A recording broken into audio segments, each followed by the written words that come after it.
Final bosses! Yes, this will be a lot of bosses. And welcome in. It has only been a few days, but it feels like forever since we played Xenosaga. Every minute without Xenosaga is an eternity. Oh, and Aloy-san, Empress, here from the start.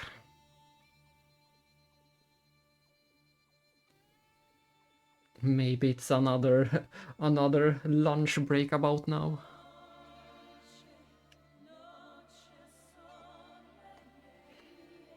You don't have to worry if you miss. Yeah, as I suspected, but you don't have to worry if you miss the final bosses. We will see them. We might see them all those 20 times I mentioned over and over. We'll see. Either way, I will be able to show the cutscenes again if you want to see them later. So no worries if you're missing them right now.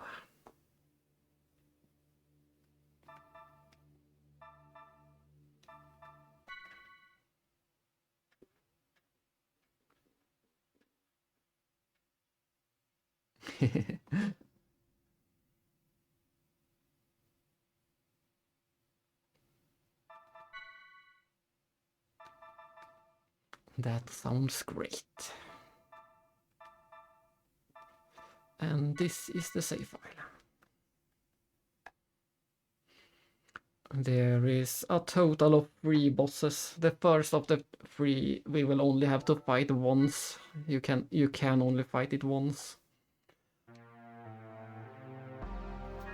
But the other 2 bosses will be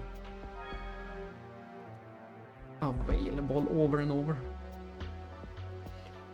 And let's see if we can learn anything useful before going in. We really want the extra experience on everyone. That's the only really important one.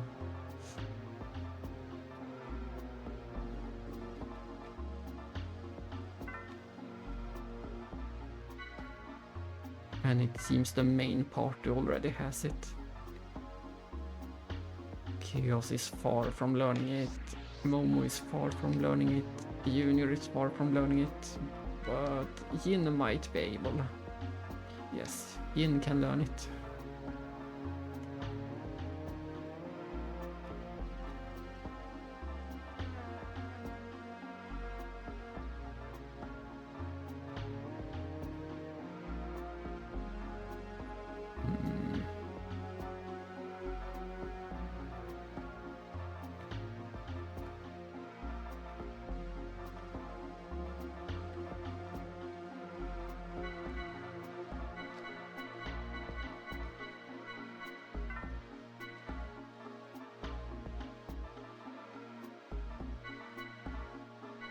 And there it is, 10% extra experience for him.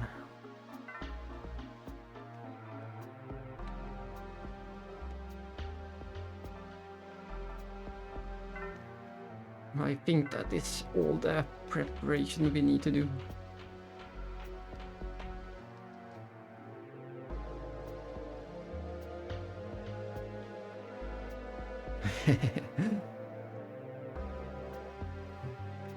They probably deserve it.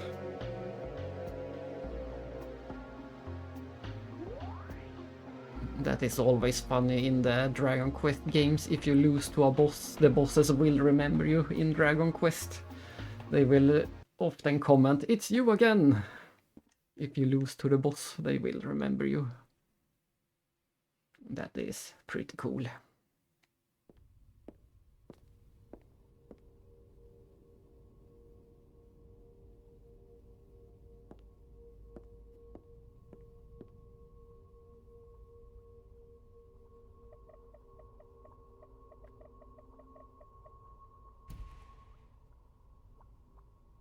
Yes, see you later. Thanks for stopping by.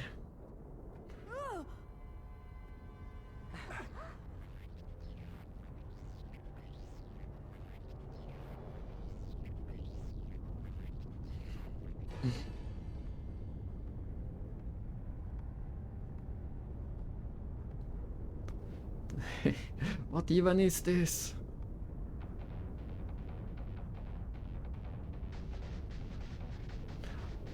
Junior apparently pushed the wrong button on that panel. The button that activated this.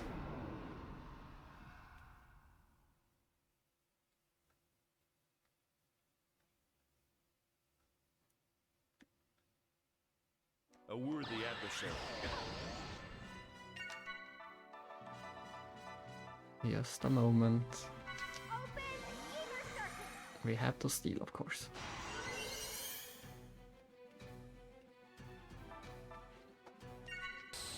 And this, let's see, can we zoom in on Siggy somehow? Yes, and this, and this is my favorite place to pause the game and reflect on what we are doing.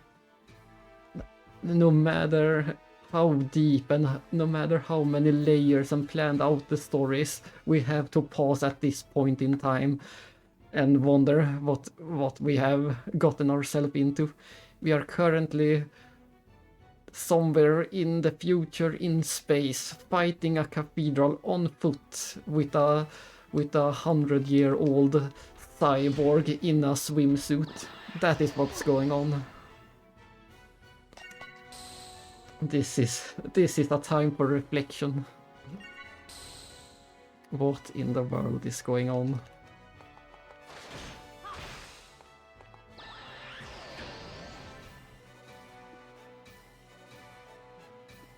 There was an old post on the internet back in the day that always made me smile, asking why in the world am I fighting a cathedral again?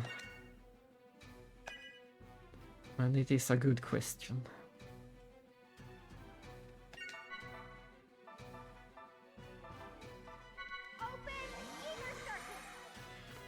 To any experienced RPG player, this is completely normal, but if you take a step back and analyze it, it is quite ridiculous.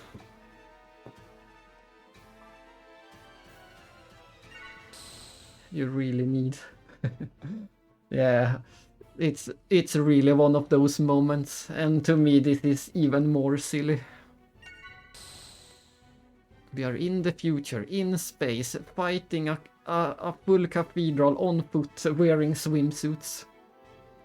We are a cyborg fighting in a swimsuit for no reason. To get more skill points, of course. It all makes sense if you are a RPG player and know how things usually work. This is totally normal. We have seen stranger things in other games, but when you take a step back and try to explain it to someone who doesn't play game, or it's just ridiculous. Let's try to figure out the weak point. CC. It seems to be only C's. And this is another boss that will change the weakness over time. But for now it seems to be only C.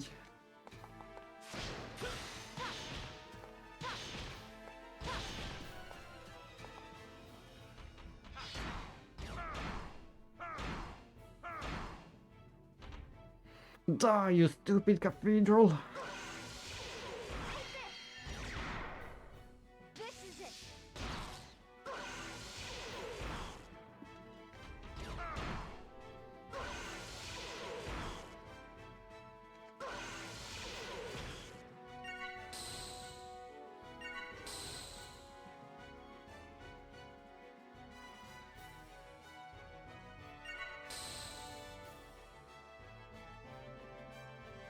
The white robe awakens.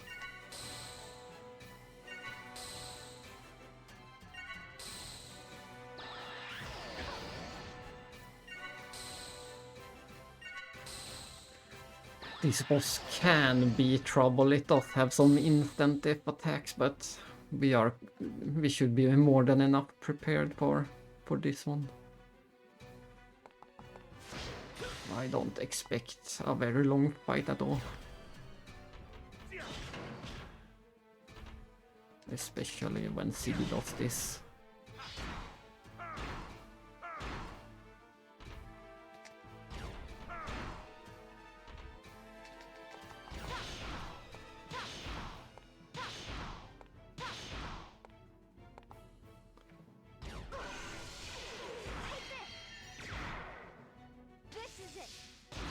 I'm surprised that Hion is the best damage dealer even against this boss. I thought for sure Siggy would be better.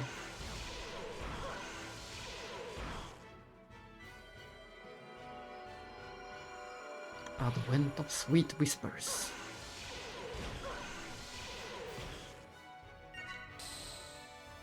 And it haven't changed the weakness yet. We might be able to take it out in one more combo.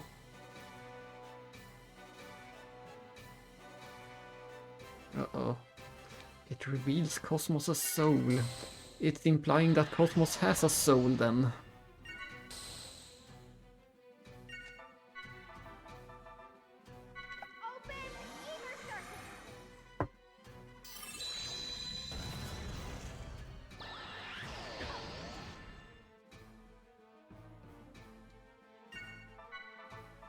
I can't believe how fast Hion is. Ah, or maybe Siggy might be slowed or stopped. That might be the... We might need to cure him.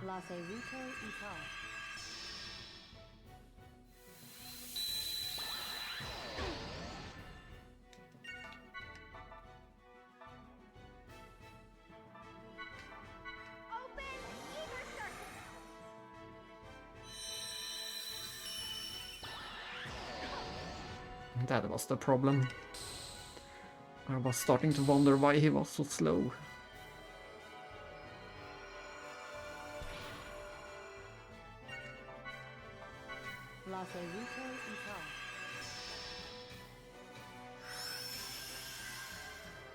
Uh-oh, it is counting down. That's never a good thing in RPGs. And now Cosmos is the only one who can act. And she doesn't have the correct refresher.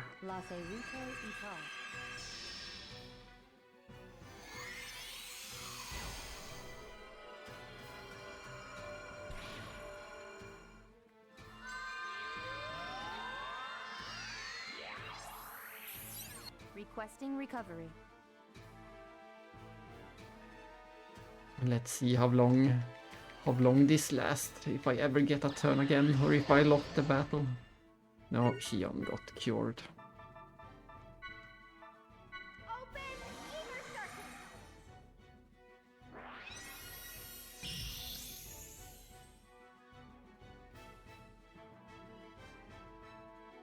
Siggy's soul.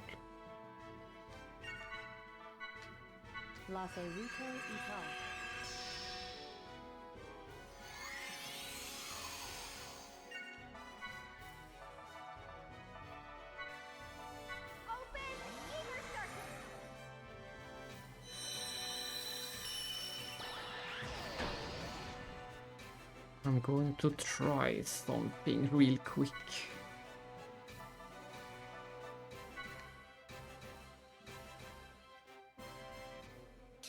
Looks like it's my turn. Just for science.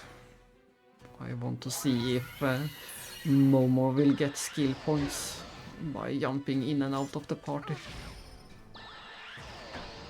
I don't remember if it works like FF10, where you get experience or skill points as long as you took part in the battle in some kind.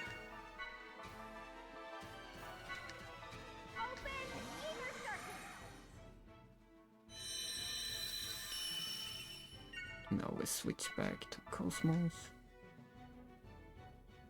Commencing battle.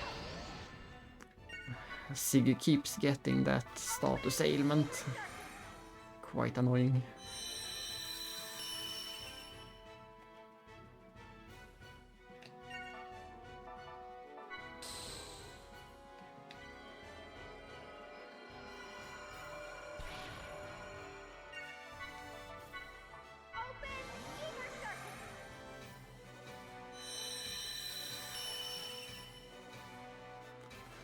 Let's finish this. Oh no, it counter boosted. No. I'm sorry. La Ruto Ital.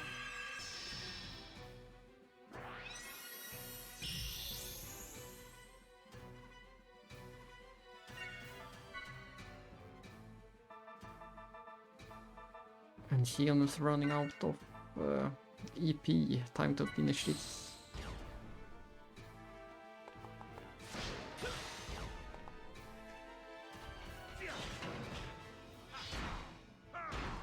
Come on. No, so close. I couldn't do it.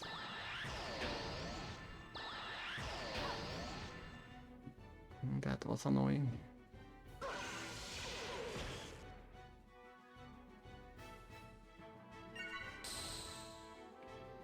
Let's try that again then. This won't be enough either. Yes, it will.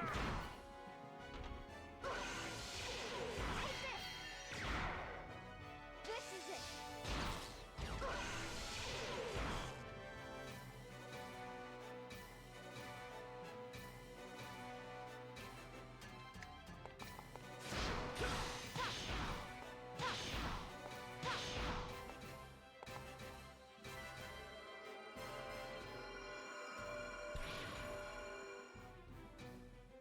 Let's see if Hyun can do it in one attack. No, next turn. We have to wait one more.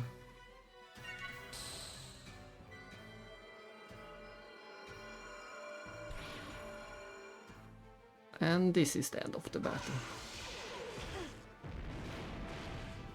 Goodbye, Cathedral.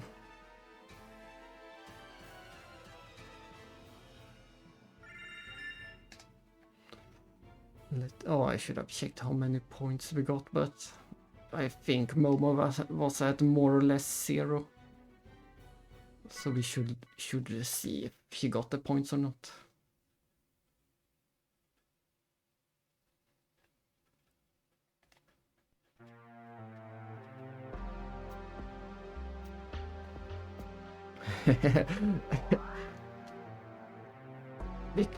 We crushed the church quite literally in this game. Let's see. No, that you need to be in the party when the battle ends to get the skill points. That's pretty annoying. So you can only get skill points for one party, 3 characters at a time.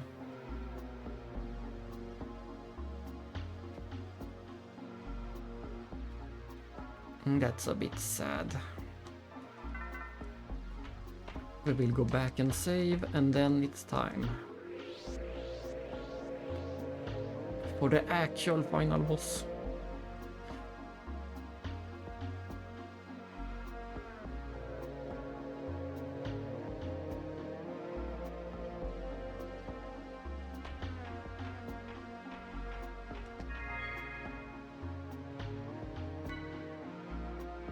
I'm surprised that the boss never changed the weakness. I know it can change weakness.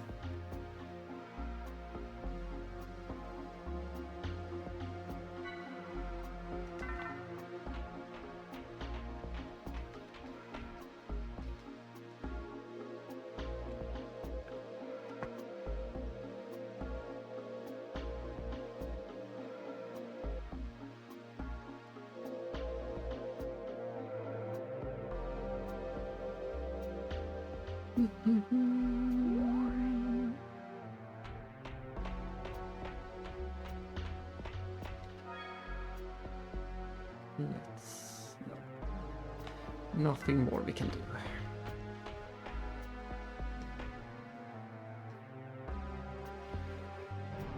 And here it comes, one of the every scene from now on is one of the very best. This is where the game truly redeems itself from the weaker parts, like the few terrible side quests and the design changes and all of that.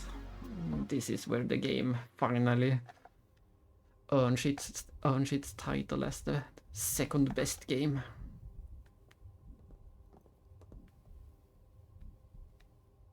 done well to make it this far. I suppose it's best not to underestimate the resilience of insects. I've heard enough of your crap. Do you really know what it is you're doing? Daybreak spoiler.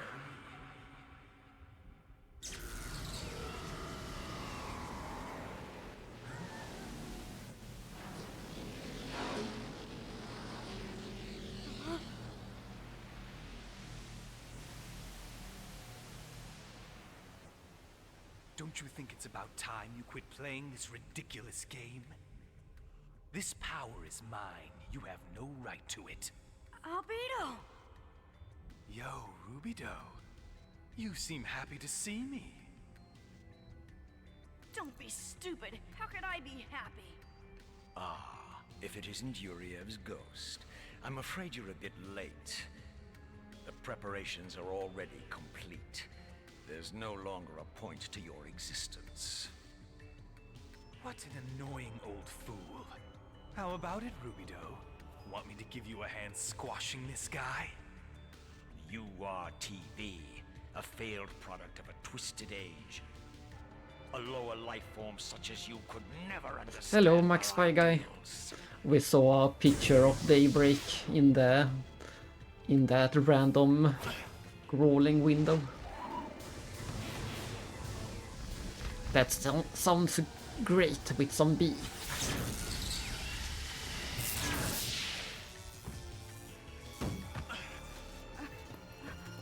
That's rich. You people are unbelievable. You're going to destroy me? Complete destruction doesn't sound all that bad. Albedo! But you see, even reducing me to particles won't make me disappear from the cosmos. Hey, Rubido, don't forget to breathe deep and inhale the particles that composed me.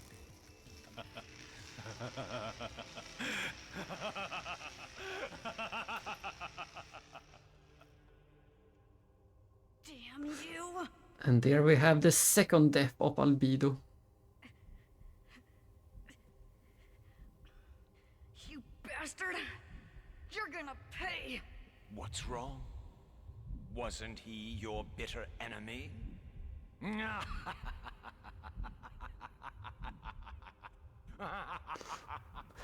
only one allowed to take Albedo out is me! And there we got the best evil laughter ever. He and Albedo could really have a contest in evil laughters. And the Pope might actually win with his Nyahahaha. I love that laugh so much. It's the best laugh. And Albedo finally came back only to get completely destroyed. In the first game we had absolutely no chance of defeating Albedo. He was completely invincible. He could regenerate any part. We had no hope to fight him. And all it took was one shot from the Proto Omega to destroy him completely. This is where the power levels of Xenosaga really start to show. The evil guy from the first game was vaporized in one hit from this thing.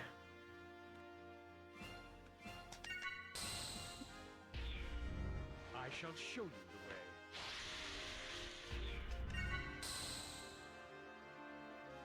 the way. Let's see. This is also where we need to steal that item 20 times. Not that item.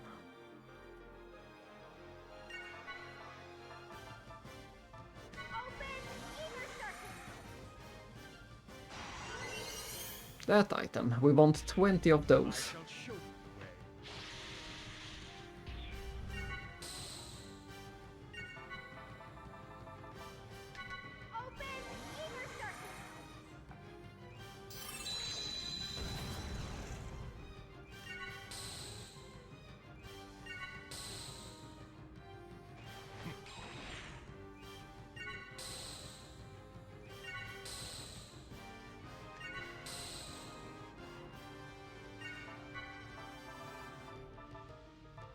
Let's do safety level on Cosmos.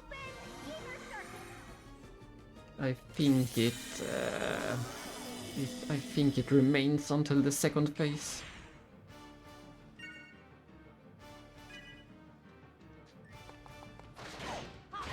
BC is the start.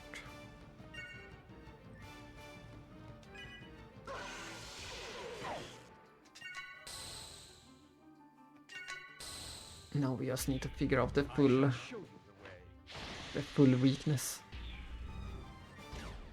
We know it's BC. Let's try BB.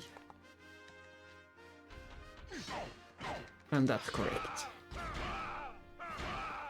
And this is why I always keep Sig in the party, just to be able to do that over and over.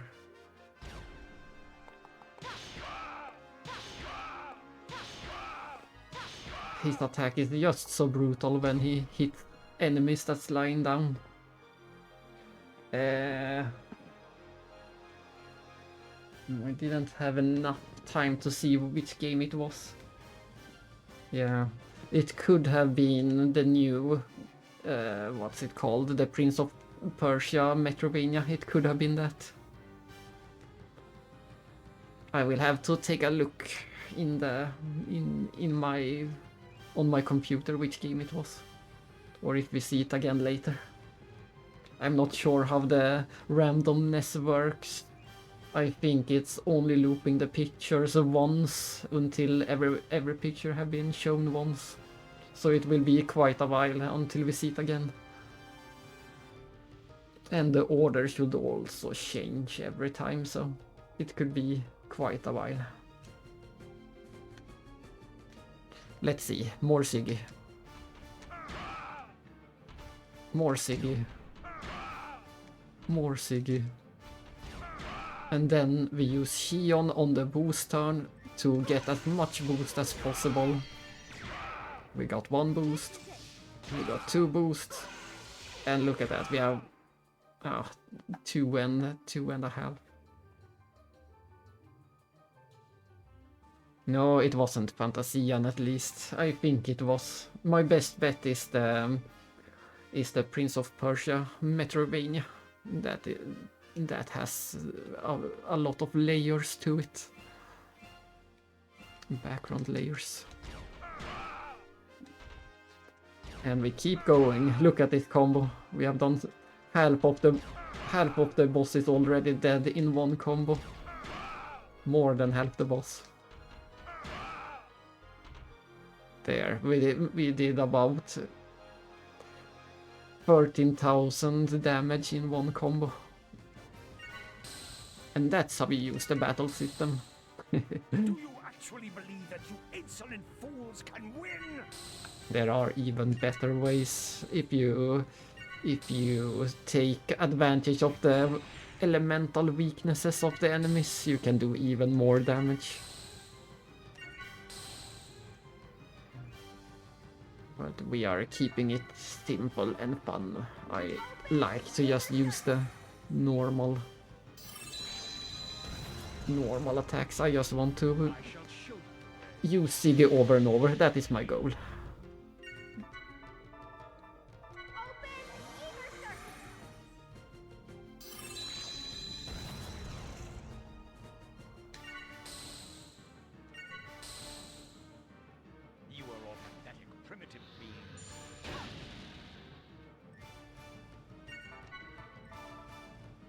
And I'm going to cast a safety level on Siggy, since we have the extra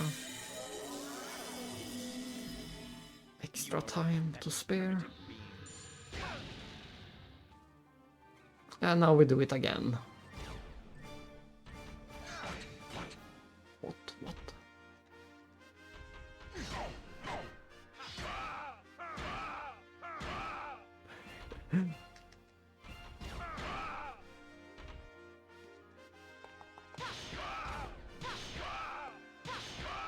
Cosmos is actually doing better damage.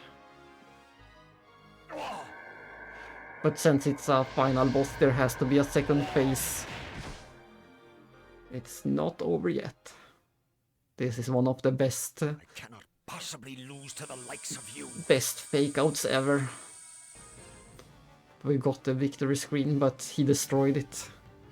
And none of the stats were correct either. Everything was wrong. It said that Momo had level 99 for once. It's a pretty funny fake out. And suddenly the boss have doubled its HP. And it has also gained a lot of new attacks.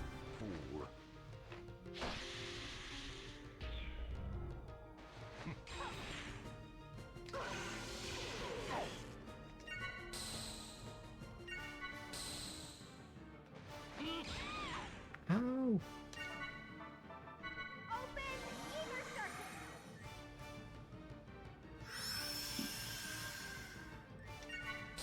I'm just going to double check. I'm pretty sure you can't steal in this phase.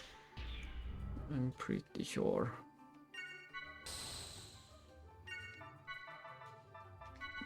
Let's go.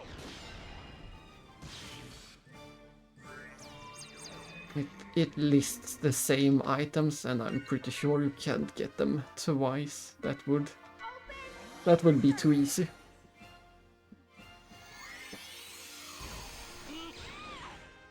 Stop targeting Shion all the time.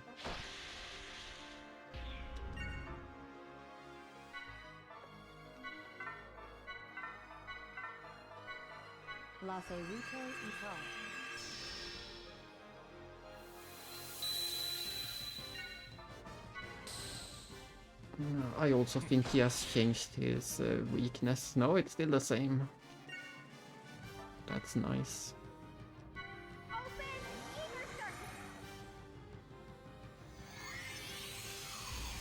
I shall show you the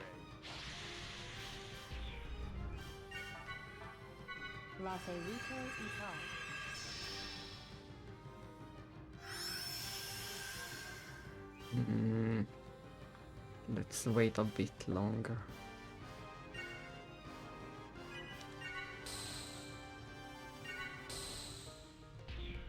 I shall show you the way.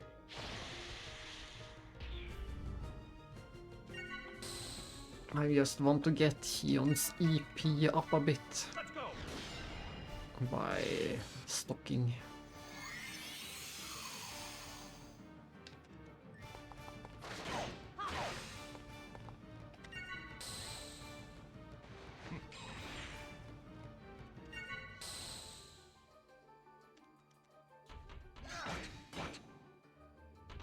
This could be a good time to start the combo, maybe.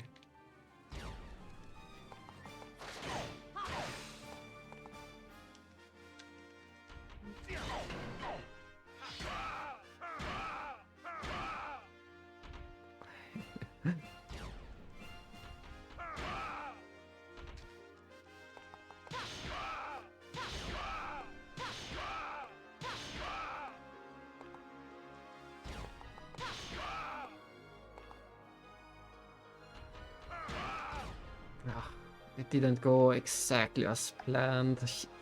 Hion got her turn. I should have saved up the boost a bit more.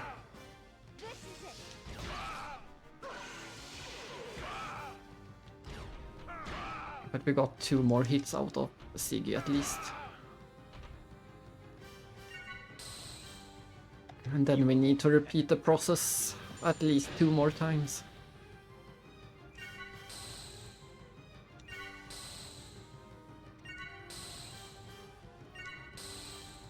You are all pathetic, primitive beings.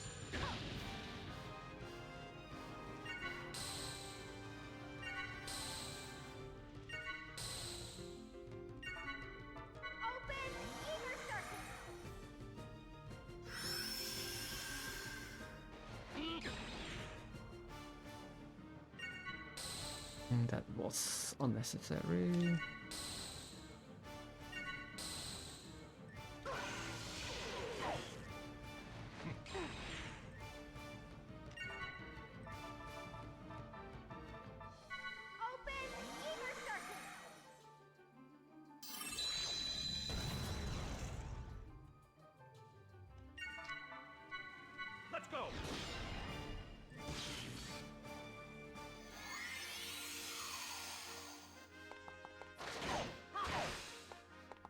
I just want to try once to steal as well, to confirm that you can't.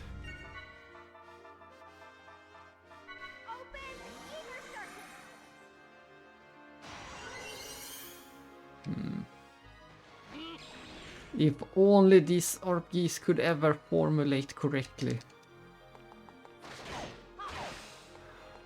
Couldn't steal, it's not the same as there is nothing to steal.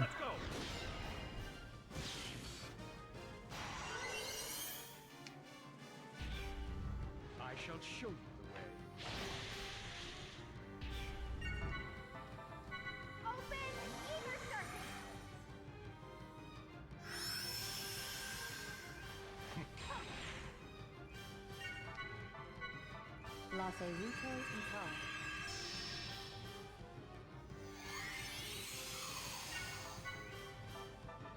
Let's go.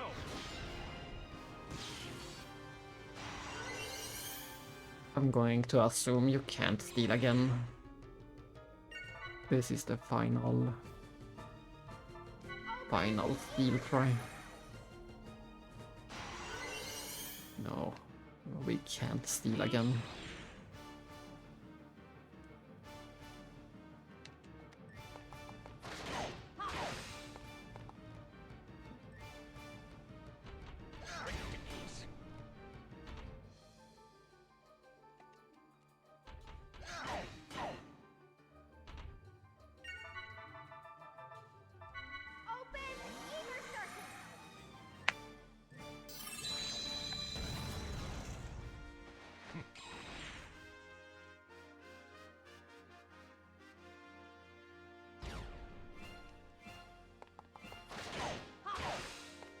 Don't miss. No, I messed up. Oh well. We can do it again.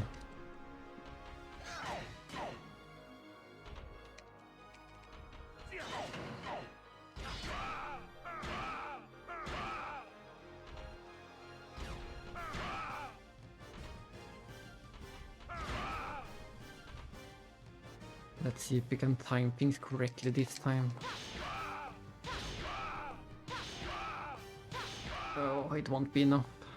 Damn it. How annoying, but we did get a lot of damage in, so we should only need one more.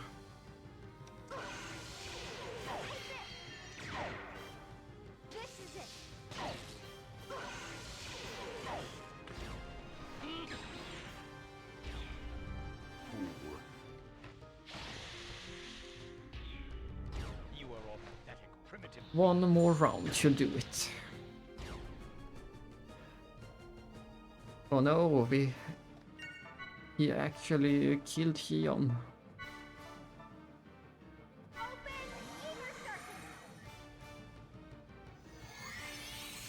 Proto-Omega! Strike down these heretics! Uh-oh, we will finally get to see the power of the Omega. The Proto-Omega. There it is. The UMN Phase Transfer Cannon.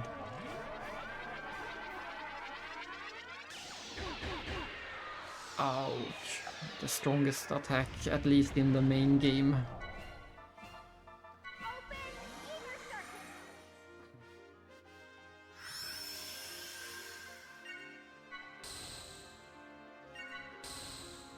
You are all pathetic, primitive beings. Oh, hopefully we will never get to see that attack again. Those who oppose me never return alive! And there comes the curse.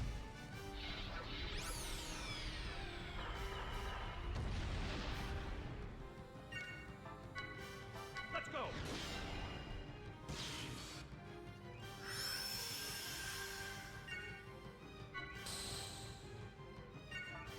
Let's cure. No, Hion's out of EP. This isn't good.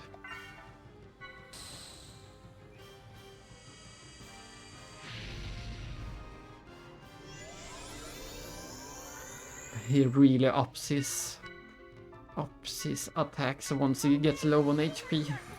We need to finish him quickly. We need to finish him quickly.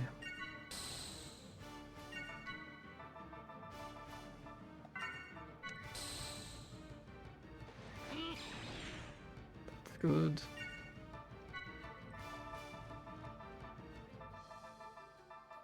Open Eager Circuit!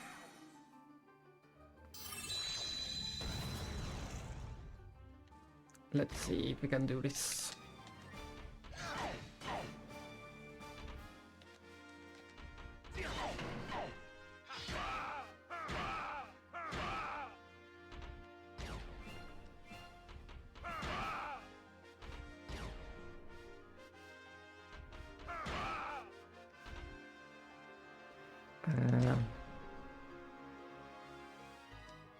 We need to be careful too. We don't want to kill him too fast.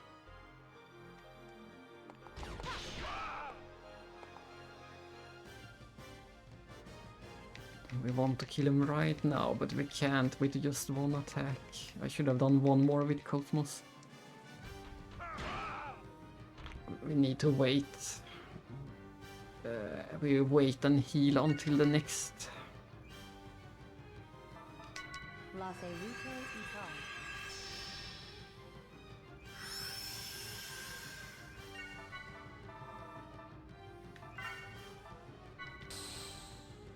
You are all pathetic, primitive beings.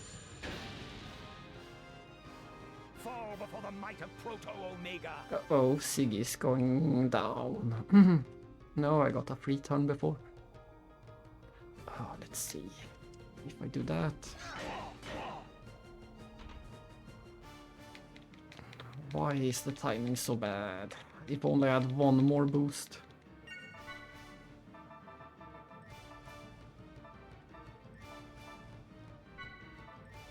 I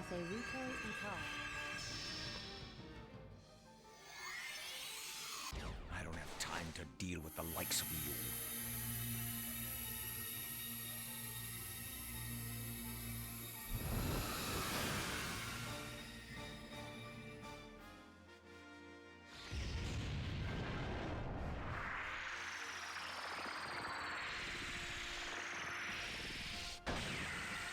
Ouch. Let's see if the safety item, safety skill worked. It worked on Siggy.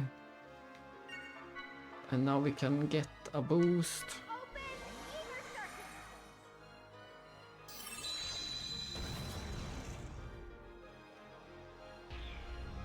Circuit! Don't kill Cosmos. Yes. Now we win. Or not. Why did he do so little damage?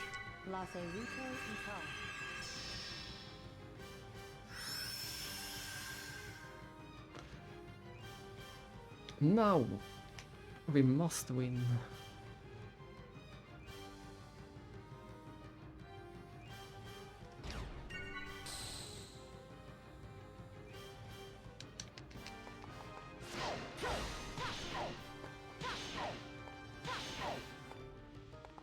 There it is, ×4, that's great.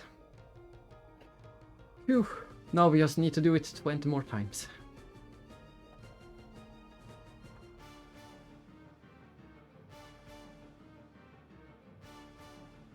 And for that we get, with ×4 we got 8,000 skill points, so yes, time for my favorite cutscene. Time for my favorite cutscene.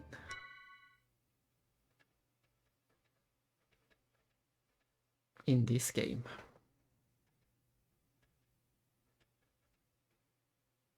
Completely incomprehensible. Why do you stand before me like this? What good is any of this going to do you? How the hell should we know? You're the one who's doing all this. You're the enemy. I don't have time for this nonsense.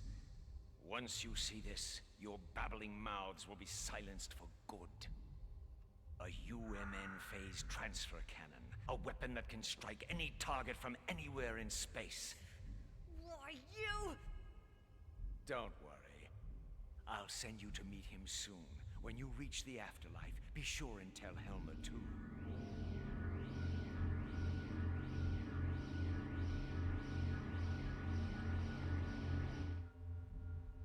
What's going on? What's wrong? Work! Come on, work! The Zohar does not exist for your sake.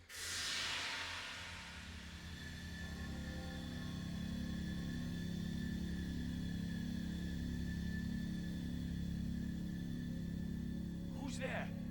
We'd appreciate it if the supporting actors could just stick to their roles. You're...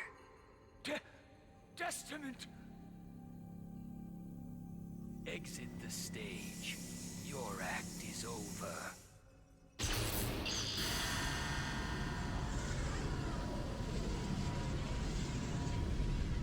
No! I am all power!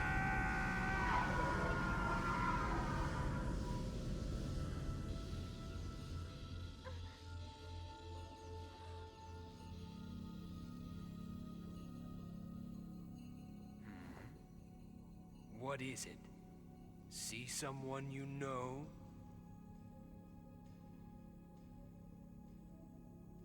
It's you.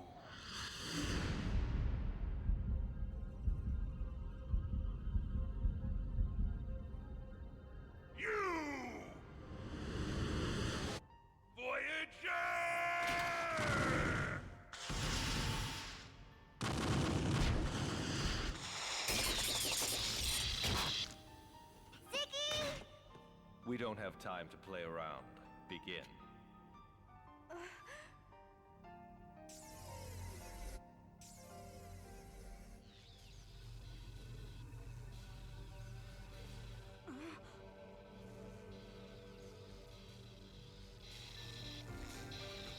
Stop it! This is not what you were born to do!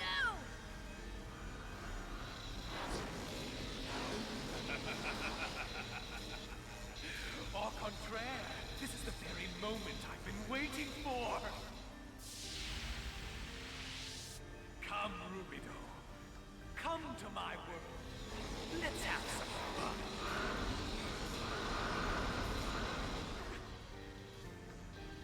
Oh no.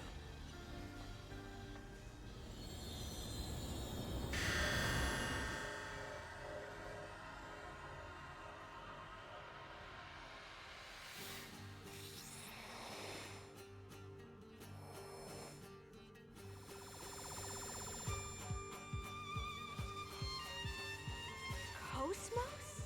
Shion, under the current conditions, I can hold this for approximately 3 minutes. Please escape immediately. Cosmos! But how? The Elsa is currently heading towards our present coordinates. If you destroy the exterior wall, you should be able to rendezvous with it.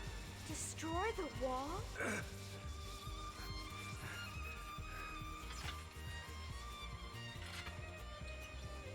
Leave it to me. Ziggy! You shouldn't be moving in your condition! Don't worry. They can always repair my body. Stand back.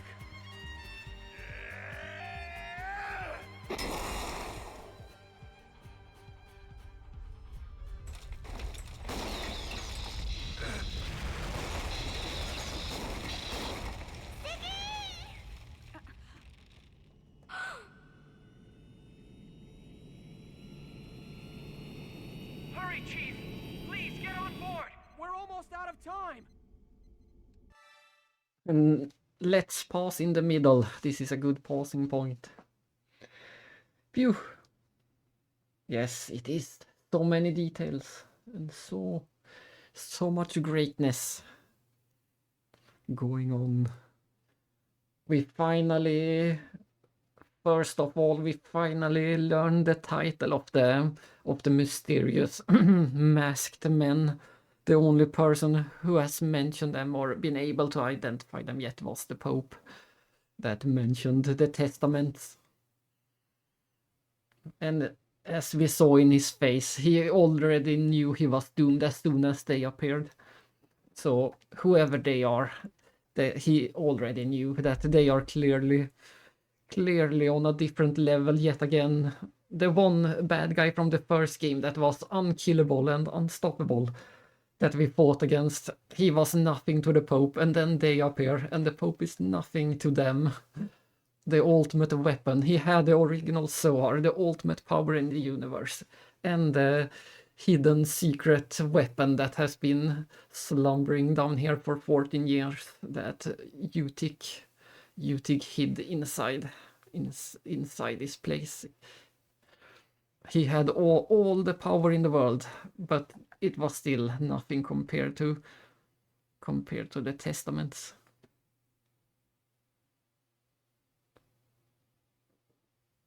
Indeed. And Xion reacting and Siggy reacting, we finally we had some flashback in episode 1 where Siggy kept remembering something, and we finally know what that something was. It was Voyager! The one thing that where not even Siggy could keep his cool anymore. Some say you should play Pied Piper before episode 2, and some say after. I still prefer to play it after. It's such a nice thing to go back and reveal why Siggy reacts as he reacts in this scene. But both versions works. Having all the context is also great to finally get to this point. And of course, shooting missiles didn't do nothing at all to this mysterious group. We already saw in episode 1 what happens if you try to interact with them. You just can't interact with them. They are too powerful. And seeing as we already know Virgil come back from the dead and became a testament, we can also assume the same happened to the rest of them. With Siggy, with Voyager most likely having to do something with Siggy's past, we can assume that is also a dead person. And we, at this point, we should also have enough clues to figure out who the red guy is. We have all the clues from episode 1, I think. So, but if I won't say it, we will see it in episode 3. I won't say it just yet, but we should have all the clues.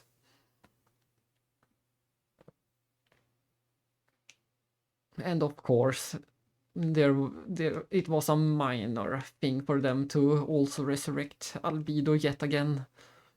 He already kinda died twice, but they had no trouble putting him back together from the particles he was. Indeed. And not to mention, some of the best music ever is playing during that scene, especially as soon as Cosmos activates her weapons. The one song kicks in with the violin. It's such a great song. One disappointment is the fact that this is the cutscene that they alluded to in episode 1, where Nephilim and Febrobnia showed a future where one day Cosmos would confront Udo. This is that day. It didn't get as epic as it was in episode 1. In episode 1, Udo looked like the full planet, but in this game it's just this one cutscene where she blocks Udo for a while. Udo that leaks from the Zohar. Not at all as epic as the cutscene we got in episode 1, but the thing did come true in some form. Cosmos is confronting Udo. Just for a little while to hold us off. until the Elsa can save us. And of course, Siggy punching through the full wall is just great too, losing an arm in the process.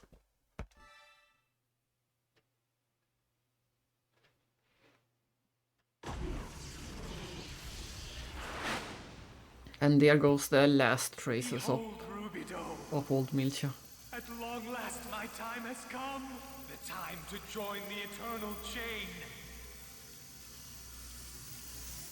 The time to quench my thirst at the source.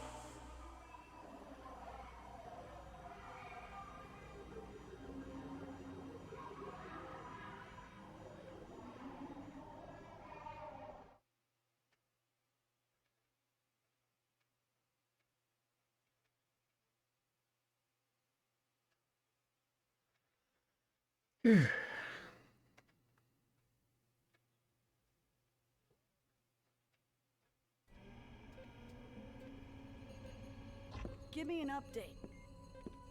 No change in the waves from the space-time anomaly. Further expansion appears to be temporarily halted. Well, it sounds like we owe one to Cosmos. We don't have time to relax, little master. The phenomena alteration may have stopped expanding for now, but it's just a matter of time before it starts up again. It'll swallow up the whole region eventually, won't it? Isn't there any way to stop it? It's likely the only way to resolve this situation is to go in there and destroy the source directly. But the risk involved is enormous. How are the Elsa and the assault craft? They have sustained a great deal of damage, but they are still operational. We can launch at any time. Okay, got it. Shelly, I need you to take over here. Acknowledged.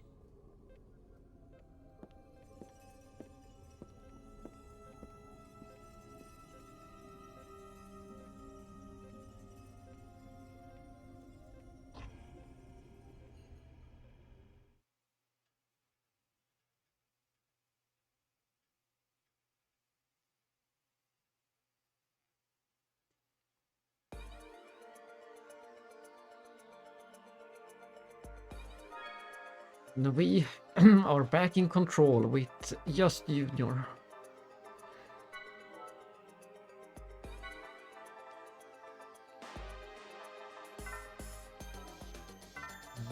And he is more than prepared for what's to come. At least combat-wise.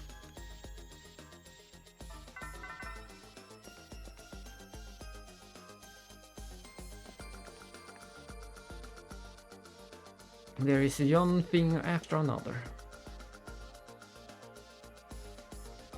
There is never a peaceful moment for these guys.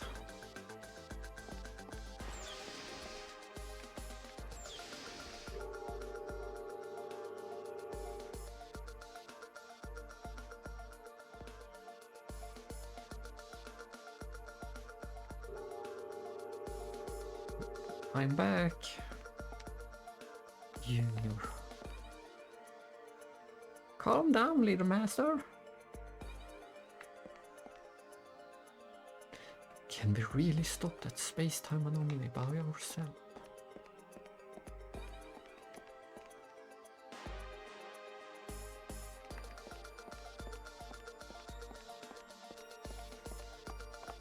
I like that Cosmos just walks around over here.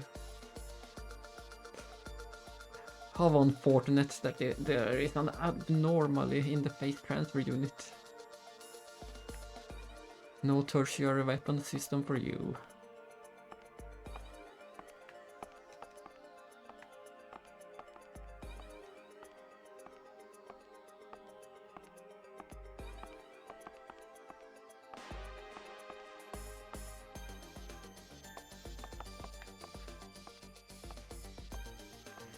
Yes, and this also, this one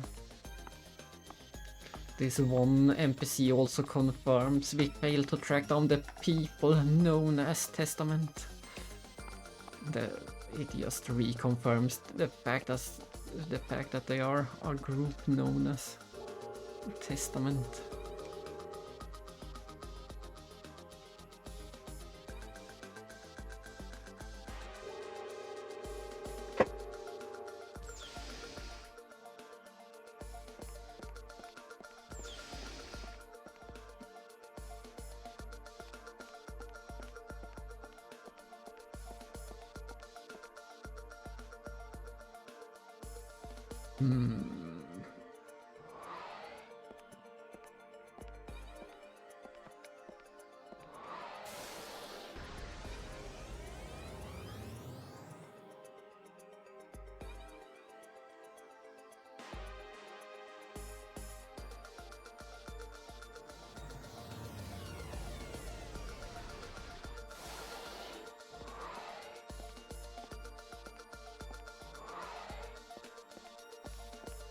There's Alan.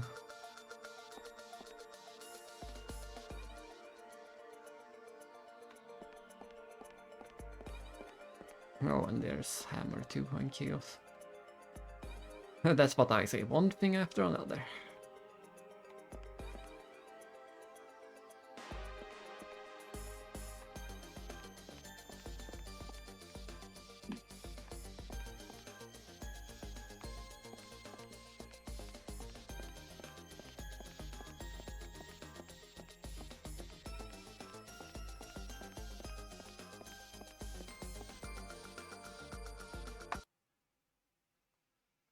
Back to the cutscenes.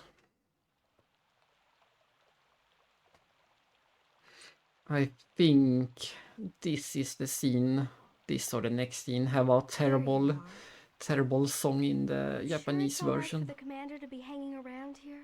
Luckily they cut it out. It's okay. Mary and Shelley can handle things just fine.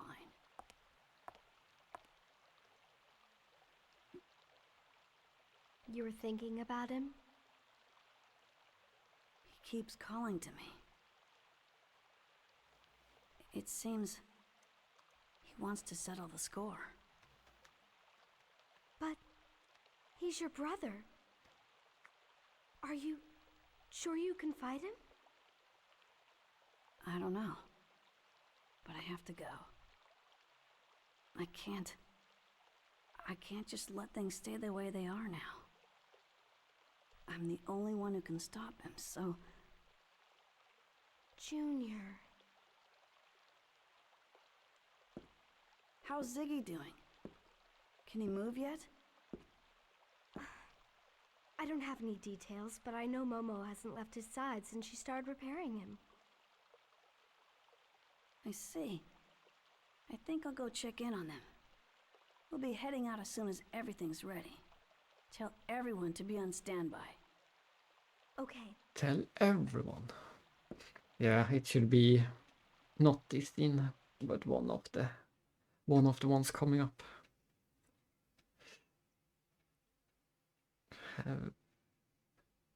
Had a terrible song in the Japanese version. That was completely cut from the game in the US. Those are custom Ziggurat series compatible parts there. They treat the repair manual like an ancient manuscript. It was difficult to get a hold of. Thank you very much, Dr. Misrahi. You can call me Yuri. I'm tired of the whole doctor thing. By the way, Jan Sauer, I have something I'd like to talk to you about. Yes? I understand you've been refusing lifespan extension on your organic components. It's already been a century since you were revived. The average lifespan of a living brain that hasn't undergone extension is 130 years. Would you consider living just a little while longer? For Momo's sake. Besides, there are a few things I'd like to learn from you. From the way you live.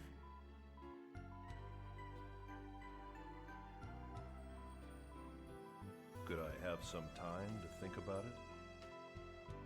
Of course. I'll be waiting to hear the good news.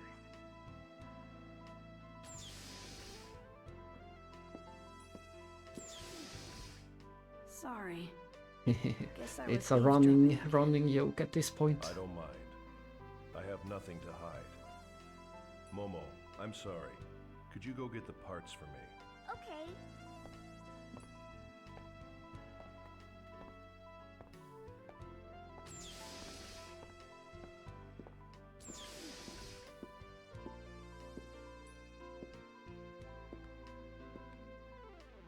You know, that was the first time I've ever seen you angry. I guess even you still have some feelings like that. To be honest, I'm kind of relieved. You really are human after all. And after all your lectures, you couldn't keep your head in front of your enemy either. I guess it applies to both of us. Yeah. When it comes to him, I just can't control myself. I lose sight of everything. Junior, I won't pretend to understand what you're thinking. And I have no intention of rebuking you. Just do what you feel is right. Old man? Just go and show him a thing or two.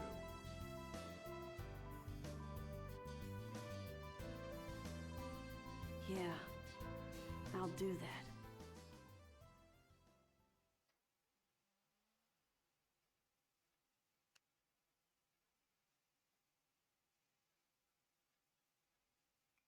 Bonding points plus 200. This is the scene which has the terrible music in Japan. You're going, aren't you? Some kind of odd, hectic song for some reason. Figured I'd sneak off while Guinan wasn't around, but I never expected to be caught by you.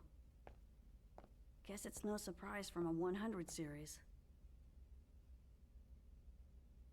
Are you going by yourself?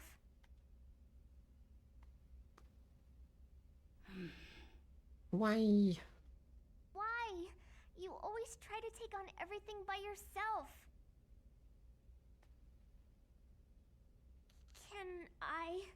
Can I go with you too? Sorry. He's calling me. He says it has to be me. I'm his brother, after all. I wasn't always a good big brother, but now, I've at least got to settle this. Junior. I'm sorry. Do me a favor and think up an excuse to tell the others. You're coming back, right?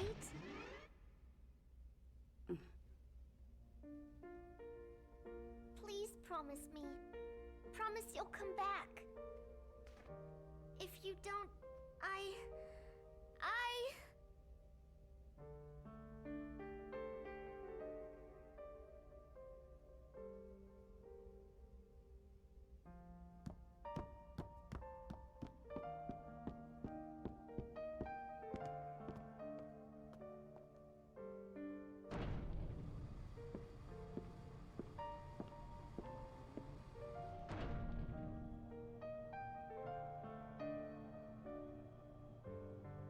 I don't know if Realians believe in carrying...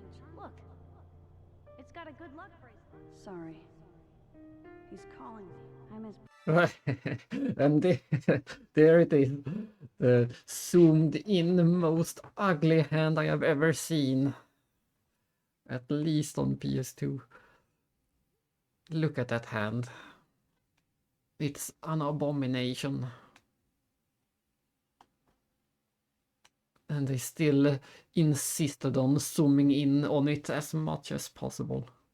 It's a flashback to the first game, but in the first game it looked so much better. In the first game they had fingers, not a lump. Brother, after all. Sayonara, baby. Here, take this. It's for luck.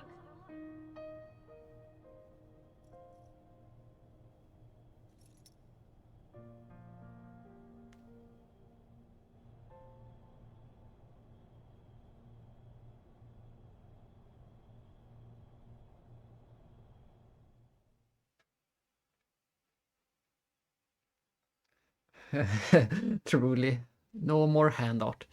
In this cutscene he will have pretty hands if we get to see them. Hangar's hatch has been forced open. The ES Asher is moving on to the catapult. What? Little Master, what's he doing? Little Master, please come back. Little Master, it's no good. Communications are off. Junior said he wanted to go test his craft. So, he should be right back.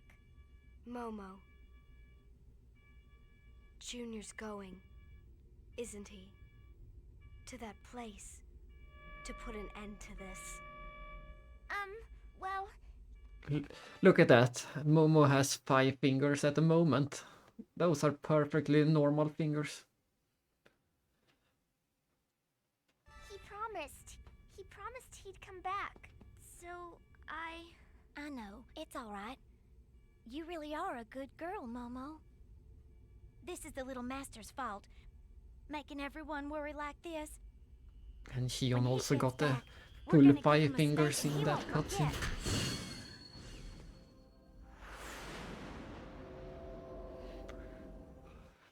Look at that, it's the final dungeon. It's not classified as a dungeon, it's a complete linear series of cutscenes.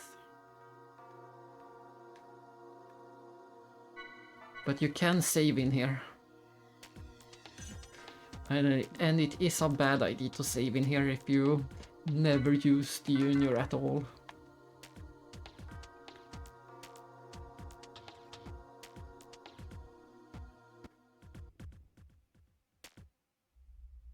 I'm glad you came, Rubido.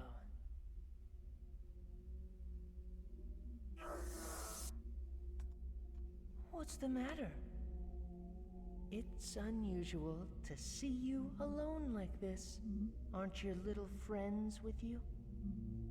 I can handle settling things. With you by myself. There's no use pretending. You're scared. Scared you'll abandon them just like you did before. You might even end up letting them all die. That's just like you coward.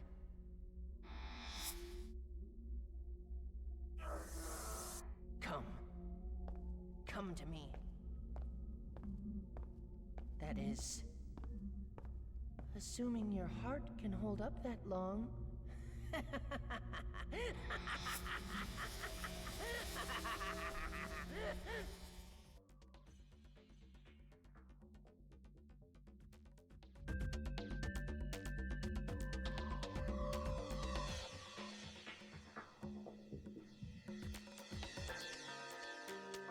We are getting there to all the most disturbing scenes. Like this one, for example. I'm making graves for Rubido and Negredo. Yeah, that is also a good track. It's just a shame that we keep interrupting it. When I die, I won't cry. If I link with Udo again, I wonder if he'll kill me. I hope he will. He is our leader after all. I wouldn't do anything like that. Of course you would. That's how you're built. Because we're the anti-existence of Voodoo. Do you know what the link is like?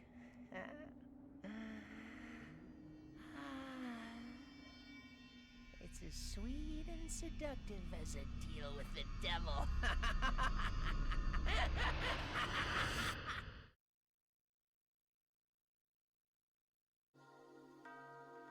Like I said, we keep interrupting the track, so it has to restart all the time, but we can wait just a bit to hear some more of it.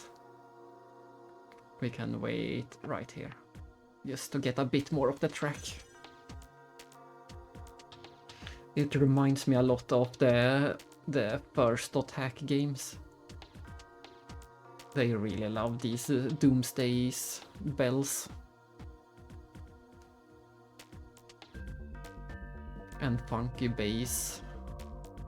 This could totally be in Attack.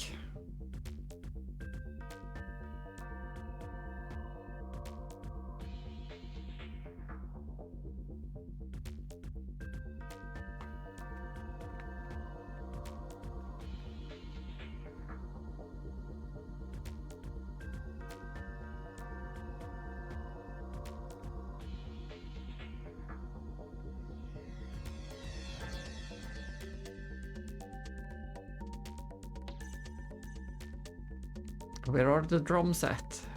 When will we get the drums?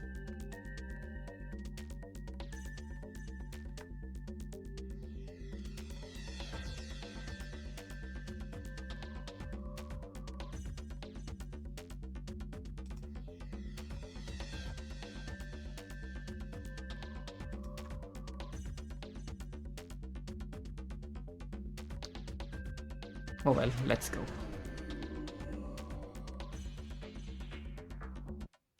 More disturbingness. I don't like you. You're bothering Rubido the way you try and flirt with him.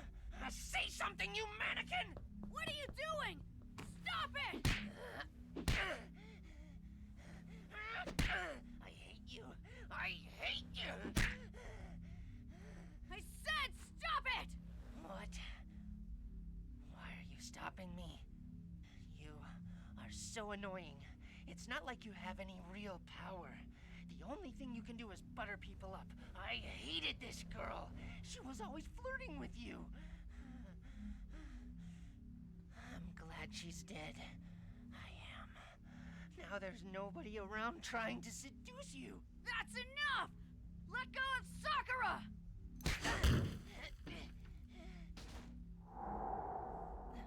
Momo? No, that's right. There's still that imitation. You're such a pitiful man, Rubido. To think you have to satisfy yourself with this toy.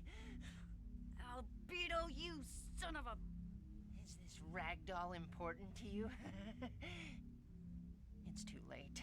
She's already been damaged by my own hand. Stop! Don't say any more! I enjoyed every minute of it too. You should give it a try yourself, Rubido. I'm sure if it were you, she'd be happy. I told you to shut up!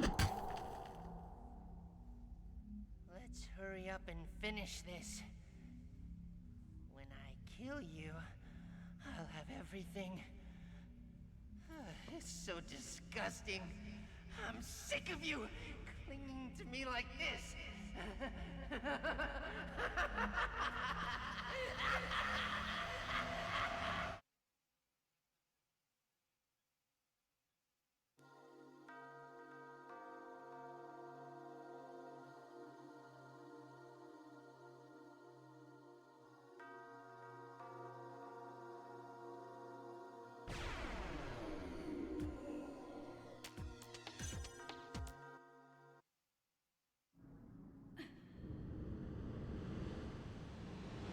What is this?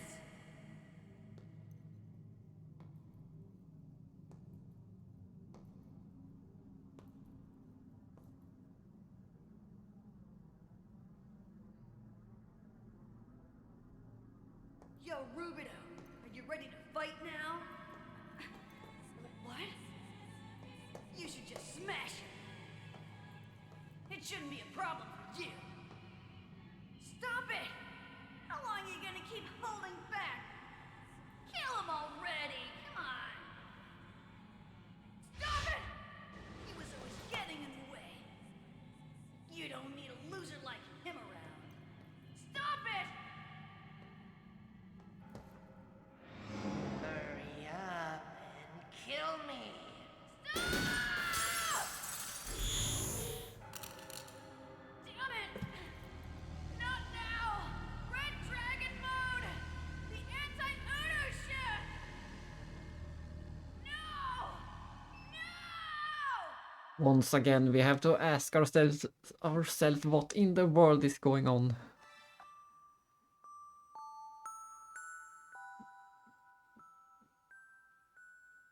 Rubido. Don't be afraid. I believe in you, Rubido.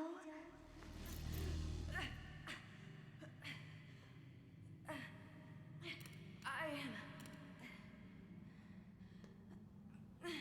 Me. I won't give in to it.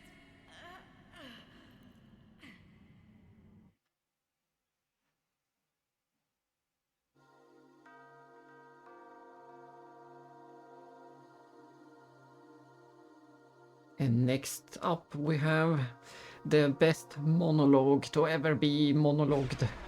This is where I knew for sure that Crispin Freeman was my favorite voice actor ever. And I knew for sure that Albedo was one of the best characters ever. This scene is just amazing from start to end.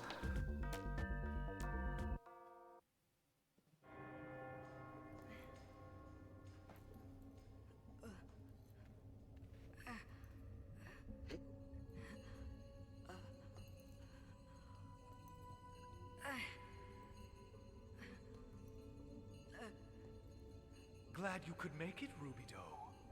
Take a look at me. I've finally acquired what I was missing before. I may have lost my body, but I feel so much better. Stop the space-time anomaly, Albedo! There's still time if you do it! I'm to repent, am I? I think not. As my duty as an immortal, I prepared a brand new worldview for mankind. When I temporarily linked with Udu, I climbed the ladder of evolution and saw the leaning tower of culture that humans have struggled to construct.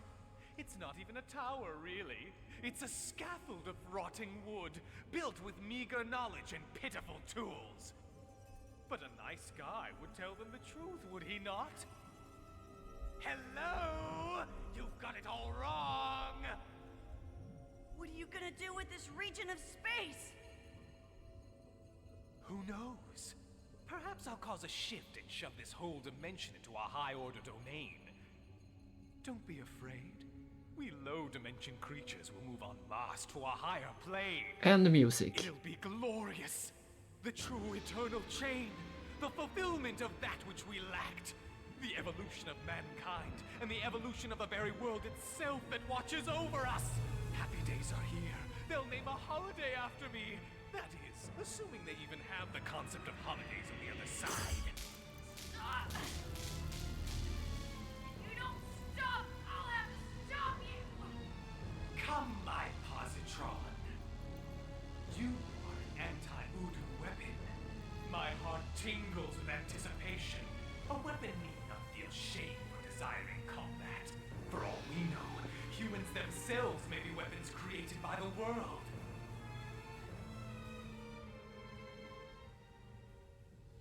You're right! I am a weapon! Every cell in my body is aching for a fight! They long to collide with their anti-existence. I've probably wanted to fight from the moment we were born! We think alike, Rubido. I feel exactly the same way. Right now, I'd like to rip you to shreds! Bring it on! I'm gonna rip you right out of here and drag you back to the Grandel! And clear final, the true final boss. And of course we are fighting in the swimsuit. There's no one here to hold us back. Bring it on!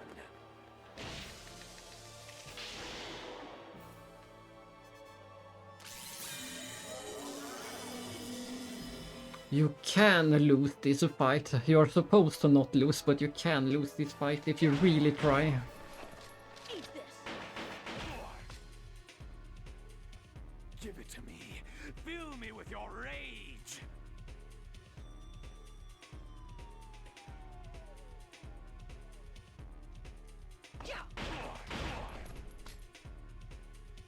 Yes! Yes! Come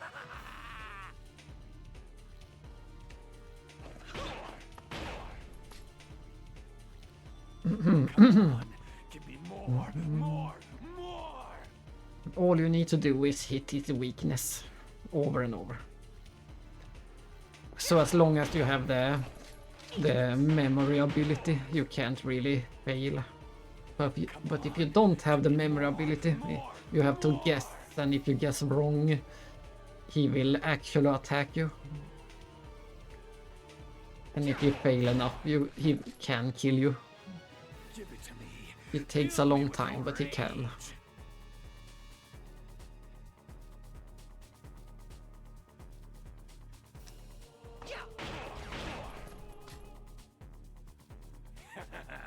Did you already forget how to rip someone apart? And this is also another great track. Battle track. Eat this. The only one who can kill me is you, Rubido.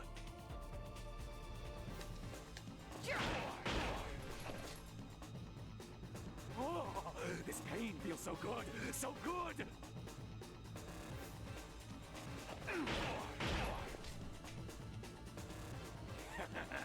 Did you already forget how to rip someone apart? Eat this. Now! Kill me now!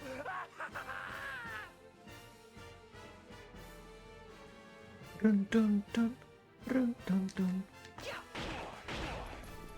Eat this. Yes! Yes! And that should be that. Now we watch the ending. Here comes the ending. Time for the popcorns. Time for the... Yes, so good! And all of this ending will be so good. It will have my favorite tracks and my favorite moments and all of that.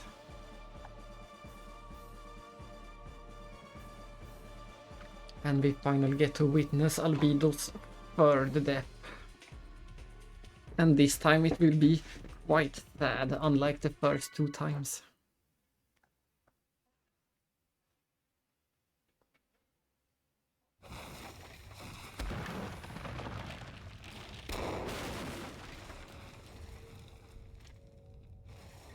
Not bad. Rubido. Albedo, you... Well, Rubido. Admit it. You enjoyed that, didn't you? Yeah. It was fun. My blood danced in my veins. We really are nothing more than... We beat the instruments of madness war. out of him. He is finally calm and collected.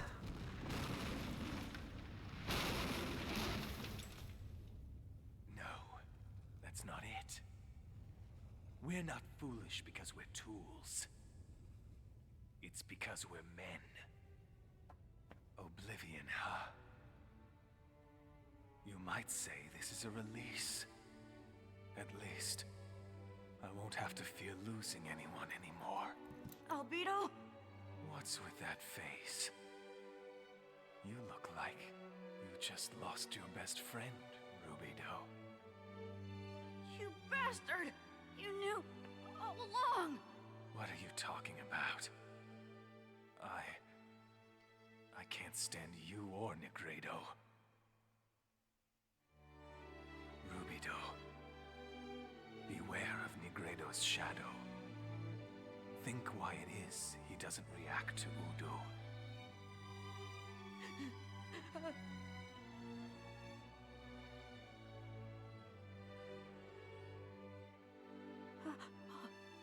Here, Swassers?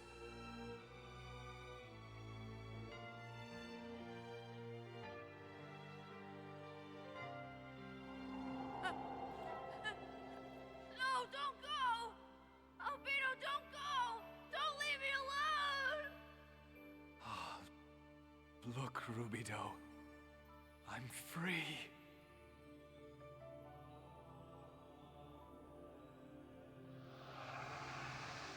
Albedo! Albedo!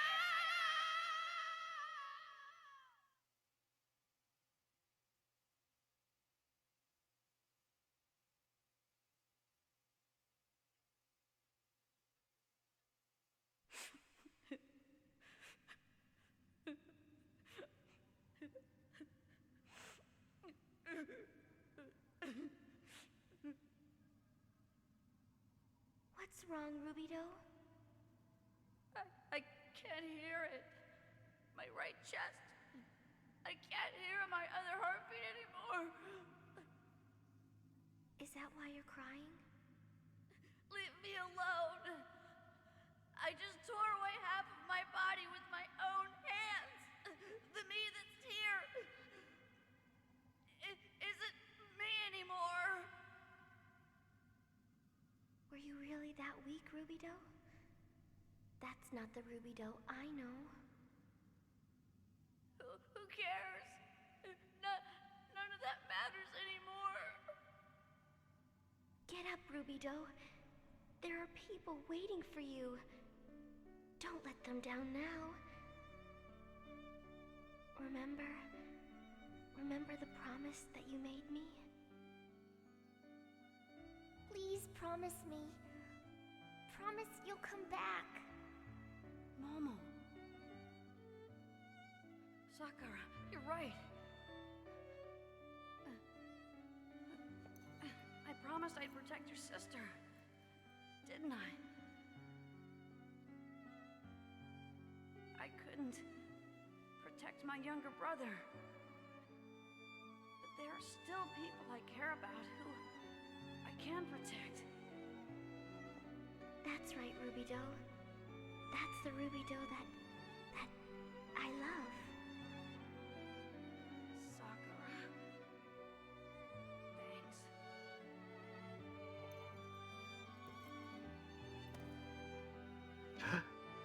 You did well, Junior. Come on. Let's go back to the others. Finally, he'll be able to find peace.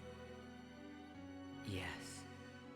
But this is not the end. No. This is just the beginning.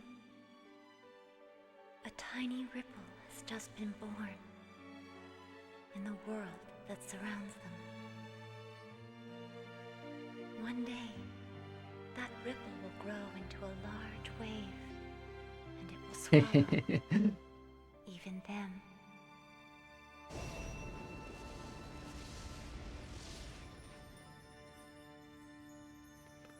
Yes. And that's why I want him to rest. Even if his rest is but a short one. And there it is, Albedo's third death. But also, this is the second time in the game Chaos says that same line, even if his rest is but a short one. And in this case, I think most people will figure out in a few minutes that he's not referring to Junior. But if not, you will find out in the third game who he's referring to.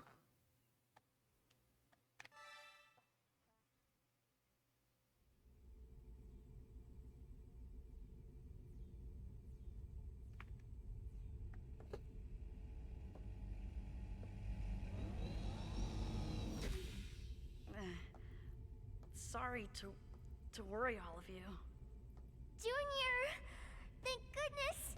Oh, you're okay! Oh, I'm so happy. Yeah, I promised after all. But it was really this guy who saved me. Guess I owe him another one. Bye. Chaos is off somewhere. Junior, did you make up with him? I don't know about that.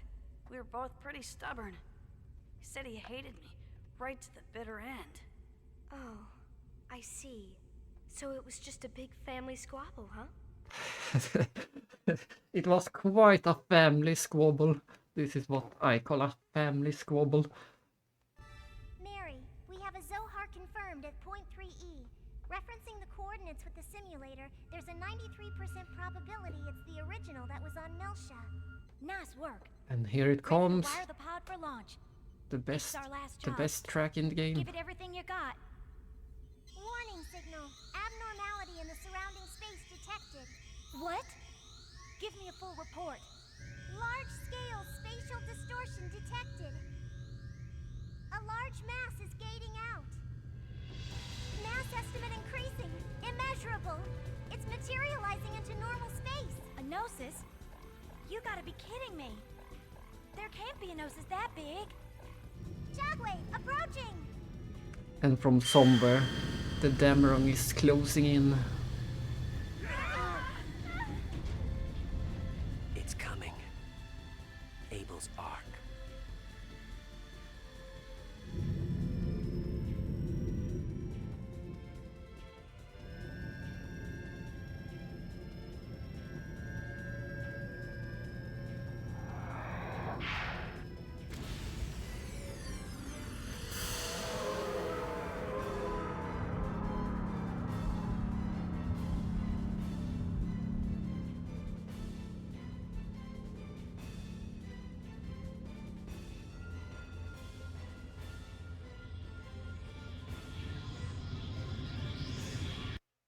No! Disc hiccup.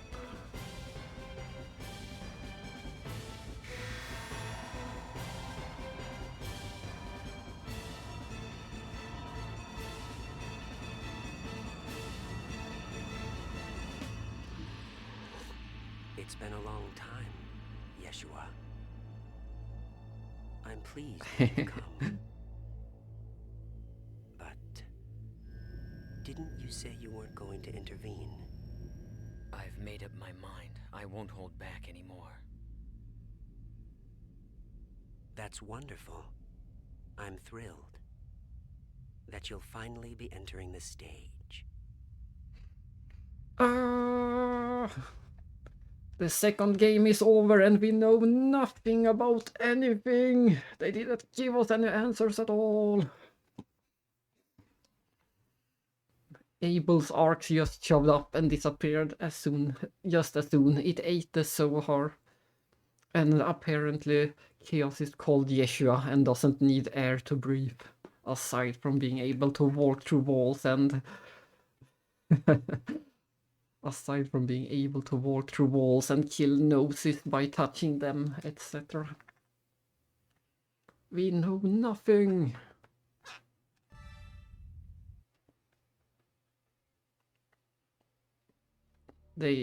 It's even worse than the first ending. They just throw even more stuff at us.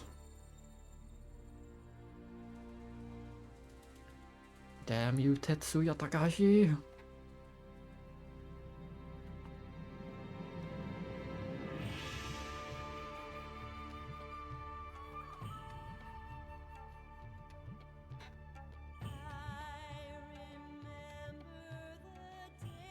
Mary! Come here a second.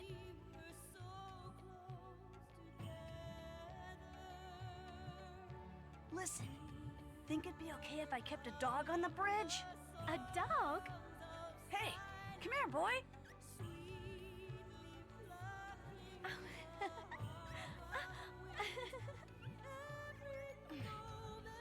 His name's Albie. He's an albino, so Albie. He's got a kind of tough-looking face. Yeah.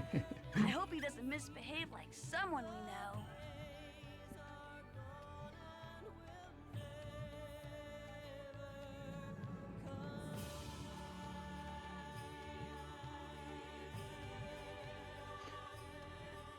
Yeah. Welcome back, Momo. It's good to be back. I wasn't a big fan of this ending song for the first 10 times I heard it. What are your plans now? But now I love it. Through the kindness of the representative trustee, I have been assigned to the Kukai Foundation.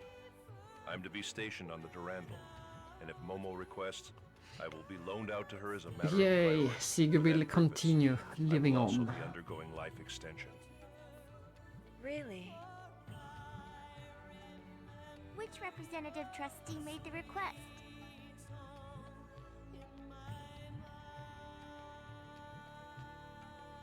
The little one, of course. You mean little Junior, right?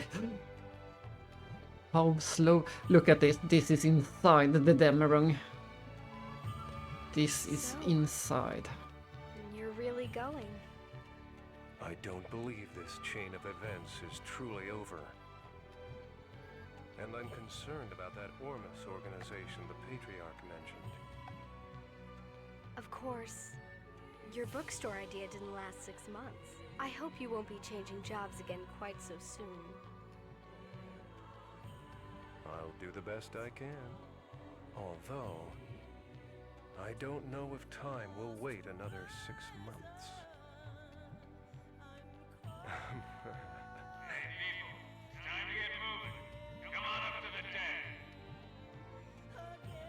Jin?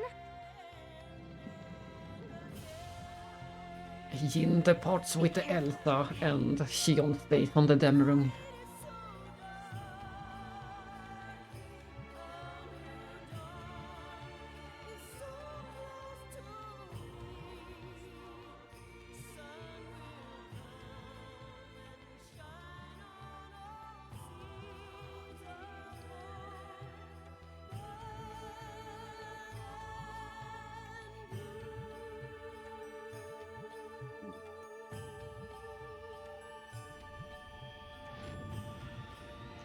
Hey Miyuki, Hey, Miyuki! Ah! Welcome back, Shion! It sounds like a lot happened. You can say that again. It's too much for a quiet engineer. I just want to take a nice long vacation. that face. You've got mountains of reports to fill out. What? Are you serious?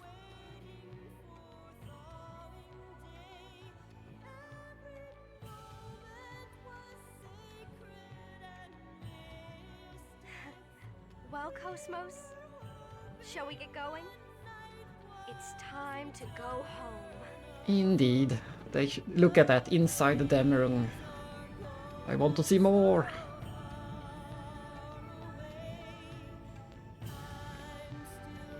But the first time I heard this song, I consider it to be a mockery. They are singing about the days of summer and about the days of winter, referencing the worst dungeons in the game.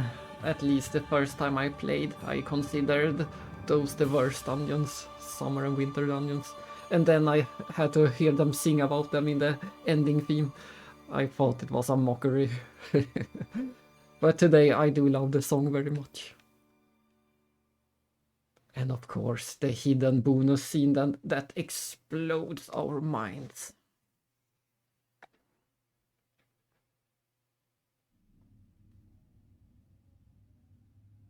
I see. So this is the Y data. But there's a great deal missing. We have to pause in it.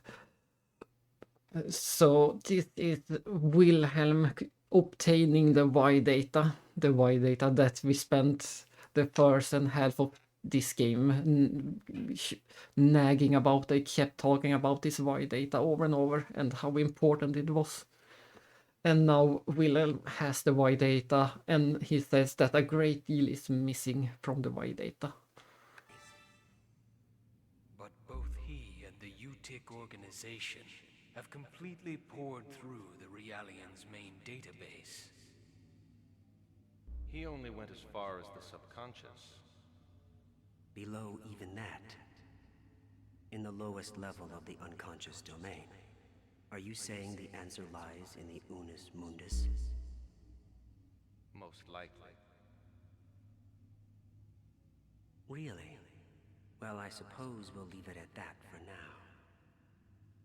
When the path to lost Jerusalem is opened, Cosmos will awaken.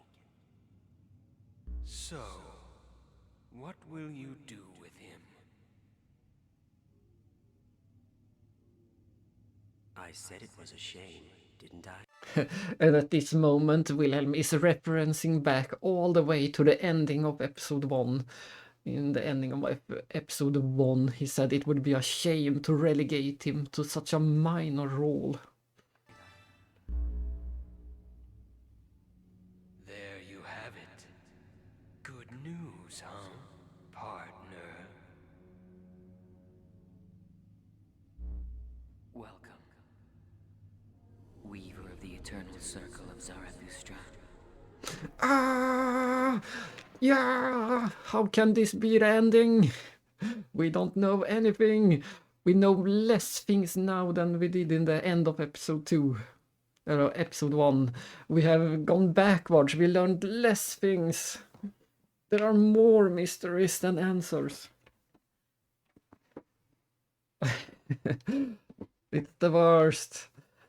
And at this very moment, 21 years ago, almost to the day, 21 years ago, I knew that whatever episode 3 would be, it would be my favorite game ever. If it turned out that episode 3 was a piece of paper that told me two of the answers to the questions I had, then episode 3 would be the best game. If I could just get a piece of paper telling me two answers at least. Luckily, episode 3 is so much better and so much more than a piece of paper with two answers, but even that would have been enough for me. So many questions, so many mysteries, so much coolness, so many great songs. These final 2 hours, from the moment you enter the final boss to this very end, everything is just perfection. Aside from a few a few hands maybe.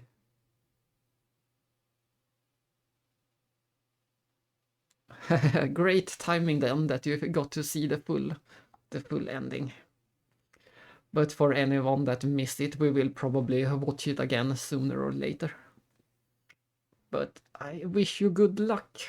I will continue to fight the final boss a few more times maybe, just to farm that one item.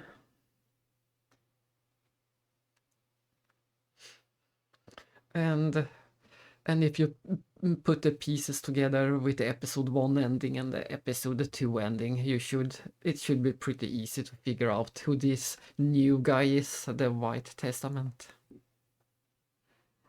that just got added to the mix. Nice. See you again then. I will still be streaming in an hour. I will still be streaming. And of course, we got to see Abel's arc. In the first ending, they mentioned Abel's arc. Albedo was the one to open the way to Abel's arc, they said. And he did open the way to Abel's arc. And we got to see Abel's arc for 2 seconds before it disappeared again. They classified it as a giant gnosis. My first time seeing it, I'm not going to spoil. I won't say anymore, but I had a lot of assumptions about Abel's arc when I saw it the first time, and the objects inside of it. Whether they turned out true or not, we will see in the next game. I won't say any more about Abel's arc. But it does have the name Abel in it, and any Xenogears fans know that name. And we also saw the boy from the first game, and Xenogears fans might have a lot of theories at this point in time. A lot of theories. And a lot of questions. There it is, we beat Xenosaga 2, woohoo! But we are far from done. There are so many side quests and so many things left to do. I think we are about 40 hours or something like that. I think we're somewhere around 40 hours at the moment. Not sure about the specific time.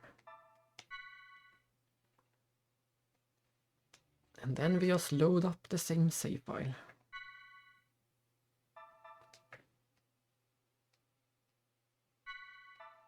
In this game you can load the cleared file.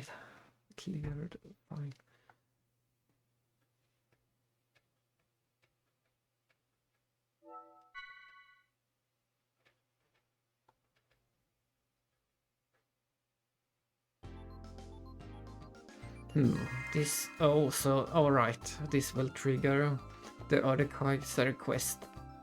I see.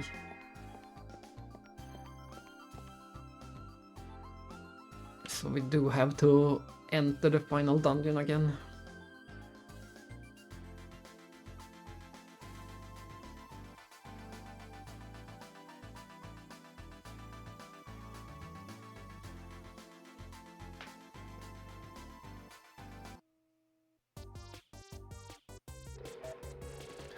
From that amazing ending to this silly song and this silly professor. It's finally time to explain the true reason behind why I dedicated myself to the construction of a giant robot.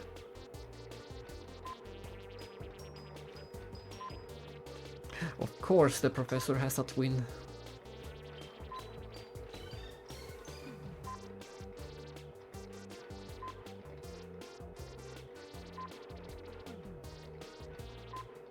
problem is that he has a grand evil scheme that utilizes the forbidden devices, and it will shake the universe to its very core. Aha, so you decided to take a stand. Of course, even though I think of him as my twin brother, he's not really related to me. And it's not like it's my responsibility or anything, but there's actually another reason.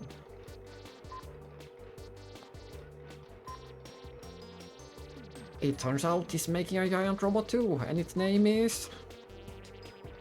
Darker the Kaiser. Cool, that definitely sounds evil. So you know, I was thinking, if I fight evil with my giant robot, I could win the respect and adoration of billions of people throughout the galaxy, or at least a country club membership.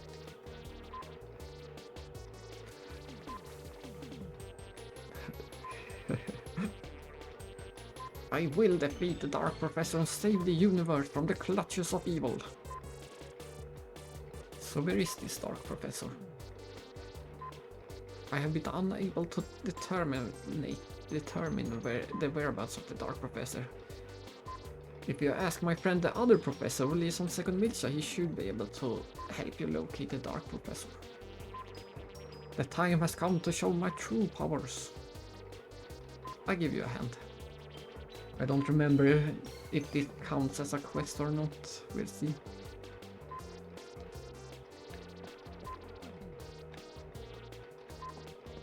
Yeah, I might have to get all the parts first. Let's see if we have any we can get.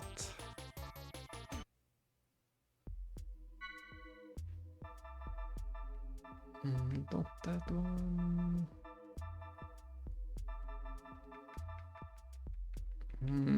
Only 3 left, I think. 1, 2, 3, 4, 4 left. And I'm pretty sure one of them will be in the final dungeon if we return there on foot.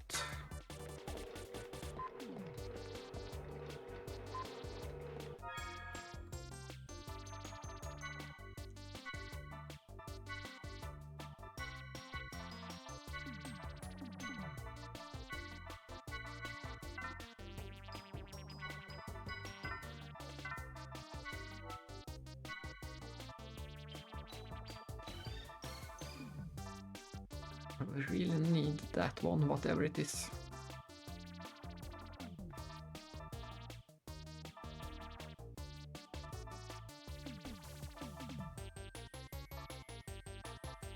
I'm pretty sure we are going to need this one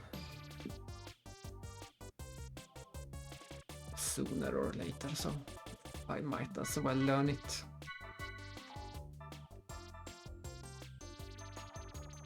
And we do need that one. And that is great to have. All the passive. We aim for the passive abilities.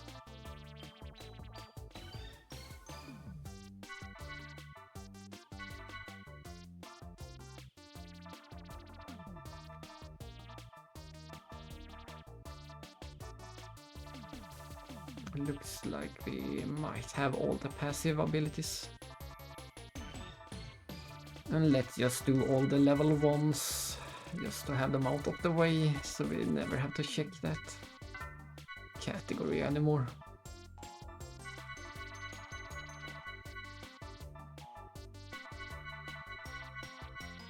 That's all the level 1.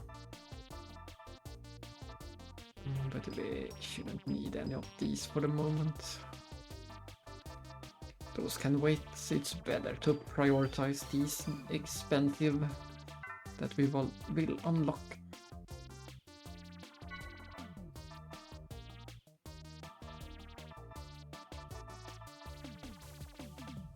That's good to have on everyone.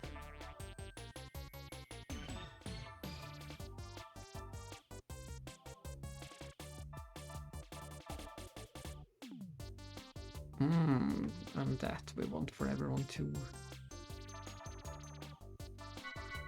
That's a good category to have. It helps with the final boss.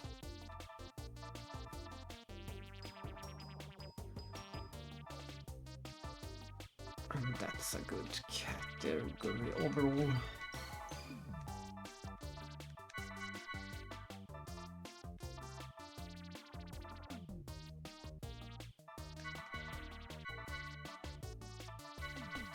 Yes, it's also great to have a refresh age on as many as possible. And that one, of course. Out of points.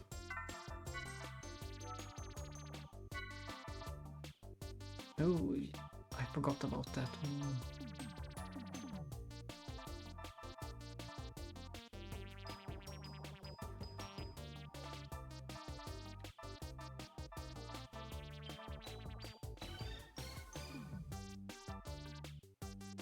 That's the one we want.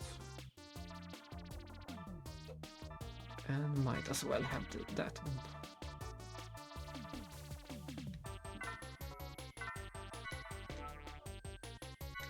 And then more or less the same things for Cosmos.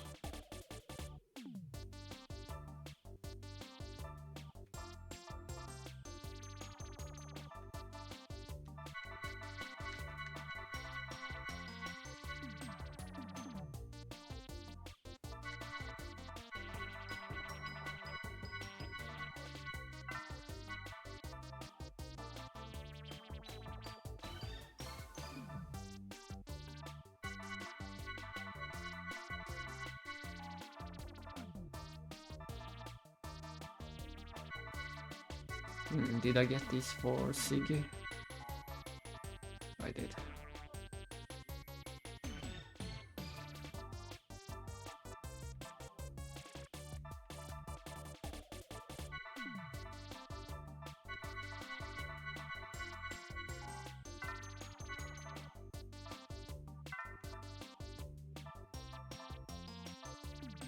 That should make Cosmos and Siggy more or less equal in terms of skills.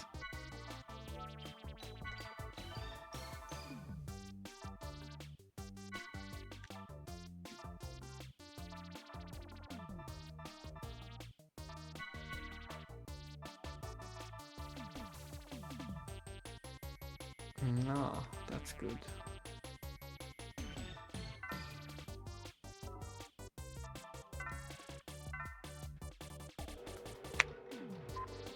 On we go.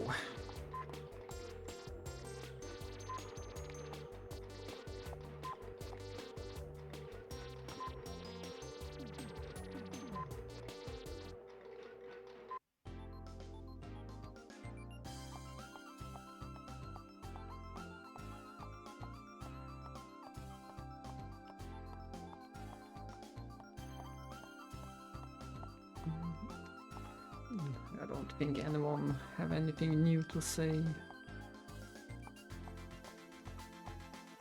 Aside from the professor and a few more quests, I think everything is the same as before we enter the final dungeon.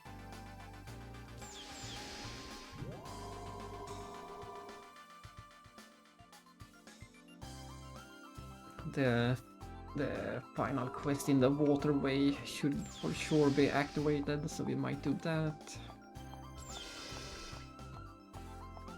And we need to speak to the other professor, so. And I think the so-called final quest should trigger if we go to second Militia too. So we have at least a few different reasons to go there first.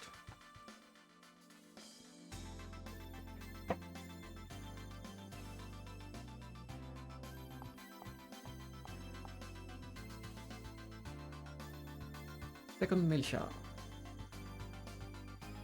I'm not sure if we have anything to do on the foundation or if we are completely done with the foundation. We might. No, that's right. We still have the quiz on the foundation. I should have checked that first. That's right. We have the quiz.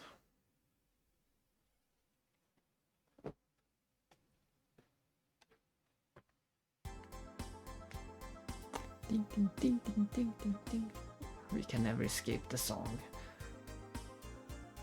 They mustn't allow it to play.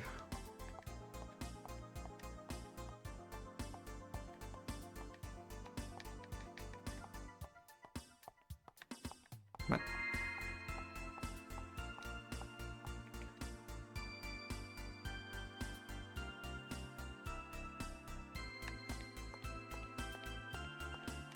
Let's see.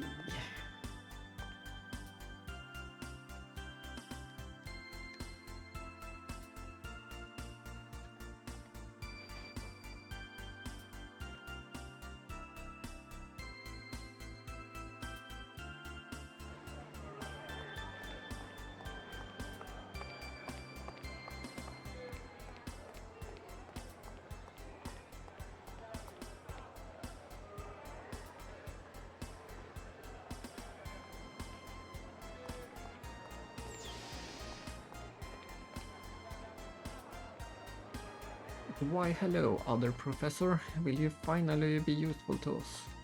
Yes. We will get... This is one of the few times we actually get the name of the professor. It's Hakshin. It's something similar in Japanese. Hakashen or Hakashi, not so, something like that.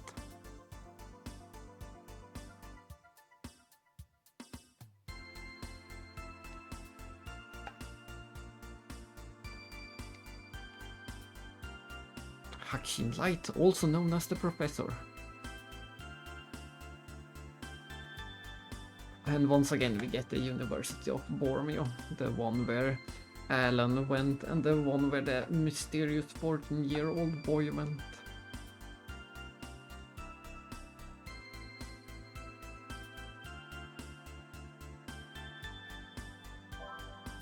And there we have it, the Sequencer B. The yellow forbidden device. If you find a yellow forbidden device, try using it. I think the yellow... Oh, he also removes the green forbidden device. But I need to find the sequencer myself. But the yellow one should be on the Ormus stronghold. So we can go there as well for one of the optional dungeons. It's quite a difficult dungeon, but we can try it.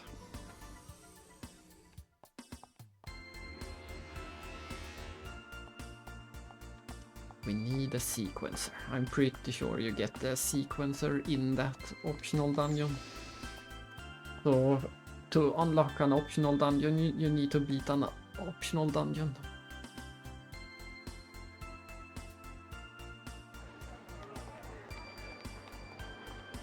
And then over here it should trigger another quest. No, not yet apparently.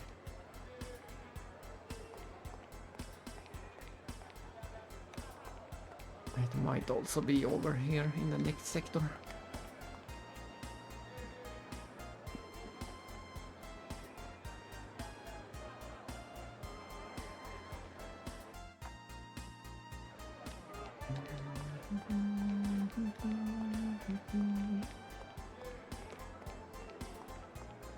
It shouldn't be this guy.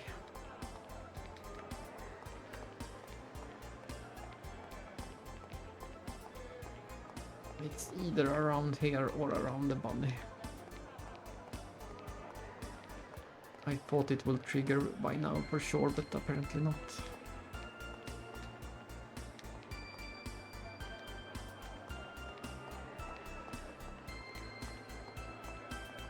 We will check these guys.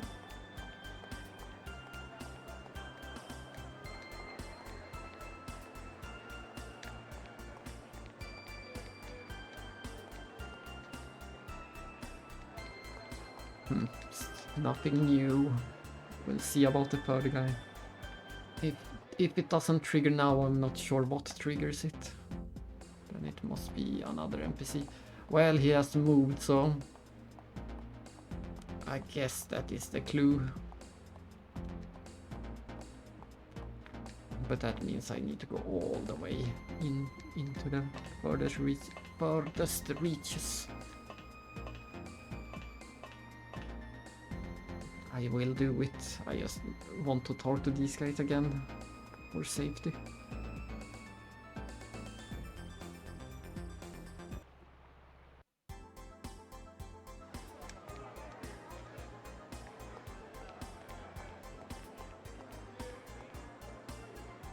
No, they don't mention that their friend is gone.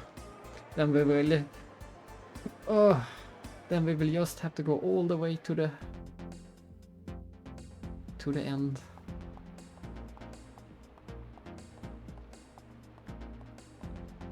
No one over there.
There he is. This should trigger the actual quest.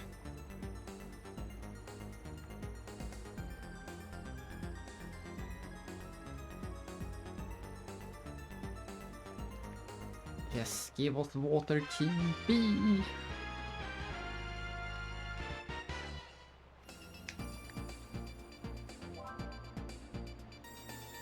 There it is.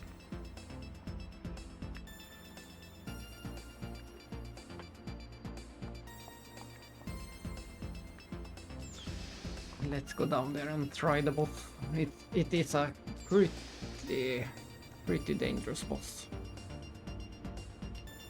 Even after beating the final boss, this one might be worse. We'll see.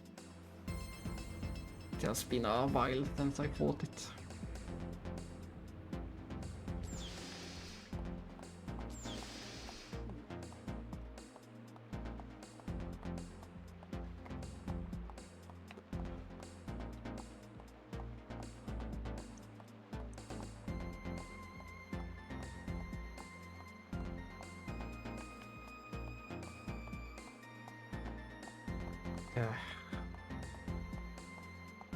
Always the wrong way when it comes to this place. If only you could zoom out a lot more. Or even turn your head.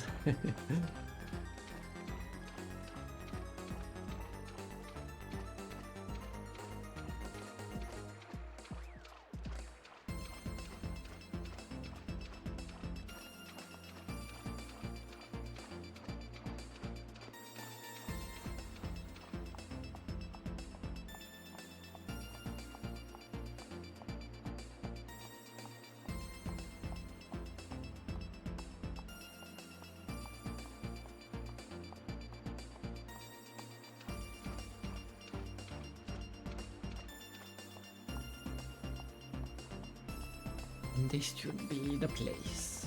Nope, not yet. This is the place.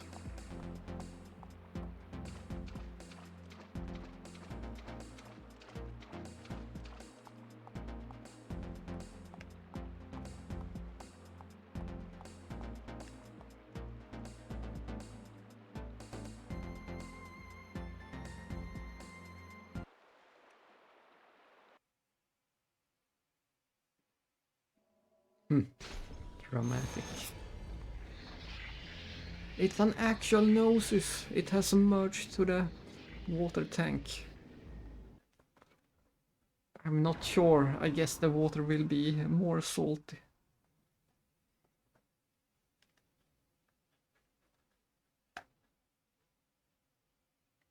Oh, it has friends. Hilbert effect active. Gnosis materialization. And we need to see if the friends have anything to steal. Not a lot of HP for the friends, but the boss have almost the same amount as the final boss. Nothing to steal, so we can just kill them off. And they don't have any zones. We can just mash them as fast as possible.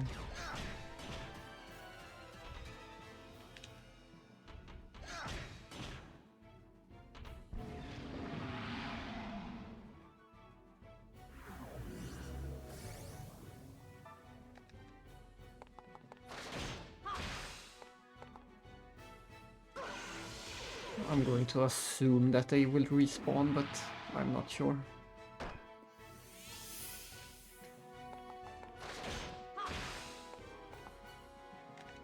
Either way, we should get rid of them.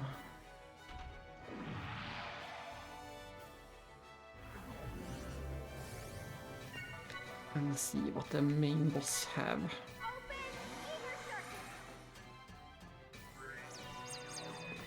Skill upgrades, nothing important, but we will of course try to get it.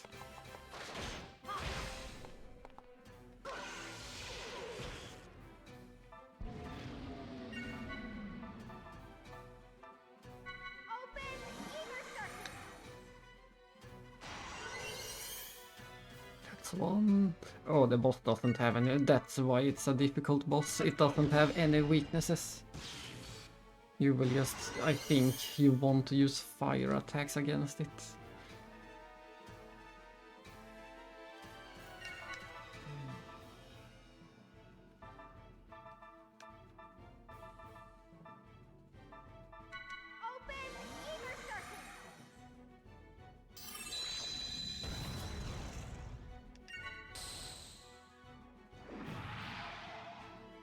Ah, it's already back.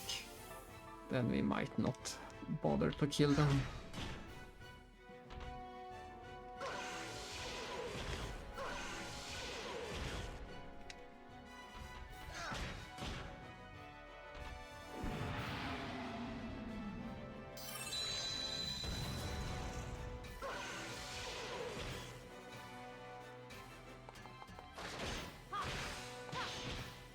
Cosmos does terrible damage.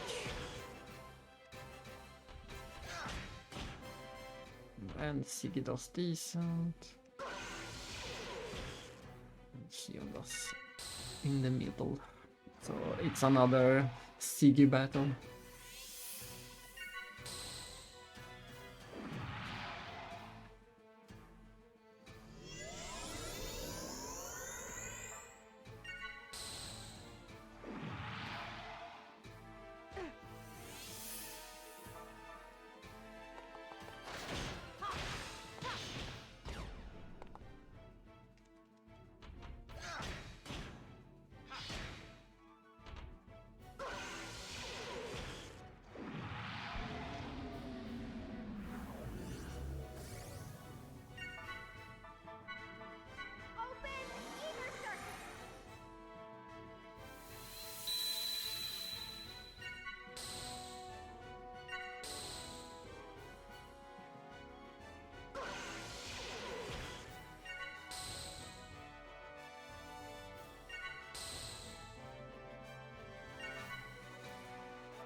That's fine, stealing minor amounts of... Just some minor amount of EP, I can live with that. I'm not sure what the heavy status effect does, but it disappeared.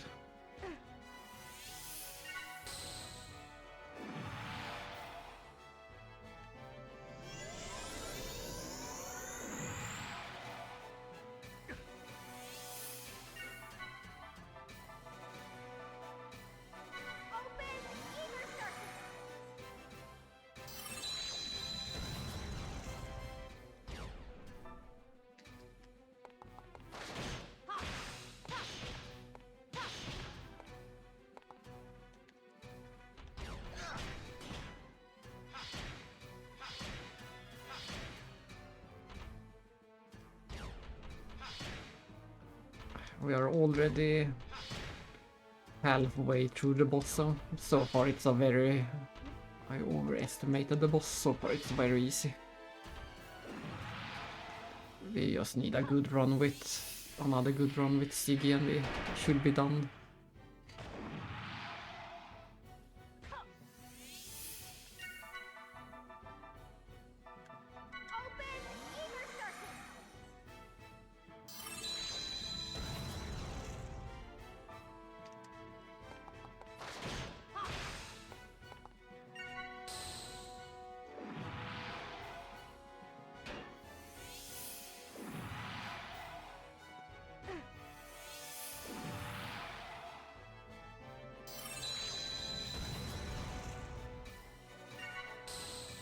Not what I wanted to do.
Let's see if we can take it out in this turn.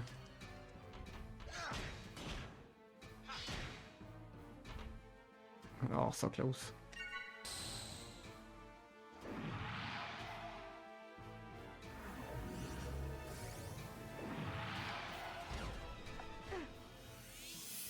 But this should be it. Ooh, ×4. But apparently these guys remain.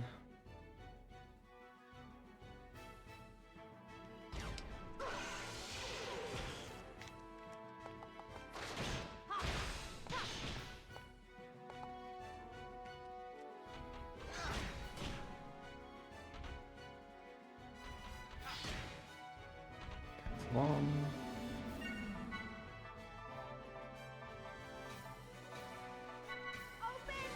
I don't want them to get turns in case they can. In case they can revive the big guy. So I want to defeat them before that can happen.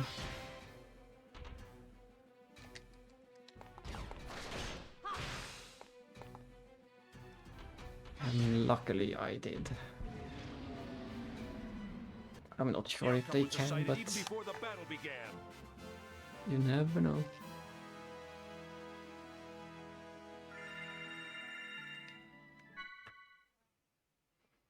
Either way, an easier boss than I came prepared for. I didn't even need to heal.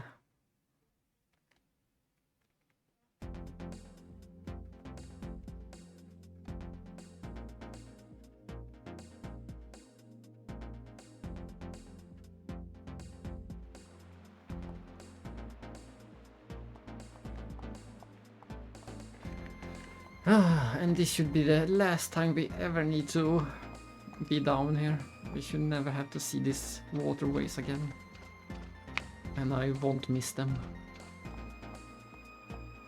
They are so tedious.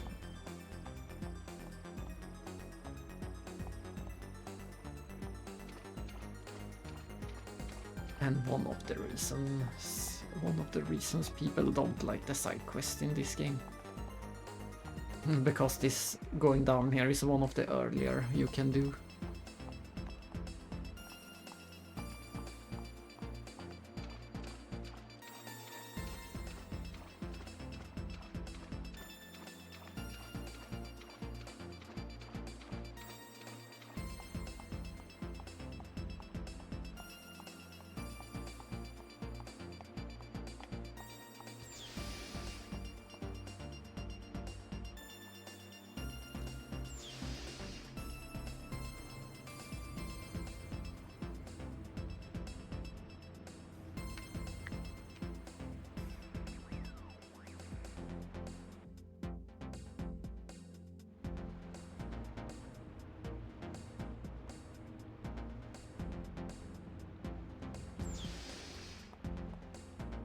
Hello, give us the best reward that you have.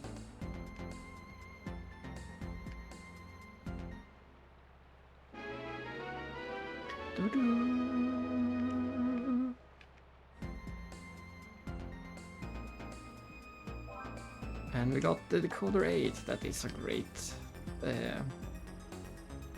reward. Let's see if we have the door. We should have the door.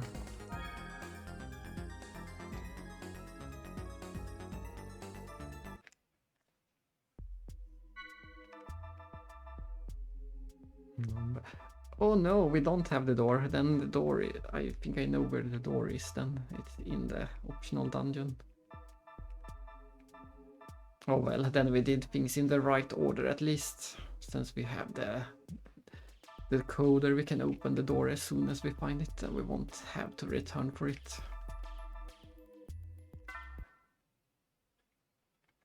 I won't complain too much.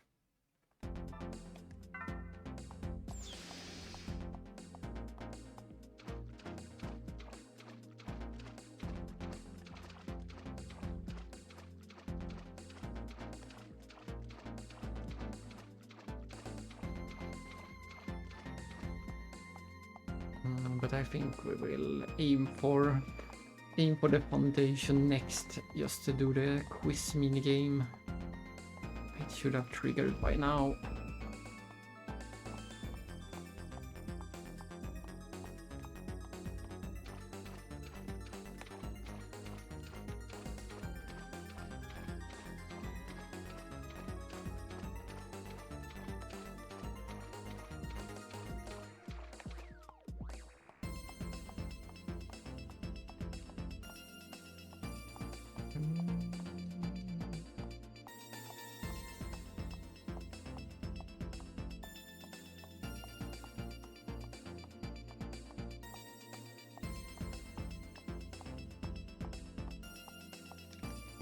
Ah, let me out.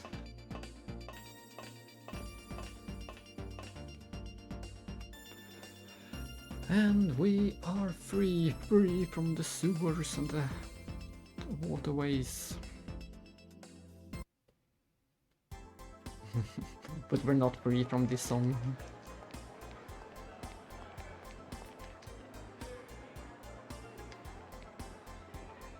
Out of control nanomachines. I thought it was a Gnosis, but apparently not. It just looked like one.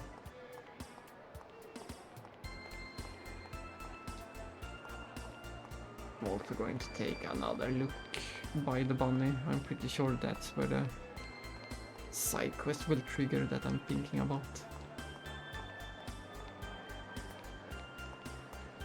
No, this is the side quest. Winona.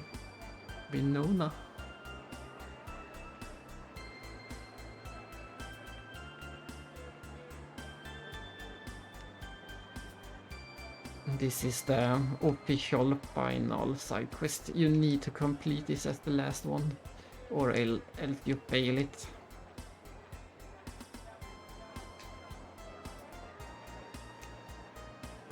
Next time we talk to her, we have to have beaten every other side quest, including paying off the debt.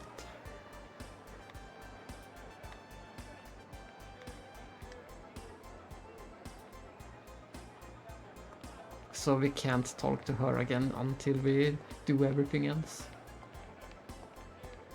If we talk to her, we fail the quest.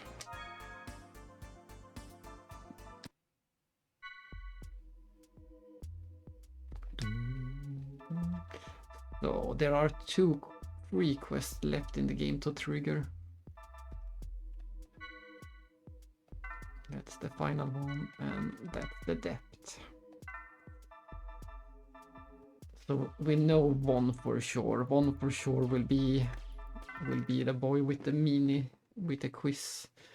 But I can't think of what the final 2 are that I'm missing. Can't remember anything else at the moment. What could a quest be?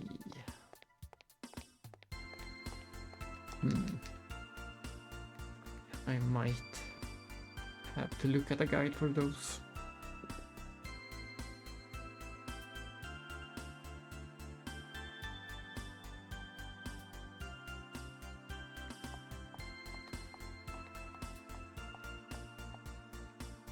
But it's also possible that they won't trigger until we have done the optional dungeons.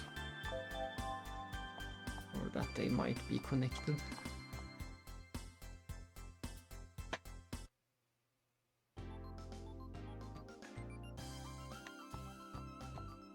Let's save.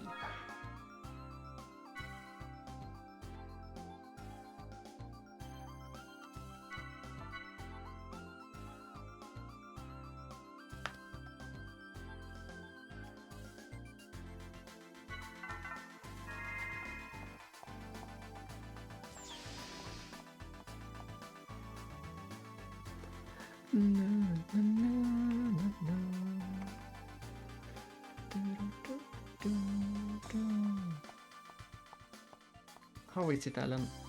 Impossible. Yes, nothing is updated.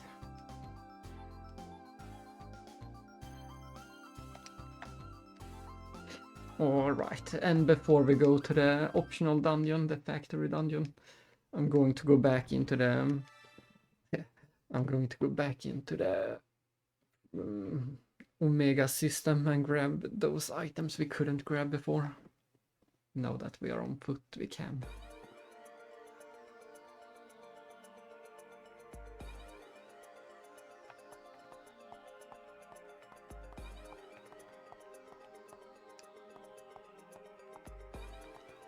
Do you know?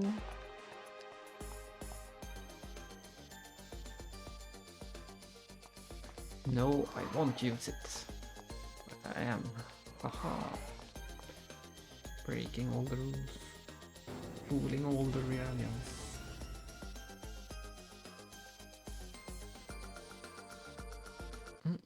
Alright, I was so distracted in the intro that I forgot to mention that Pied Piper is released. It released yesterday on Steam.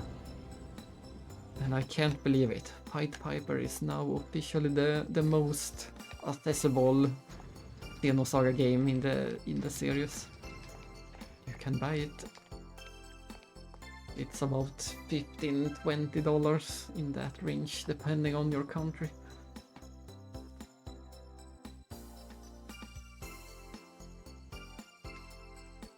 I am beaten. I am defeated. I am ruined. Do you think you could go beat that game to avenge me? Leave it to me. The number of times I have tried talking to this kid without success. We can finally do the quest.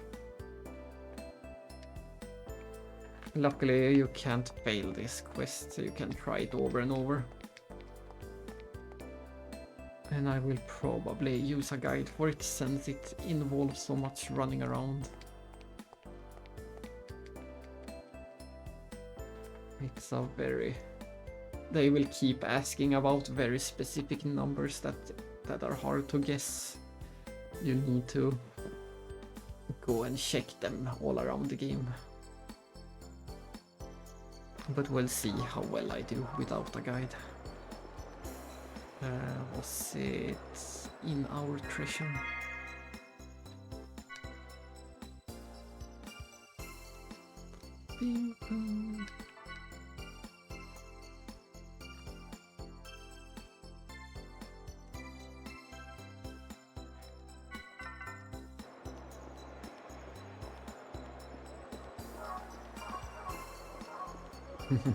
Still confused about the hammer in the head.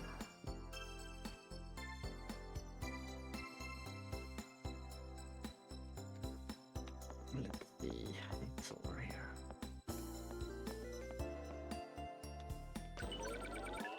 Ready, go! How many UMN communication booths are there at the Milton spaceport? You have to input the number manually. I think 4. It's correct. And the model number of the Encephalon dive seat at the Vector 2nd Division. I think it's 8,000. It was incorrect. This we know for. Then I'm guessing 4,000. That's also incorrect.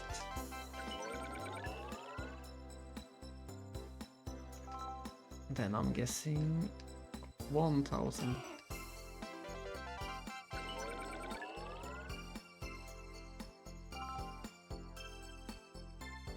$2,000.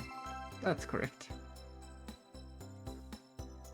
What's the ship number on the direct flights launched to the flight simulation? I think it's 2. It's not. This might take a while. And this isn't the first time a Namco game includes something like this.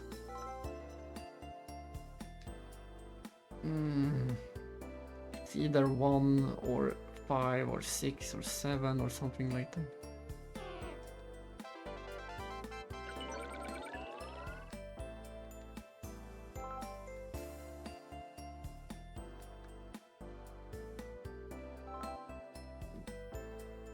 Let's try 1. It's not 1.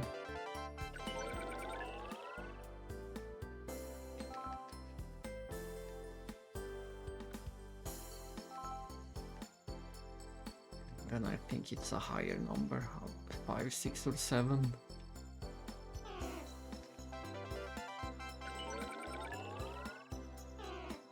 Oh.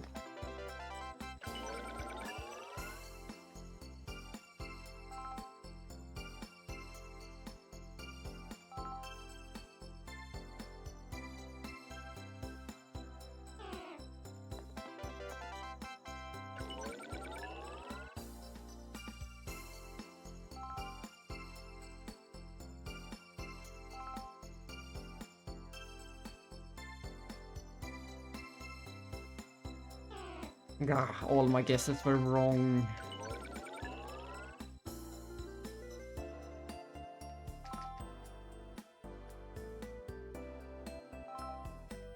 Let's try 3 then.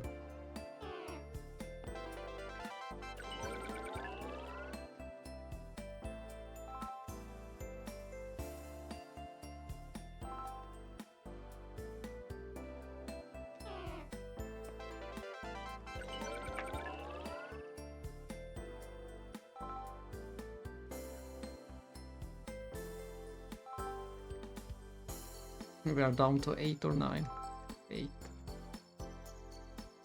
This one is easy, it's 4. I think it's area 50. Is it 55, 55, or is it 45?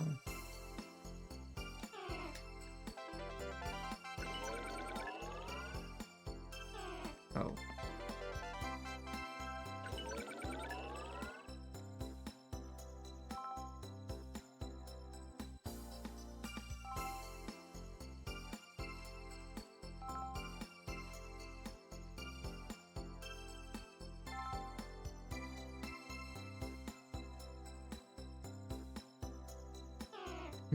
What is it then, if not 45?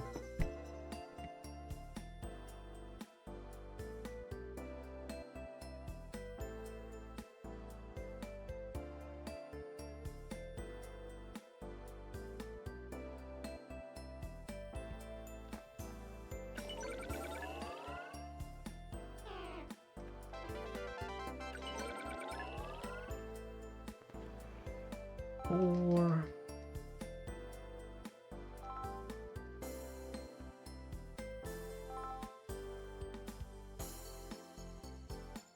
a lot of answer is 4, so this one is 40. What's the address on the something Lone Street? This one I'm looking up, it's 229, I could never remember that. At the Smile Bakery. There should just be the 3.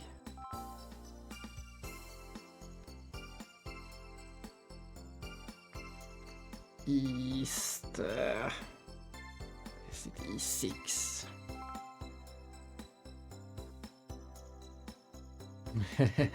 There was 10 mice. Oh, this one is tricky. There's 1, 2, 3, 4. I think there's 5. Correct. What kind of question is that? That is 12.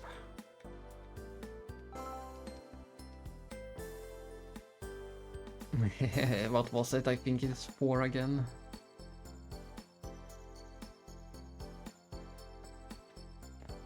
No, apparently they mean every single individual. This one I'm looking up.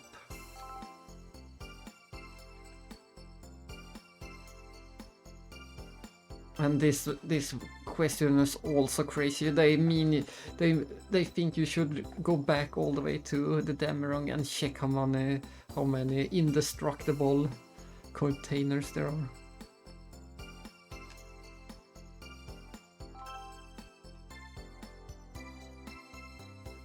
And the same with this, how many red vector logos are painted in Vector's first division?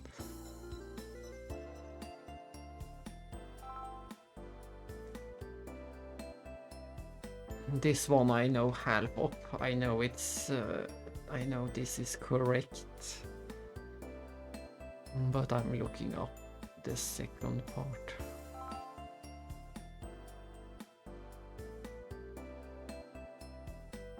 I have no idea. You need to check the database.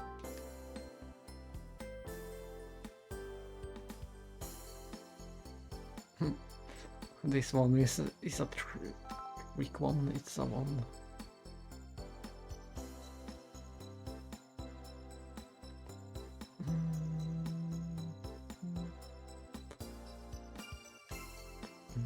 My first guess will be 8, but the correct one was 9. This one is also tricky. Let's see. 7 sounds about right.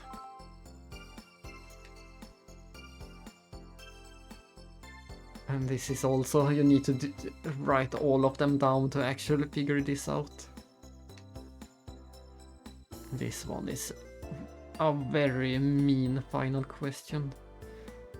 I have done every single one of these the hard way before, so today we're just looking up the correct answer.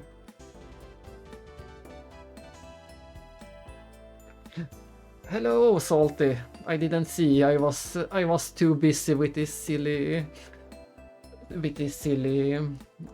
quiz game. Welcome to my stream, and how fun that you finally managed to get here. DJ Davis is away for the moment. It's just us. It's not the best of streaming times.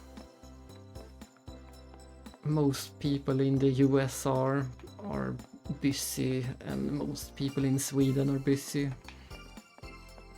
But I still wanted to play some.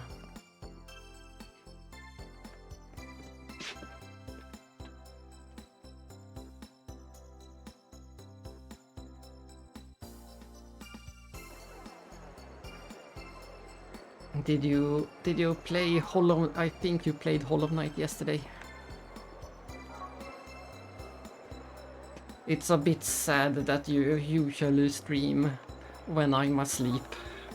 It's a bit too late for me to watch Hollow Knight yesterday. But someday I will be there when you play Hollow Knight.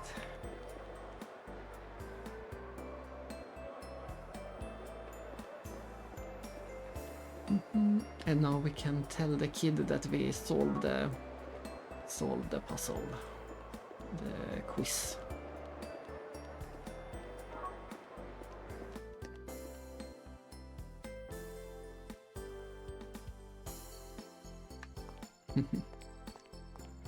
Hollow Knight is one of my favorite games. Both Hollow Knight and Silksong, as you probably understood when I spoke about it before. Both of them are amazing.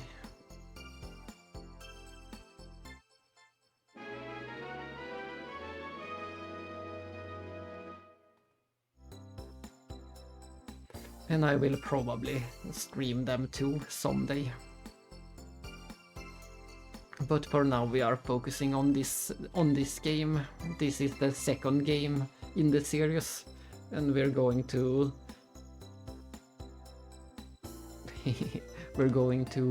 focus on these games until June, when the third game turns 20 years old. So I'm celebrating the series by playing them all.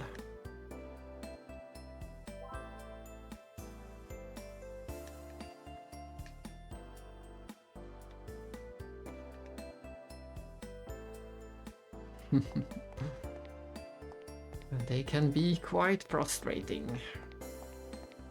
But just like with DD Davis and Elden Ring, it goes from being frustrating and him swearing all the time to being something you play to relax. And Hollow Knight has reached that point for me. Hollow Knight is just relaxing for me.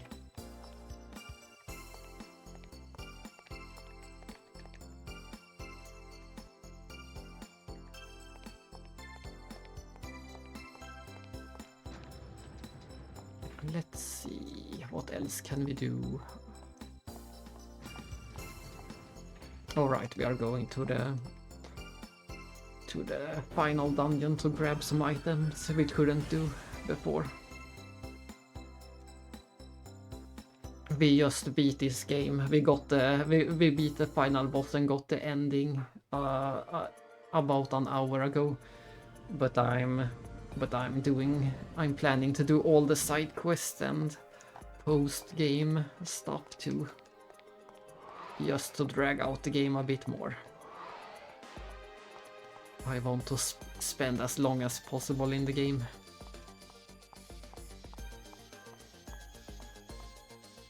And a lot of people don't like this game, so I want to show it some extra love.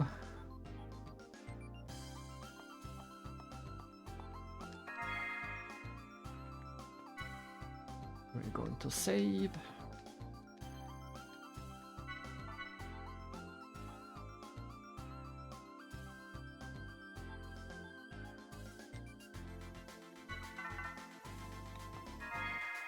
And go into the dungeon. On foot. You can choose if you want to go on foot or if you want to go in your mechs. And this time we want to go on foot. Yeah, this series is you could call it a space opera. It takes place in the far future, and humanity have left Earth behind long ago. And you have all the usual space federations and different factions, and this game have a lot of religion also. They base a lot of the story in Gnosticism, a variant of Christianity, I guess, but it's called Gnosticism. Gnosticism.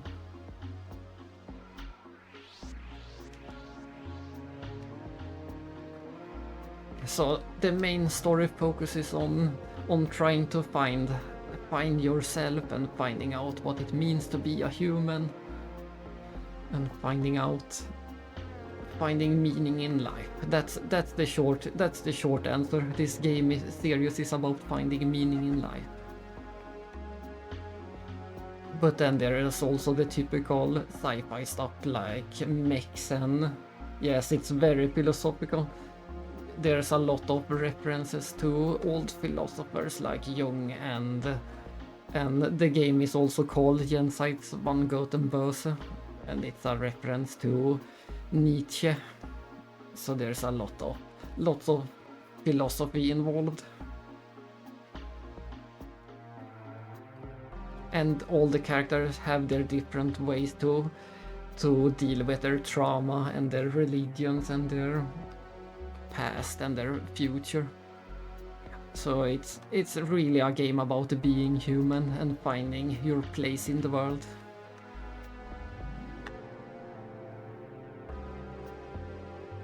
But it is also a typical RPG where you fight in mechs and gain levels and talk to NPCs and all the usual stuff.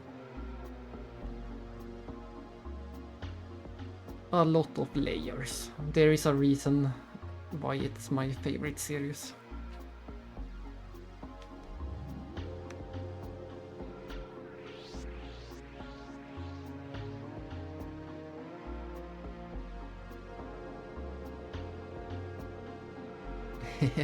Maybe we find out in the next game, the final game, what our place is, and if there is a god or not.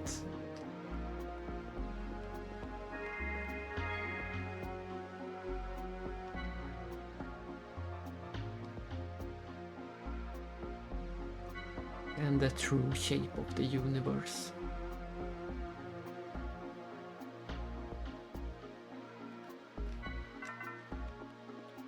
But this place we couldn't go to before. The last time we came to this dungeon, we were in our mechs and we moved along. You can see we are very small on the screen. That's because you are supposed to be in a big mech when you walk around here. But when we are on foot, we can go over this little bridge.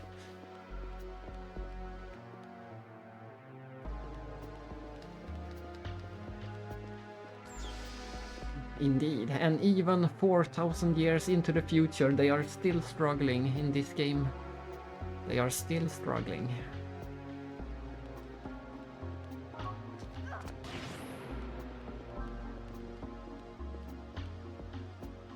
Yeah, this series is full of cool details and cool level design. This is almost on the Dark Souls level. You can see that big blue door that's shining. You can go into that door with a mech, and then you can fight the enemy below in the mech, and then you can walk on foot above.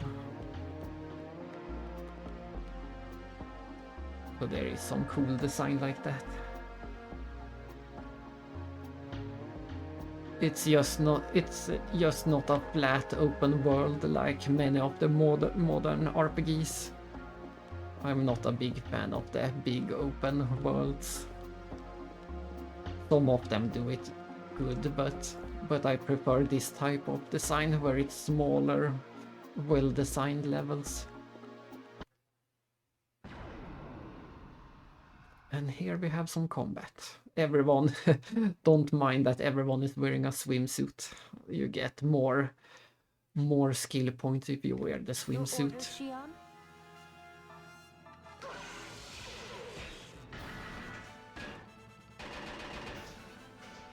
Even the cyborg is wearing a swimsuit. Let's see if we can look at his silly... Look at this. Even the cyborg is wearing a swimsuit. He has a funny scuba wear or snorkel or what it's called in English.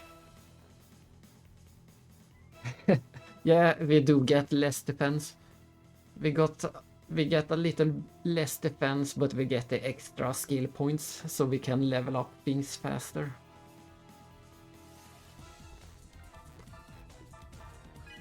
And in the next game you can also, in this game you only have the swimsuits and the normal clothes, but in the next game you can choose between a few different clothes. Some are quite cool. And in the next game you can also see them in cutscenes. In this game you can only see them in battle, but in the final game you get to see them in the cutscenes, the alternate costumes. So that will be pretty nice as well.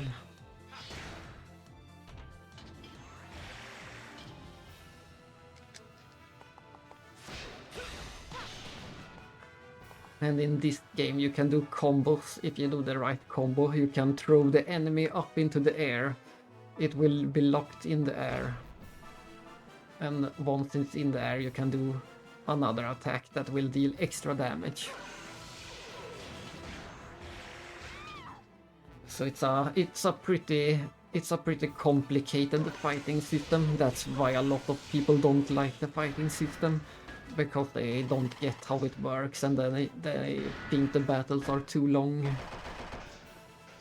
So a lot of people sadly skip the second game and just watch the cutscenes on YouTube instead of playing it themselves. And then the bad rumors spread about the game, so more and more people started to skip the game. It's a bit sad. So that's why I'm trying to... Yeah, it is complicated, but once you understand it, it's really fun too.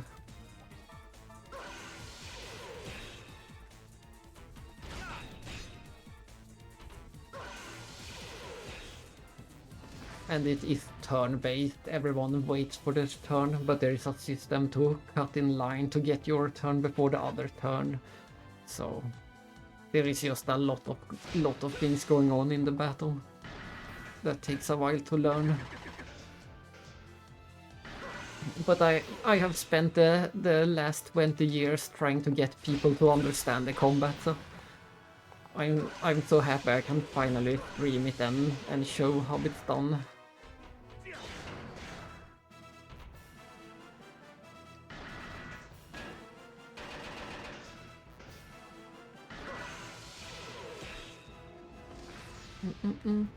And that is how I found DJ Davis too. He was streaming Xenosaga 2 a few years ago, and I helped him to understand the combat better.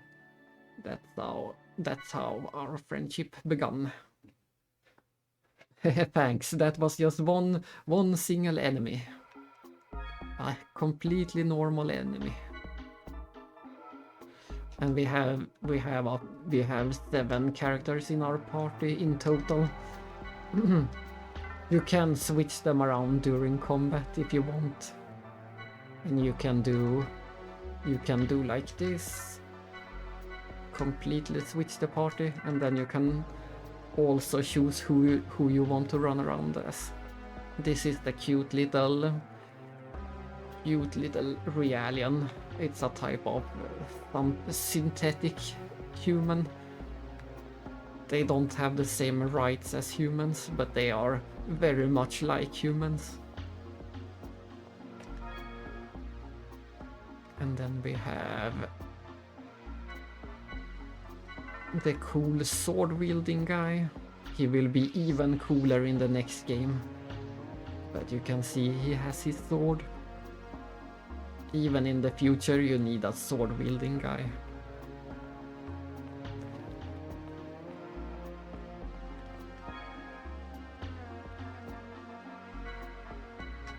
And then we have this extra mysterious boy, but we know he is more than a boy. Yes, swords are always a must. There can't be an RPG without swords.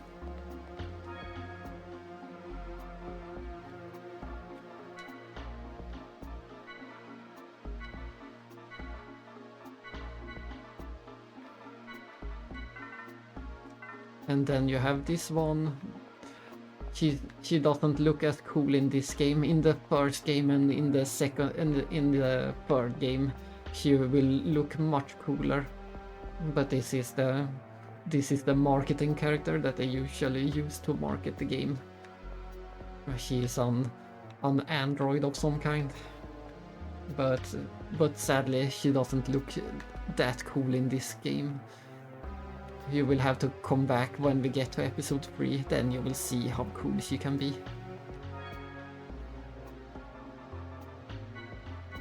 And of course, this is also one of the cooler characters, the cyborg. This is how he is supposed to look when he doesn't have the swimsuit on. And they all make different sounds when they run around, different footsteps. That's a nice little detail too.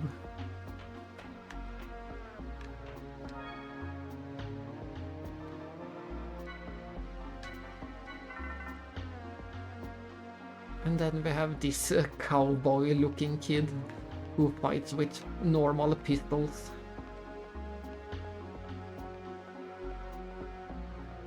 All of them have so much. Exactly, you could hear the difference.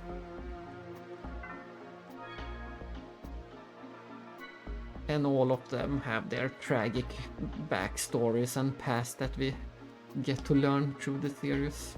All of them are fantastic characters, story-wise.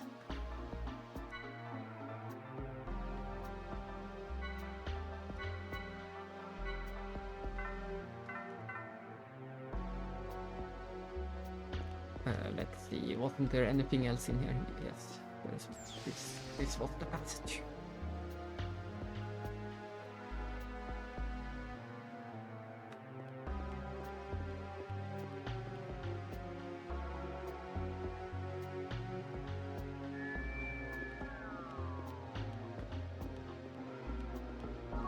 Here we go. This looks like a puzzle.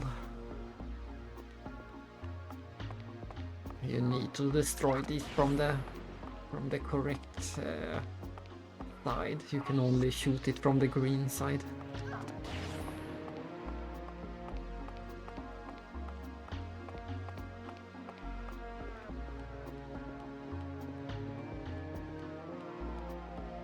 Then we take the elevator down.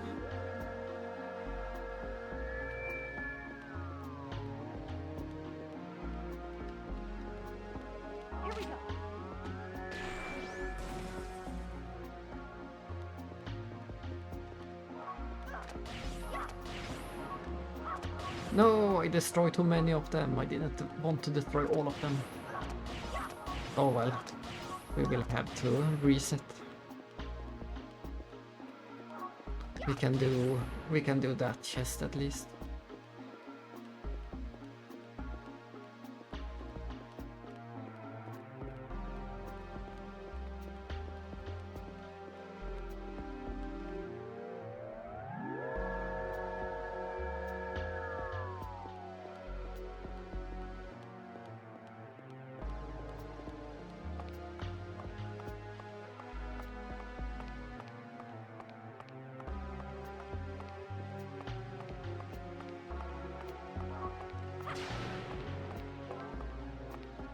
Some treasure. Some upgrade materials.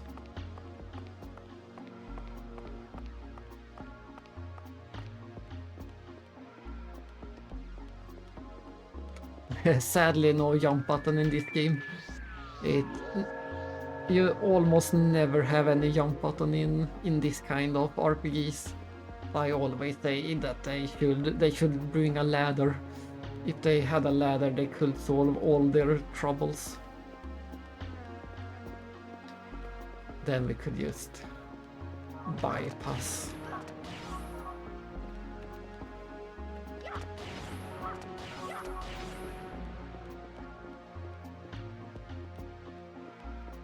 We will have to reset the puzzle. I think you can do it on this terminal. Reset the blocks.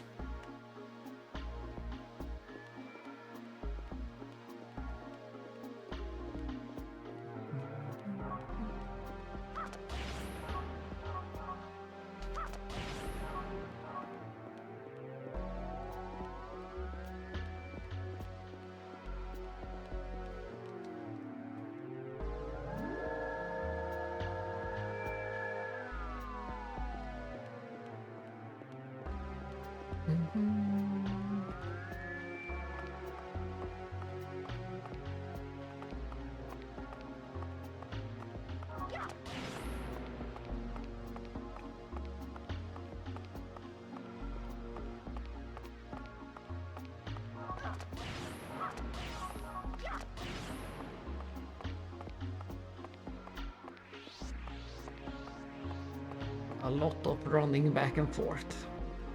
But we need every treasure, of course.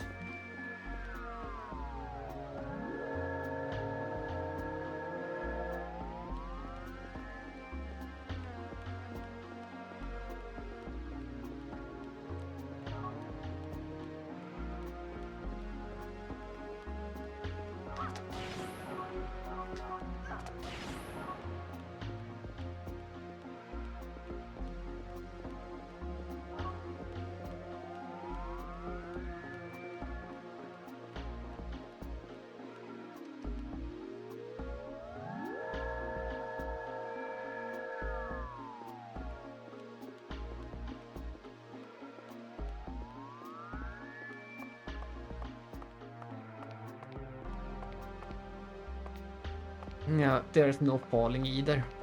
There are invisible walls, so you can't fall down. But you better not be afraid of heights up here. I will be crawling along these if I had to go up here. More skill upgrades, then we only need to get that final one.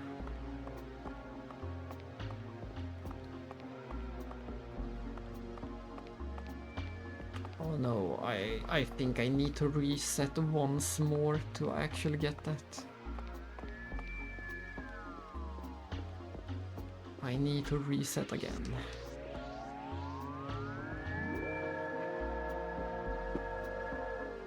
To get the final treasure.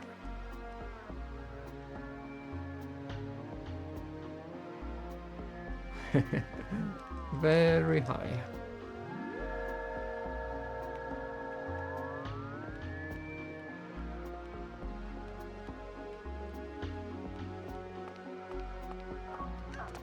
We want to destroy that, and we want to destroy that.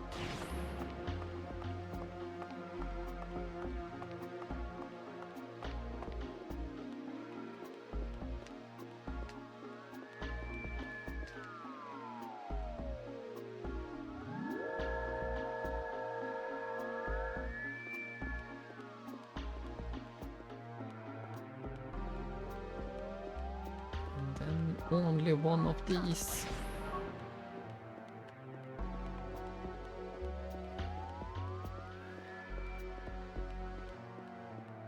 I hope it's something good in that last treasure after all this work. There should be something unique that we need and want.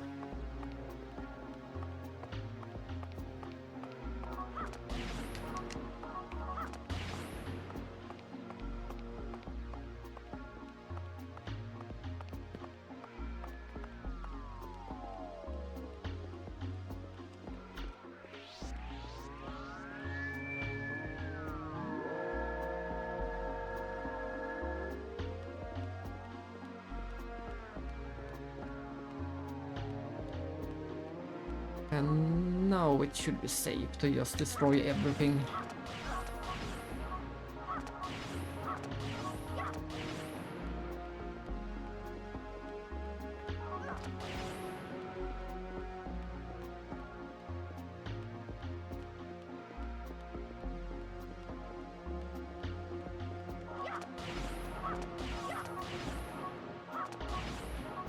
You can all, if you have a different character in here,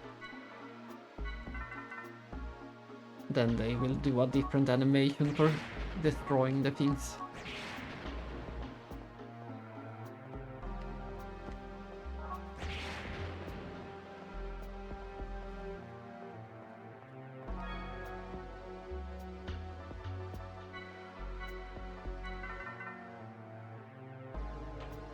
Back to the cyborg.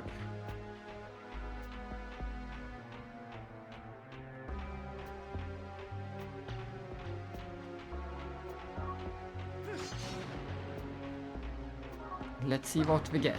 A treasure chest with a secret key 25.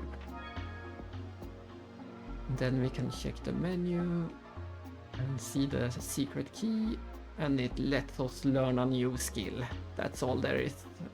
One of the skills are unlocked. Level 4 class B. Class B.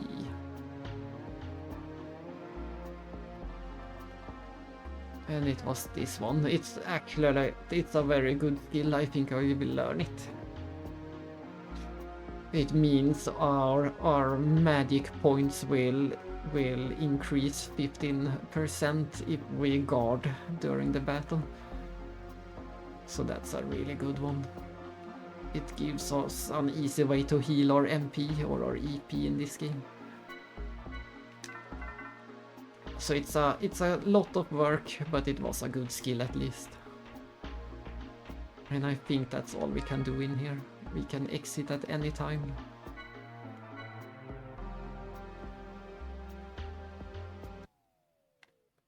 Phew. We are back. This is our spaceship. So this is our main base of operation, this little spaceship. This is the cockpit where you drive the ship, where you steer the ship. And the guy up there is the captain in the red. That guy is the captain of the ship. He's not a playable character. Exactly, we're home. Home sweet home. This is a pretty nice ship. All of these are the crew members. You can see the speakers in the wall. We have quite a nice sound system.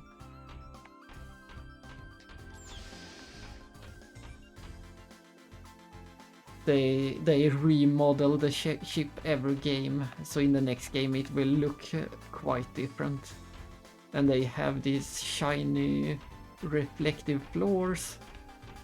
You can see the lights reflect on the floor. It's quite a cool effect for such an old console. This game is 21 years old and they still found a way to make these reflections. In modern games it's very easy to fix it. But for this era it's pretty impressive. And we have these cute little one-legged droids too that help around the ship. They are kinda like a Gizmo duck with just one leg.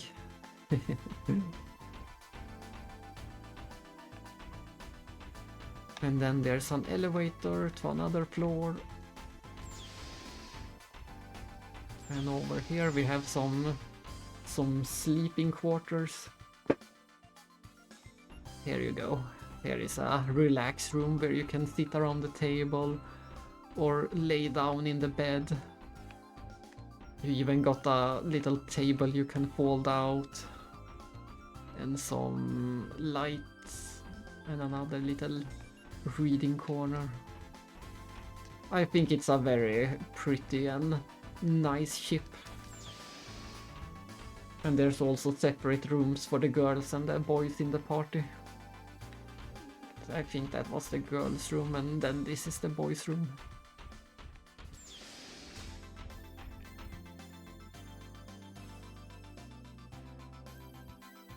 And over here is the cafeteria and the bar.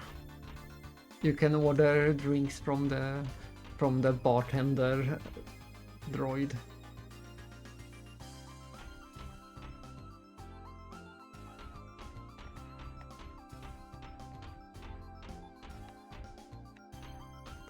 I think it's a great ship. I will travel with it for sure.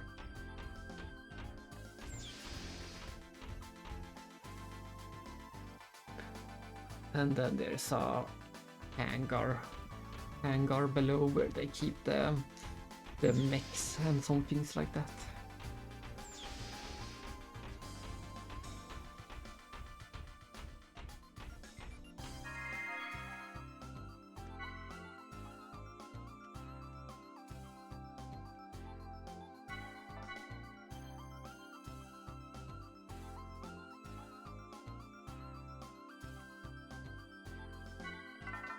I think I need to go back.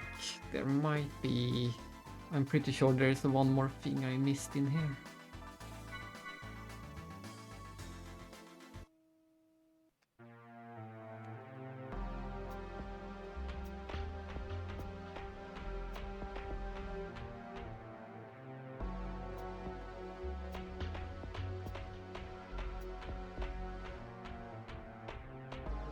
You feel so small when you run around this.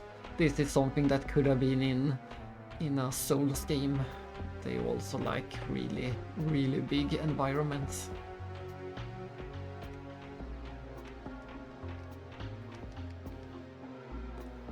Let's go down. This time I want to go to the bottom.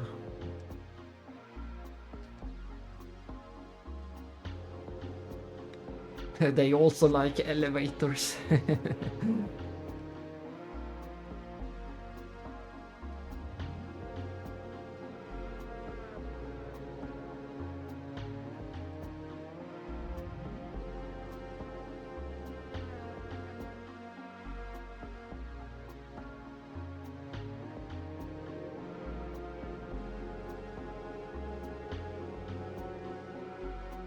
Last time we got off the elevator here, but I think there is one more item below.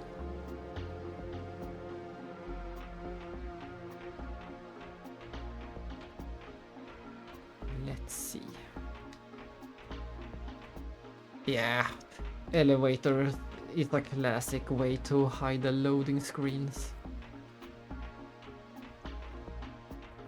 And there's probably a lot of that going on in the Souls games.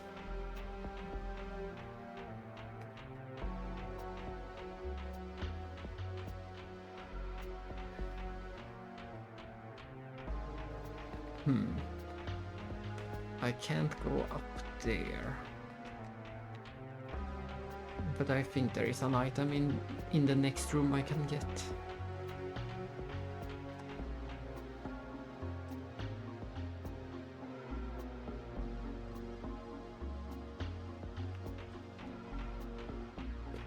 In this corner. It's probably nothing great, it's probably some minor item. Oh, there was a great item, aha! It's the decoder 10. If we check in this menu... This menu even has its own music. If we check in this menu, we can see that the decoder 10 leads to a door we have seen somewhere else. So now we can go to that place and open the door.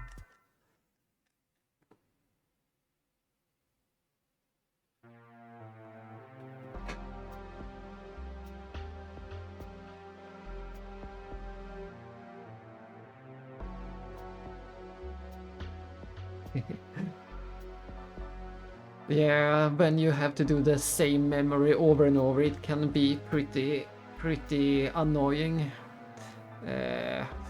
when you fight that ballerina boss.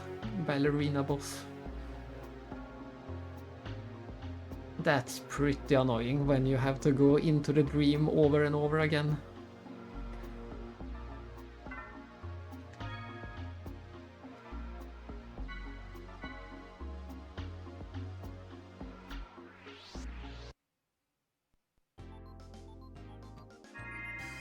Let's go to one of the prettiest places in the game.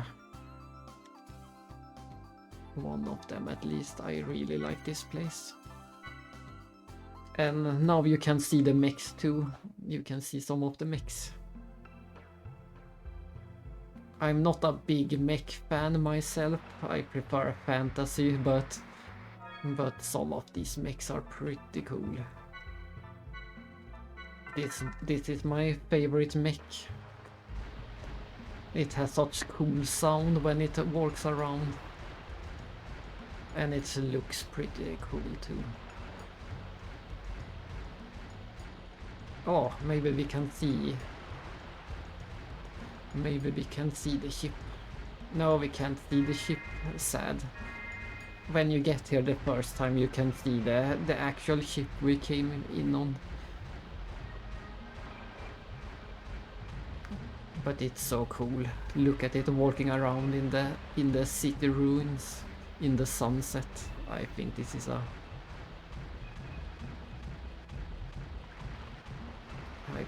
a really nice setting.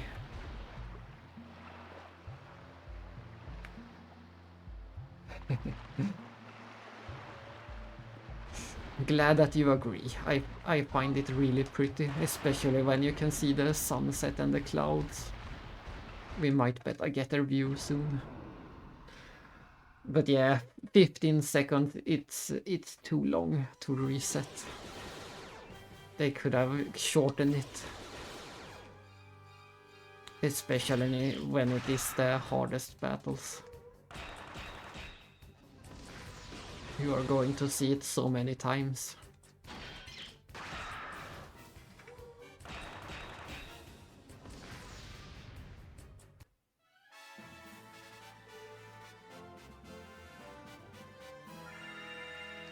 The battles are a bit simpler. Oh, the Coral Tower. Yeah, the Coral Tower. I didn't have much trouble with the Coral Tower my first time playing, but I did a challenge run of some kind, and then Coral Tower was the hardest thing in the game. I had to redo it so many times. And my sister gave up and never did the Coral Tower. She skipped it completely.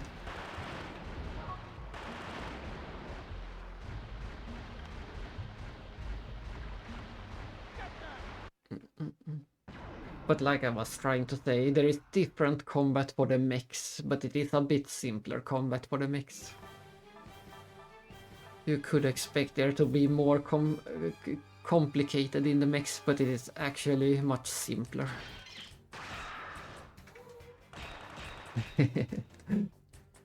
But she did get the alternative heart at least, so she got the true ending.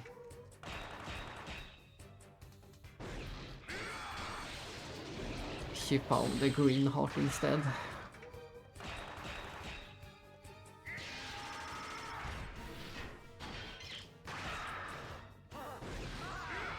Yeah, it's from the prince.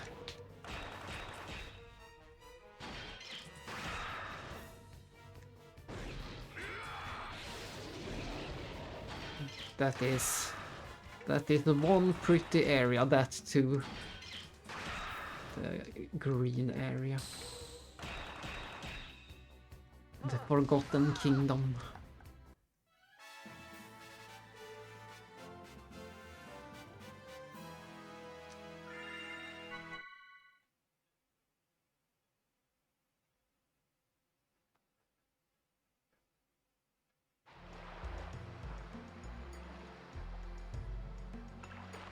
Oh no. Yes, you have to do it all. You have to do all the painful choices too.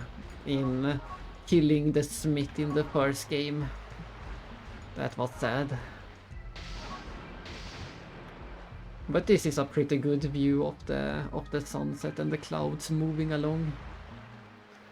I think this looks great, especially for a more than 20-year-old game.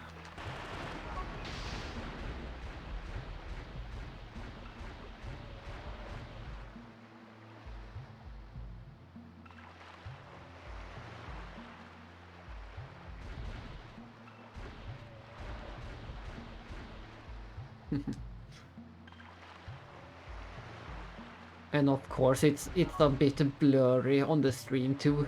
On my screen it's a bit sharper. But still you can see it looks great. It looks good enough. This might be the door we want, this little red door. These red doors are special door that you need special keys for.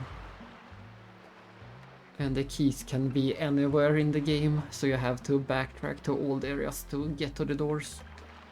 It's a fun little quest. And there is always something good in the red doors. You can trust in the red doors. They keep that same, those red doors up here in all the games. It's a fun little thing that returns every time. Level 4 Class C. Level 4 Class C Overload. I see. It's not super great. It can speed up the battle a bit, but it's not. We have better things to equip. So I'm probably not going to use it. No, in this game you can't miss any of the keys, you can always backtrack. That's the great part about this game, that the way the world works and the way the game works together very well. Since it's the future and sci-fi, they have found a way to make VR very realistic, so you can go back even if the dungeon is destroyed in the story. You can go back to the dungeon anytime as long as you remember it. You can use your memories to recreate the dungeon with some type of VR technology. It's much more advanced than VR, but that's the easiest way to explain it. So even if a dungeon gets destroyed in the story, you can still return to it later with the virtual reality. So that is a very cool way to always have a way to backtrack. If you check here, these are all the dungeons that we have been in before. Some of them are destroyed and some of them we can't go to right now. But thanks to the technology, we can go to them at any time. So that's very neat. They sure did.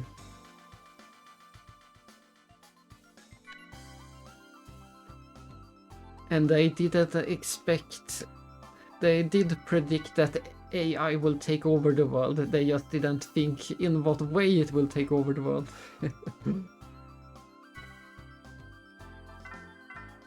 It did take over, but not in the way they thought. Let's see. I think that's everything I can do at the moment.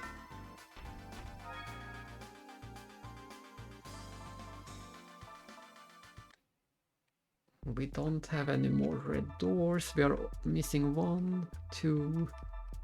We are missing 3 of the red doors. We can't do anything about that right now.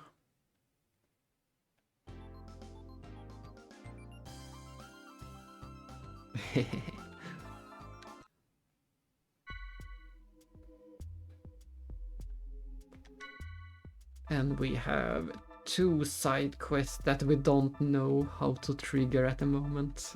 I can't remember how to trigger those 2. I'm not completely sure. I might need to do an optional dungeon to get those, or I might need to speak to some NPC that I don't remember who. So for now, there is nothing more we can do. The only thing to do is to enter that optional dungeon. I'm a bit scared. It's a hard dungeon, but I will go there. And the dungeon is inside another dungeon.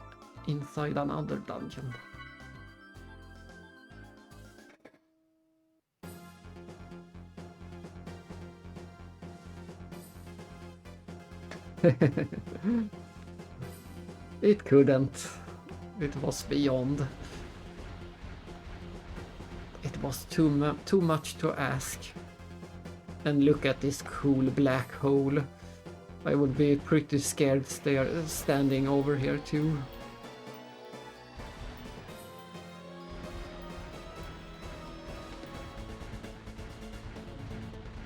It's just so sad that people skip this game because they hear bad things about it and miss cool environments like this.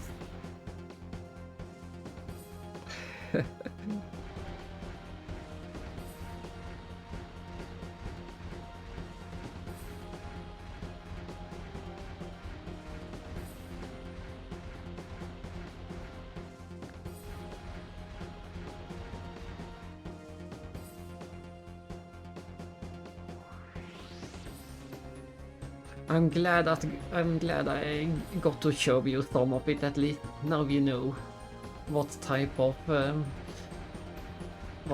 game it is. We won't see, since we already beat the game and the story. We don't get much cutscenes right now, but there is a lot of cutscenes in this game and a lot of voice acting and story. So you don't get to see that part right now. You will have to come back another day for that.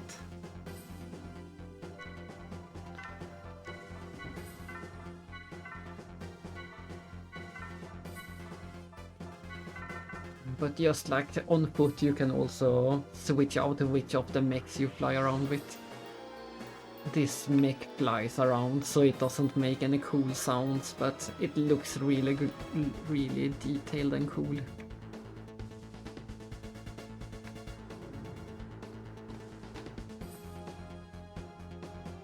I'm glad to hear it.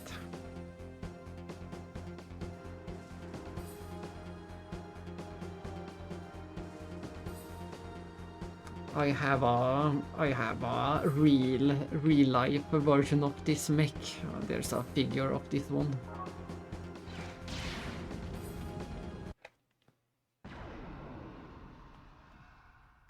Sadly, it's the only one who get a figure. The other ones did not.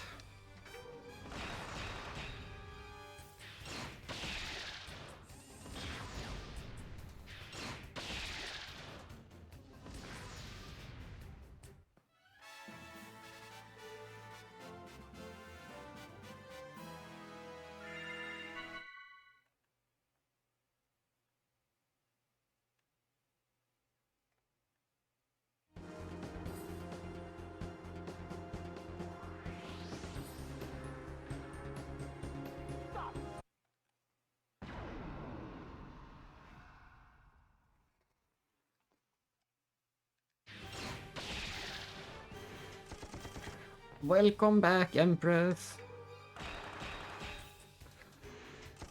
This should mean work is over. Finally home. Home sweet home. In the meantime, we beat the game and are doing optional things again.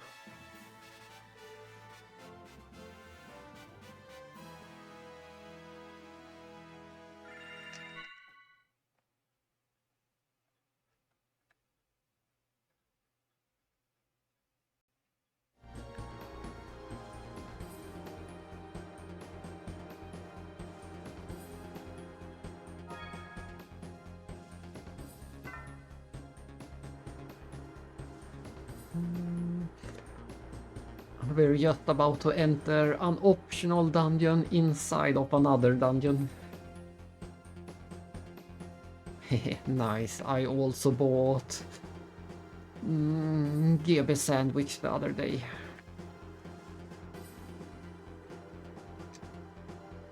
All stocked up for summer. Let's enter the dungeon in the dungeon with the forbidden device.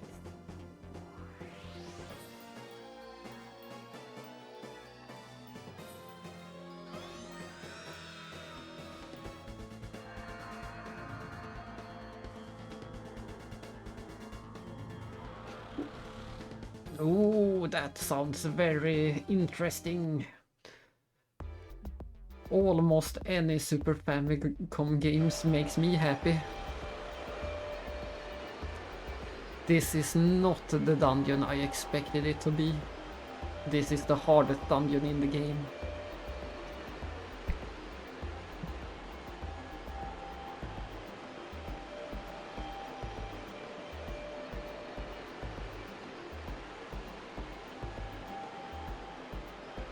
I am not ready to tackle this dungeon, but I will try, but I will probably fail.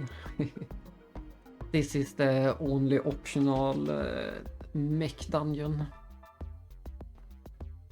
Oh, hello, welcome back to you too. Everyone is back.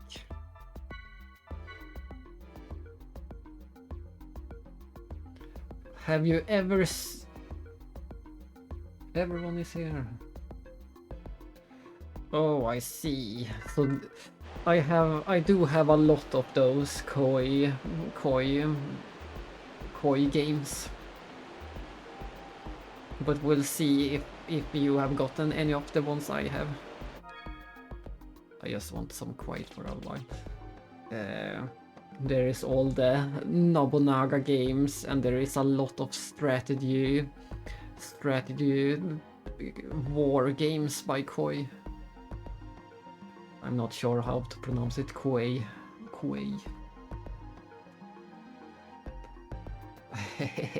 I know that you are tempted. I finally got to show Too Salty what this game is all about. We went back to Second Milcha and took a look at the nice sunset.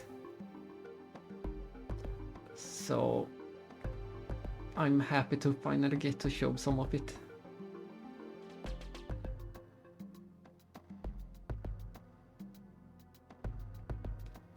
But let's see, I don't think even DJ Davis have seen this dungeon before.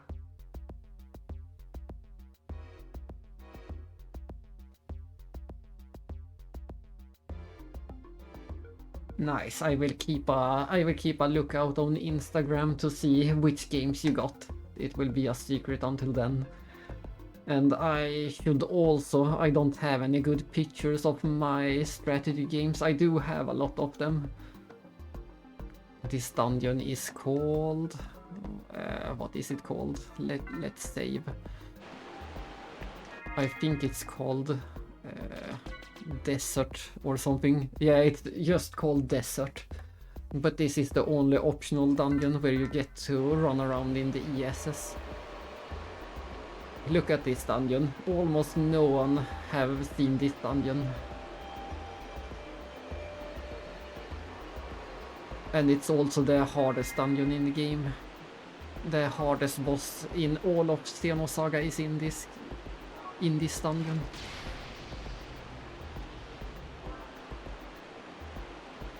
We'll see how far I get. I will need a lot of more levels. Yeah. The dungeon is hard, but the boss in here is one of the hardest bosses I have ever seen in an RPG. The boss in here is just ridiculous.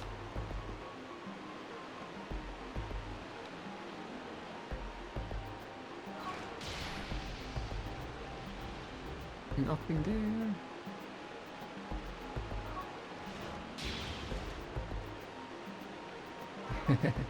I would much rather fight anything in the Souls game than the boss in this game.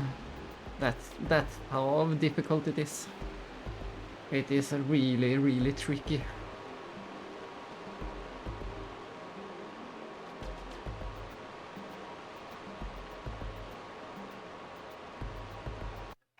But we will try to beat it someday. Not today, but someday we will try to beat it. Someday in May.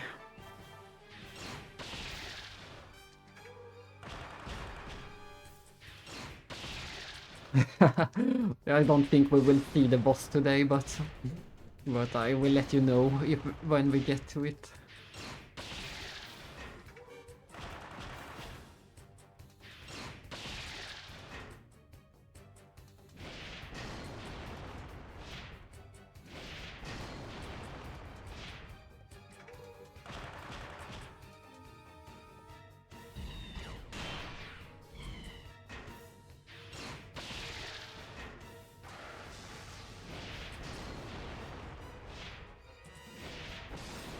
Let's see if I can survive with only one character. The other one died.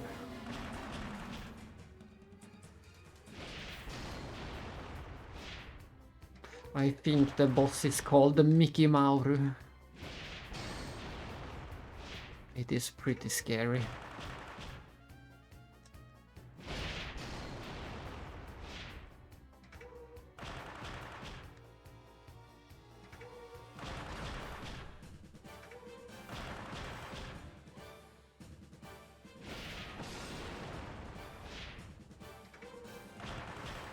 We did survive one battle at least, a normal battle.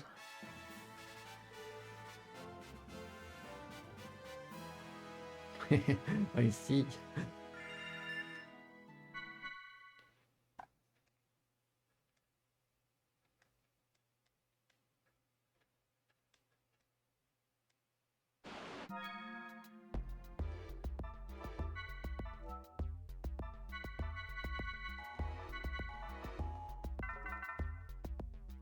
All heal.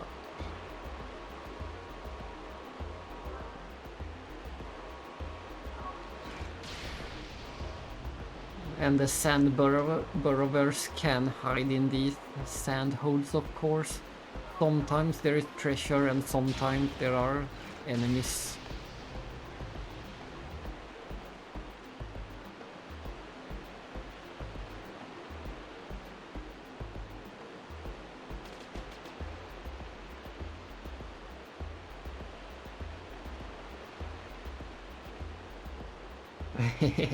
Nice. It's so fun going back to old bosses and get revenge on them the next time. I also found him pretty early and spent a long time the first time.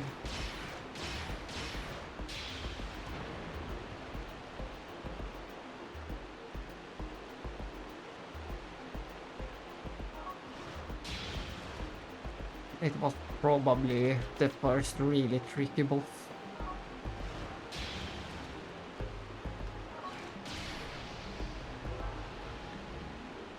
And then there is the fake out. You think you have won, but then there is another phase coming.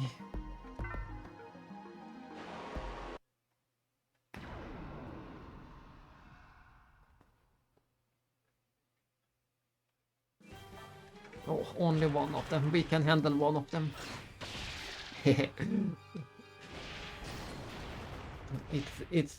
I like that animation. You think you are getting the item, but then the soul tyrant steals it and runs away again. It is a cheating boss.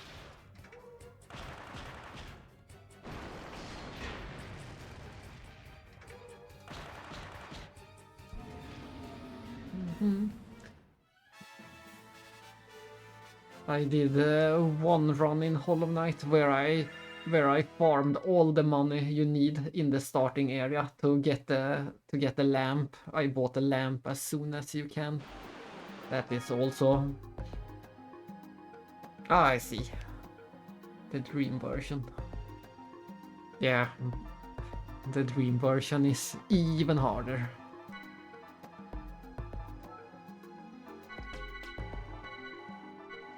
But I did a run where I got the lamp as soon as you possibly can. That is also a pretty interesting route you can take. Then you can go straight into Crystal Peaks. Or you can actually see anything down in the depths. Down in the deepness. Why? And here is one of the other red doors. And we do already have the key. Let's see what we get. Oh, we got the robot part. Now we can get the Erdekaiser, the ultimate attack. Let's go do that right away. It will be funny.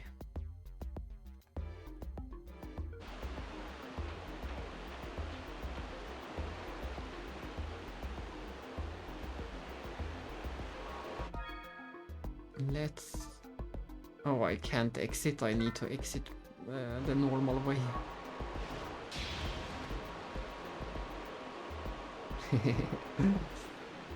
That thing we got, it's a part of a giant robot so that you can summon in battle, not like this, not like the mechs we are riding in. Another type of robot. A much more silly robot.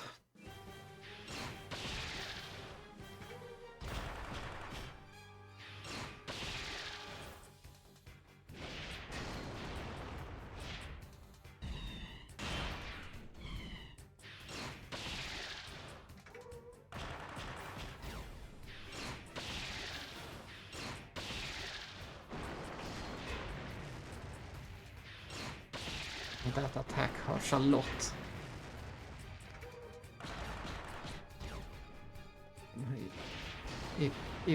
If we get hit one more time, we will probably die. Let's see if we can avoid that. Come on, don't hit me. Oh, we made it. Barely.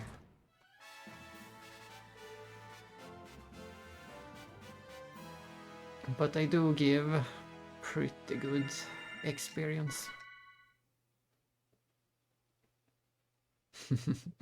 Thanks. Every battle is a battle. Every battle is a struggle in this place. Even the weakest enemies can kill me.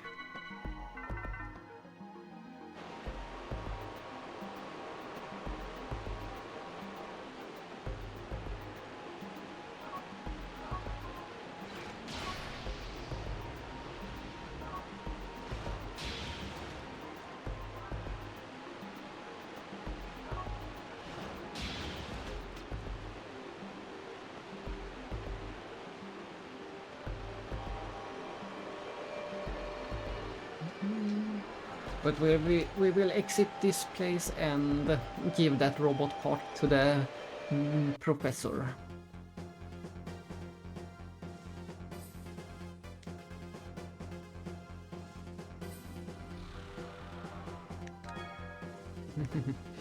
See you later.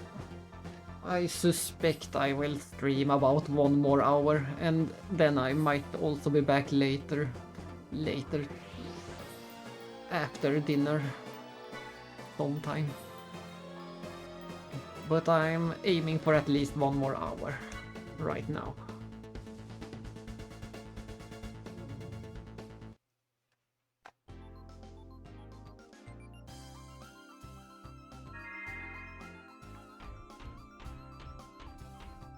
And then we go down this elevator.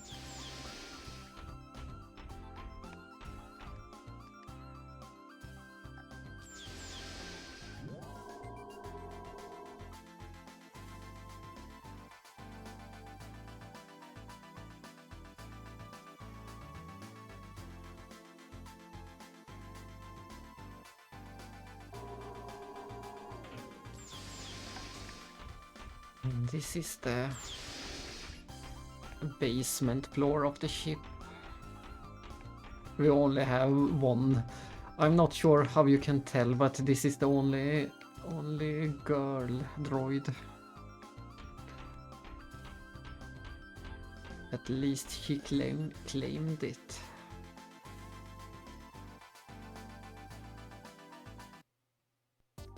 And this is the silly song. The silly professor song.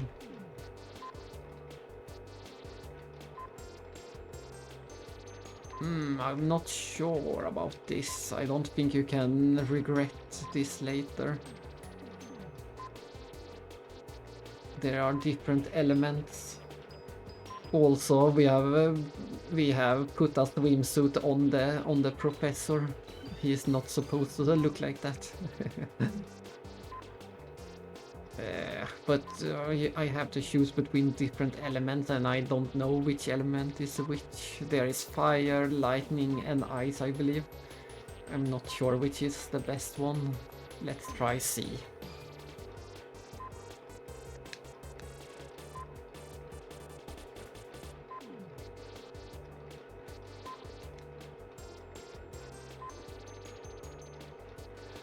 This is a silly little side quest. And there we get a close-up of the captain of the ship. His cap says, "Caution, I'm a boozer." It's a very funny hat. It's hard to make out the text, but that's what it says. "Caution, I'm a boozer." And there is a close-up of the silly professor in his swimsuit. It's more of a beach wear. It's not something I would use to swim in.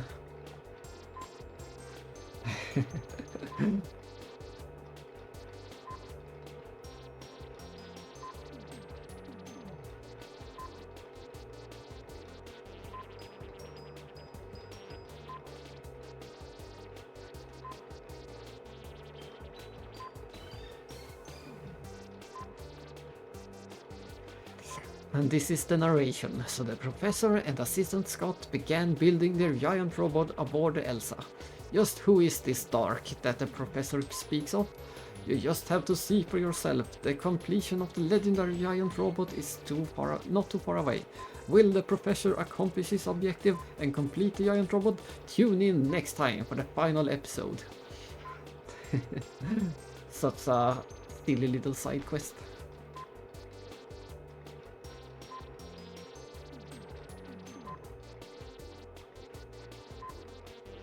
And now we finally have all the parts. So now we can finally build a giant robot.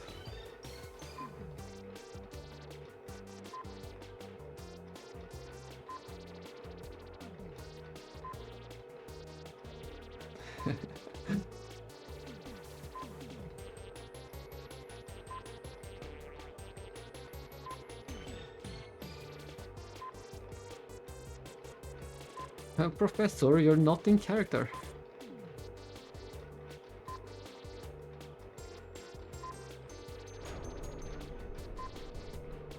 Behold.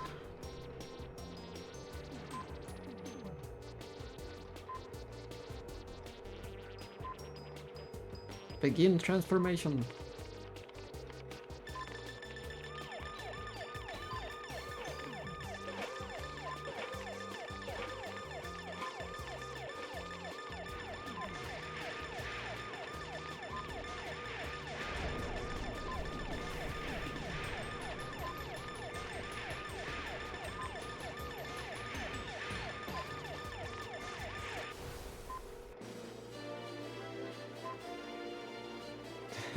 What a victory dance.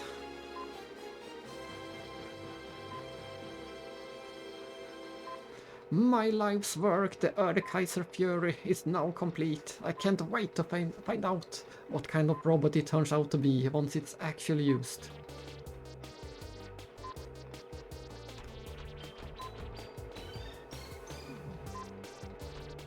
So, Let's just go and find ourselves a battle so I can show it.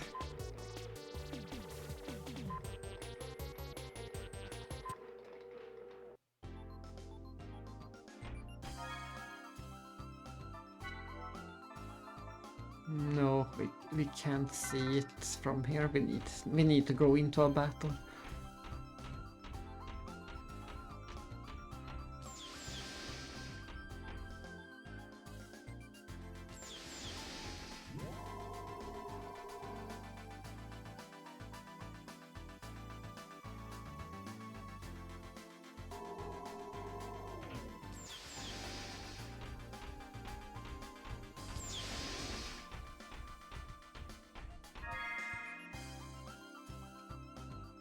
Let's go to the pretty summer area.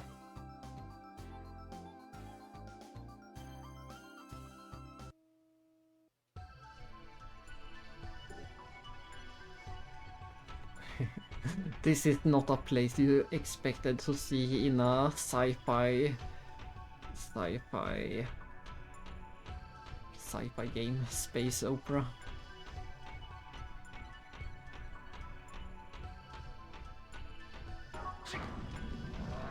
But let's try out the giant robot against these guys.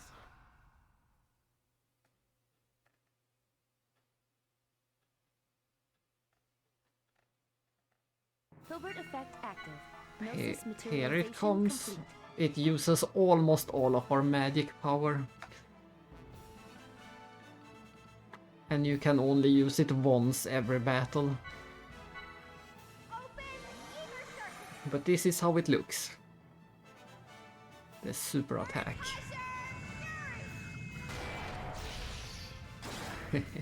Look at that old school robot. Looks like Transformers or Gundam or something like that. And it does massive damage to all enemies. Miyuki's new invention's not bad at all.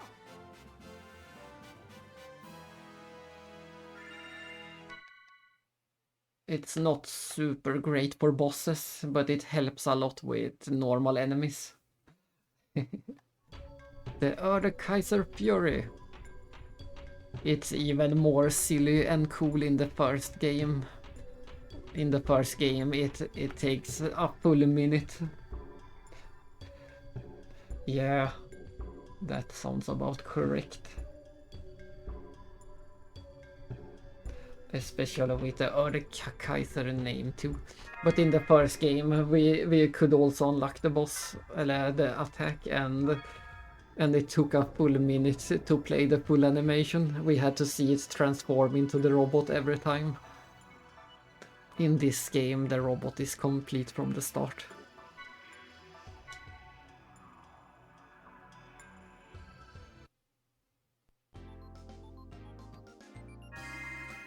But now I will go back to the desert and see how far we can get in there.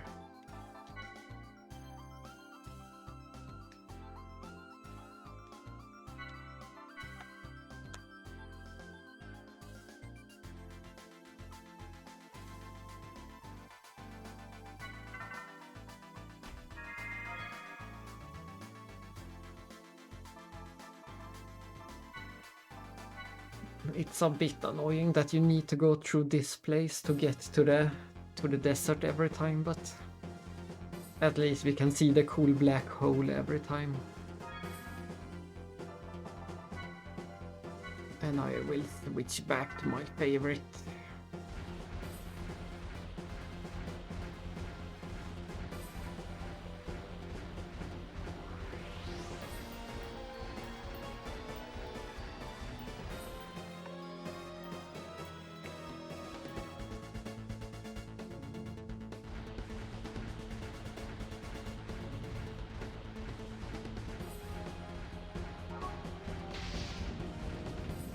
Go into the trap.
And we are back in the desert.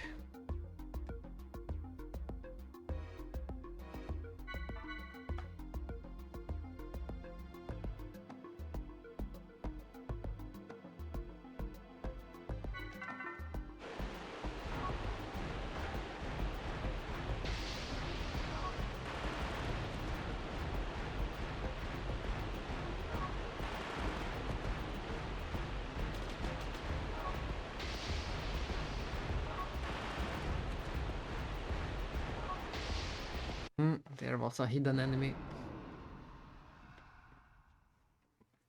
And we are surrounded.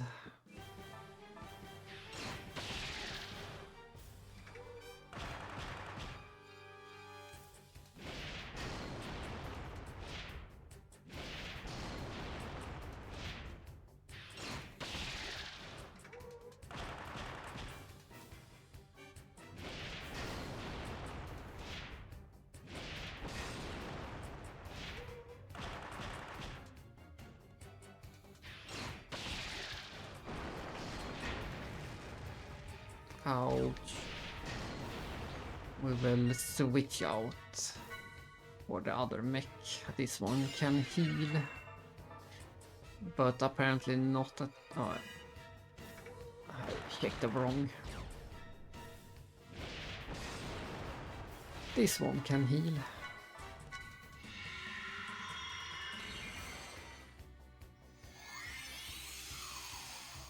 But the healing is not enough. If these enemies keep doing their worst attack.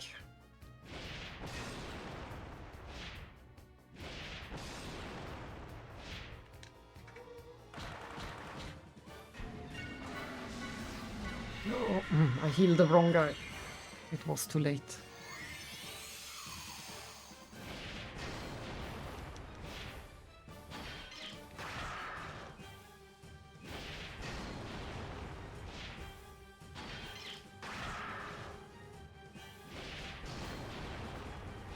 Nice.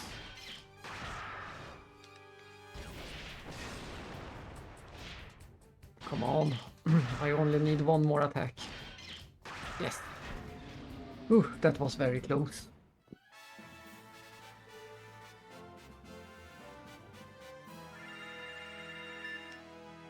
But we learned that that attack is our strongest attack. So at the moment our healer is also our best attacker.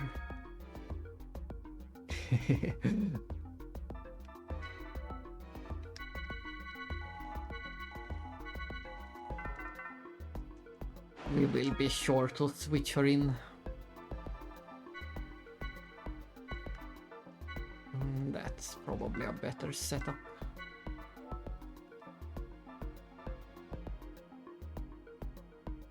And we really want to equip that too. We have gotten some new nice items.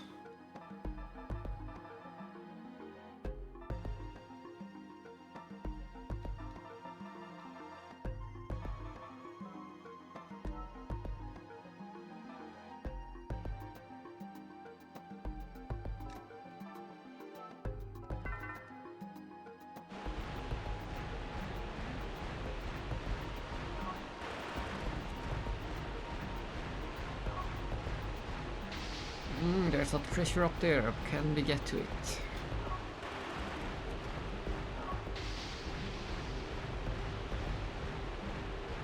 No, it looks like we need to... it looks like a door up there. We need to go around somehow.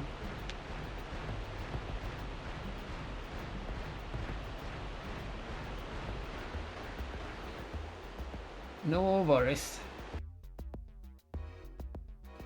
I thank you too for sticking around so long for this random game that you have never seen before. It was fun showing it up. So I shall see you two later in my stream or your stream or DJ Davis' stream. In one of the streams I will appear again.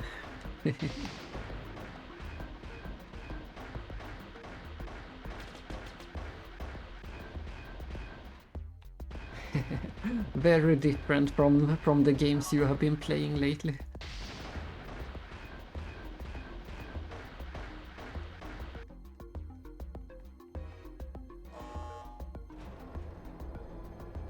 And this is also a pretty cool level design.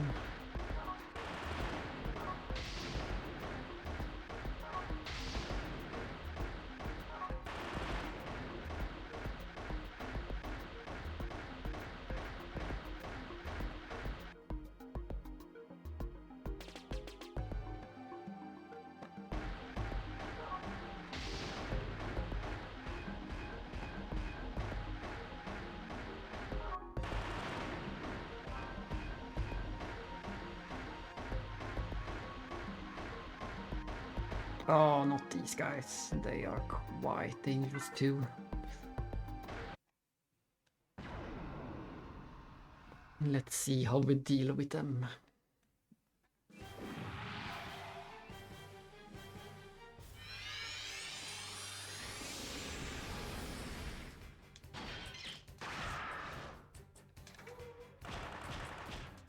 They don't have a lot of HP at least.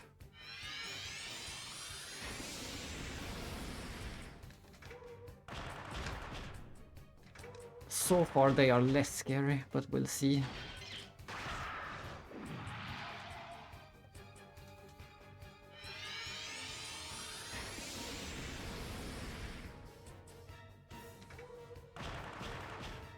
I just noticed that I'm running out of healing too.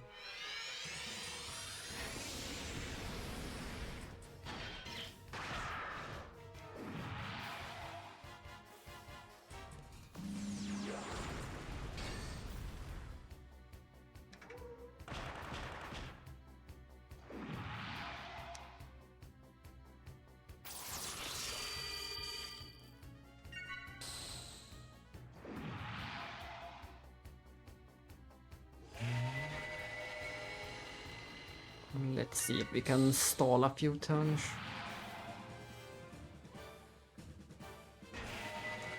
Just to get the healing back up.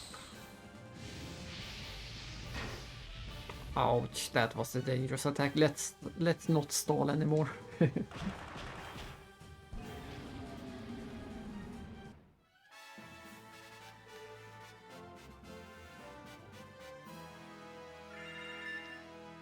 11.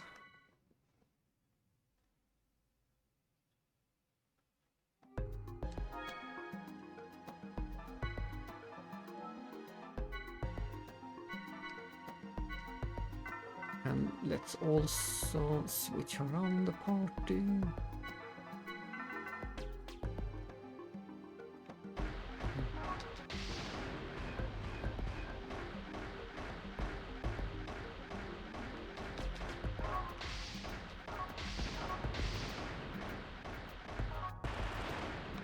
Item.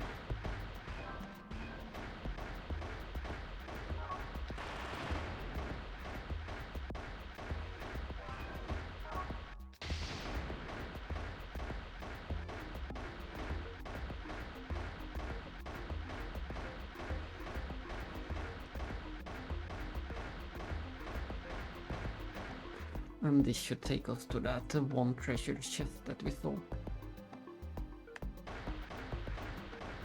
Or maybe not.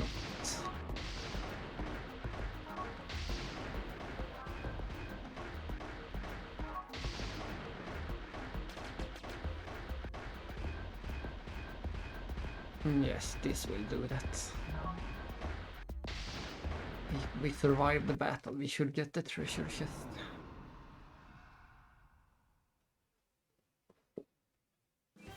Ah, there's two of them. And I boosted too late.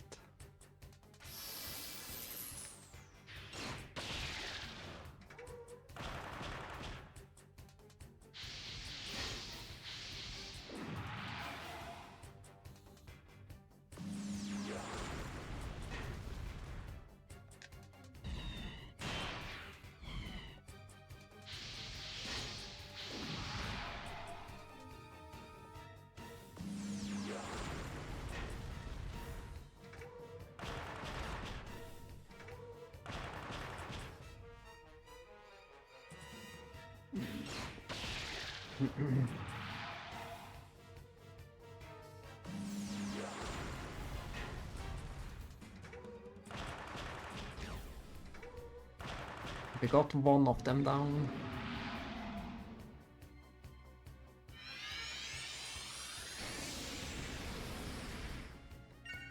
We will need to switch in.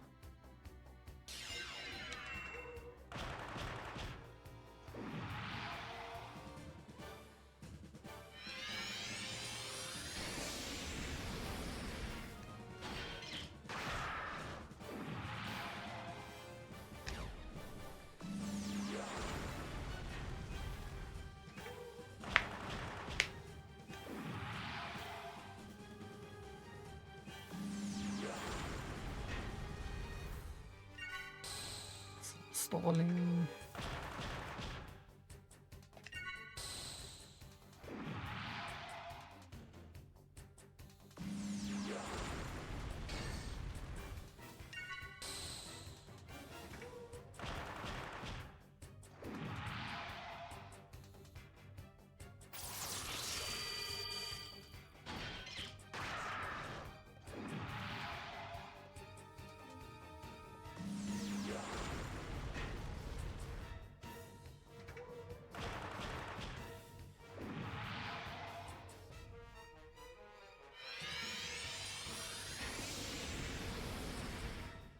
And I'm just going to change again to confirm something.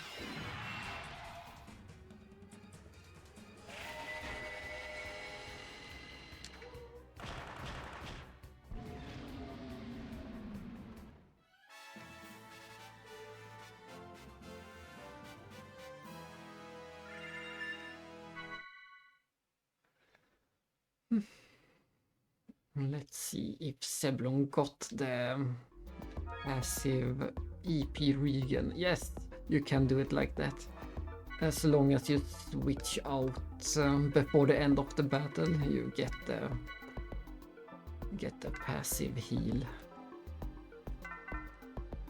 So we always want to end the battle with Seblon out of the party.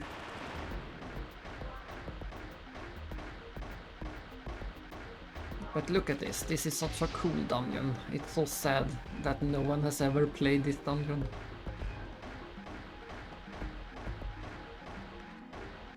There is a very similar dungeon in the next game, but this one is still unique. There is no stand in the next game. So that's part completely unique.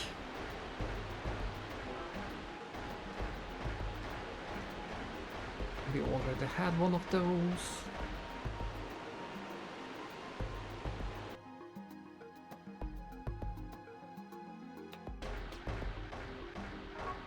And the enemies respawned.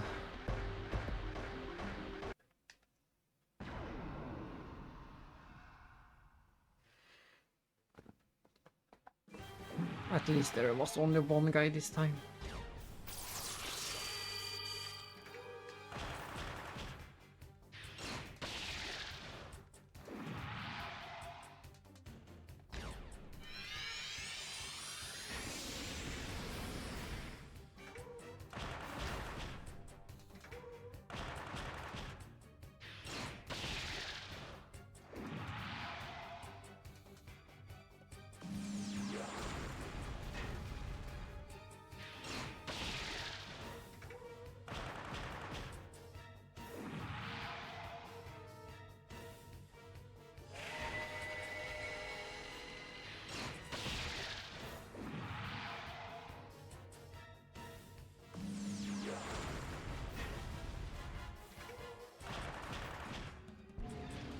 No problems.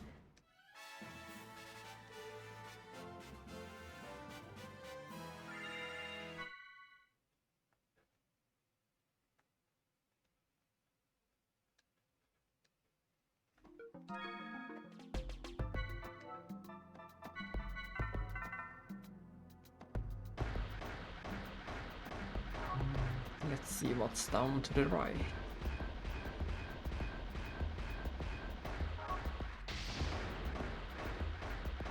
A treasure!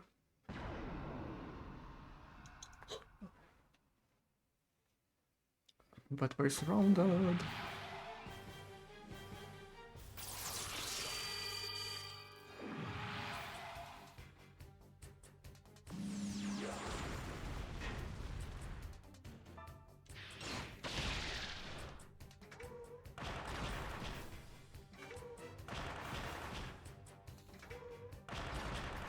Let's go all out. That almost took him down, I think. Ouch.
We survived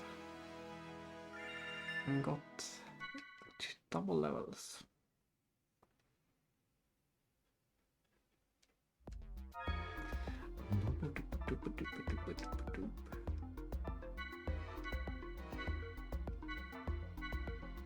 But we had to use a lot of healing.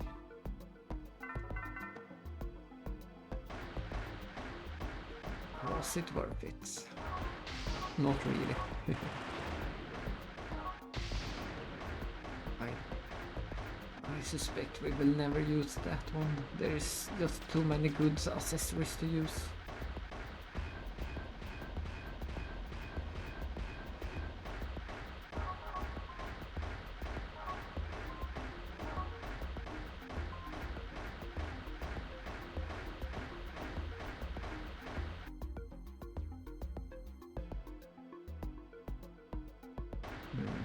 So the entire right side seems too good to use. No, there are so many other good accessories that we have.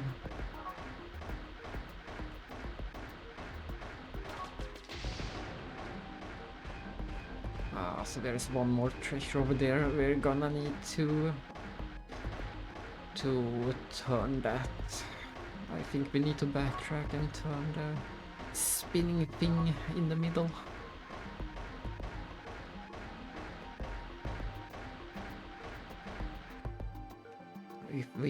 If we can clean everything out in the dungeon and have a straight path to the boss, I will be happy. Not good enough.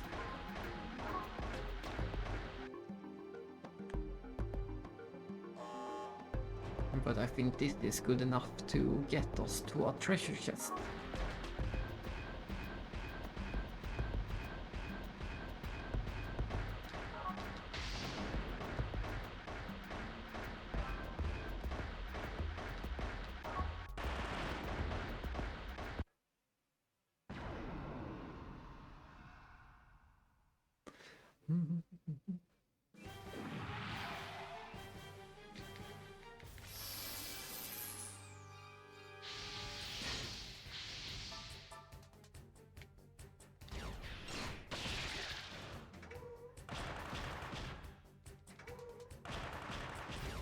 Let's keep doing that. Nice. We got one of them before they even attacked. That's a great start to the fight.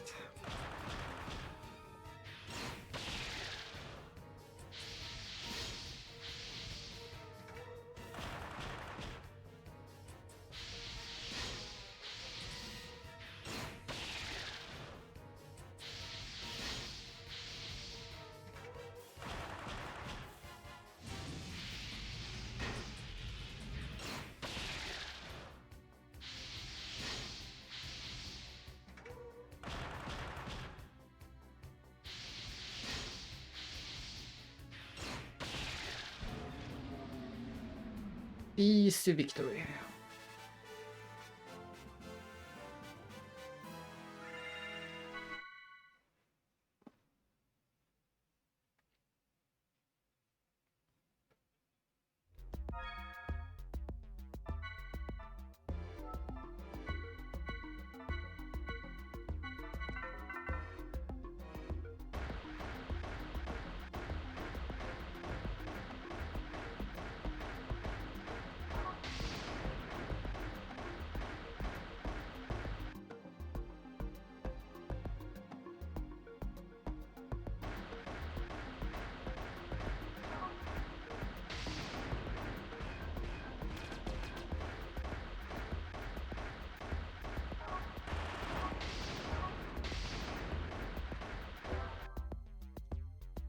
Stun guard.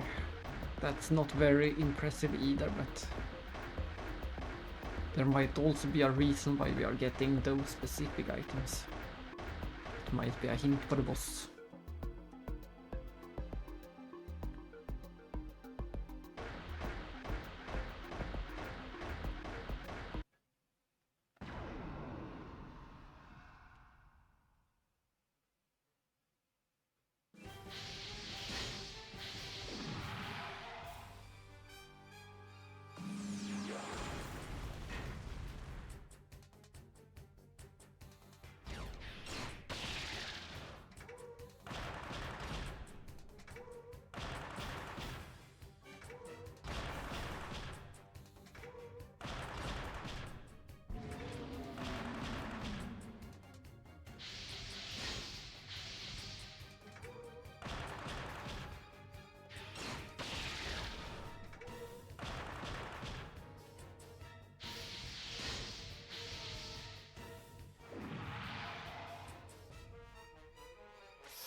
And then we turn this thing again.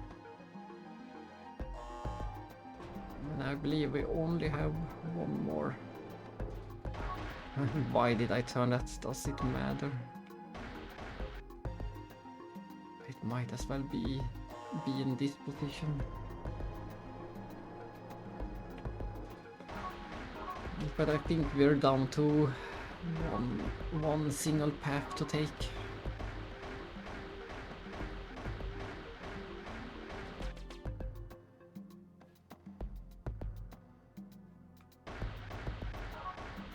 And that's up there.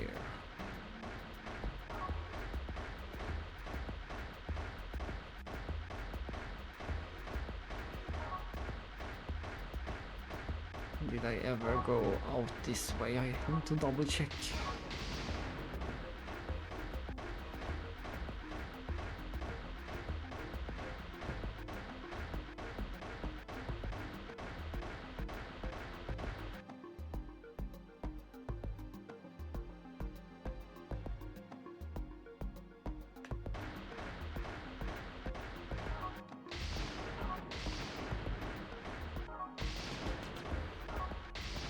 I'm getting no items, so yeah, I did check this before. Double check.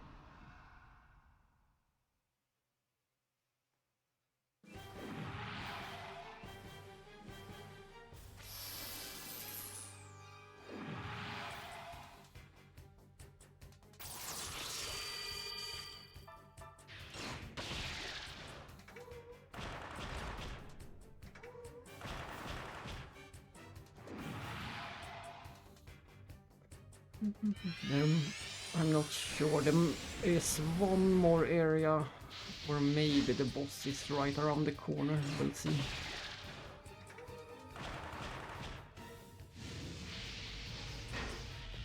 I also hope and think there will be one more save.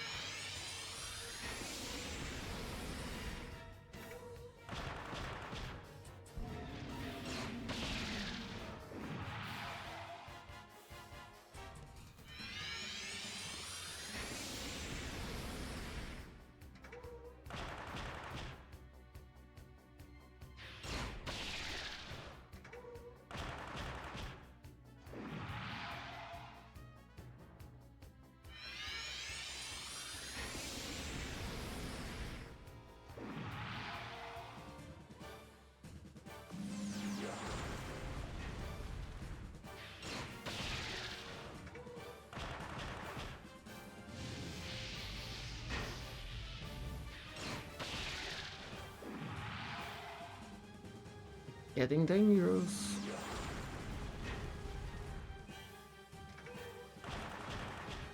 But we got it.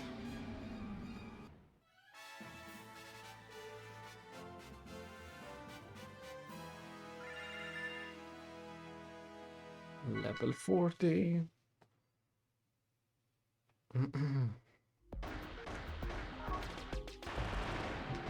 I mentioned it before, but it is such an imbalance in the mech levels.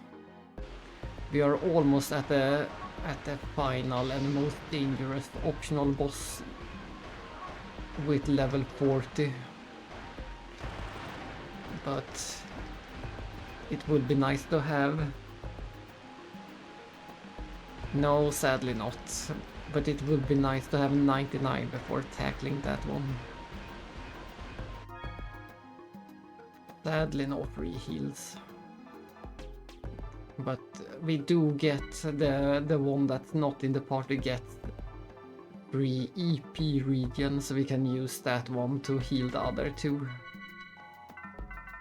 The one that's not in the party gets the magic back.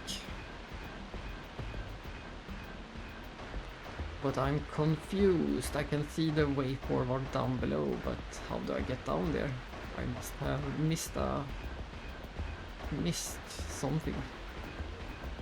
I can't get down from here. So there was one way somewhere I missed.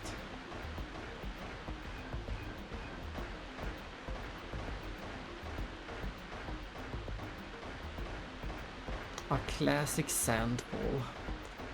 Nothing says RPG like a sandfall.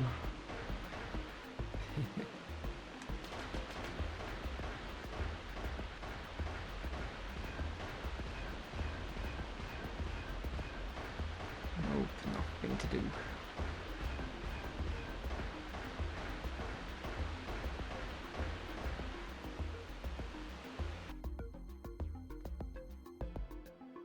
And of course, everyone is respawned. Where did I miss a way to go?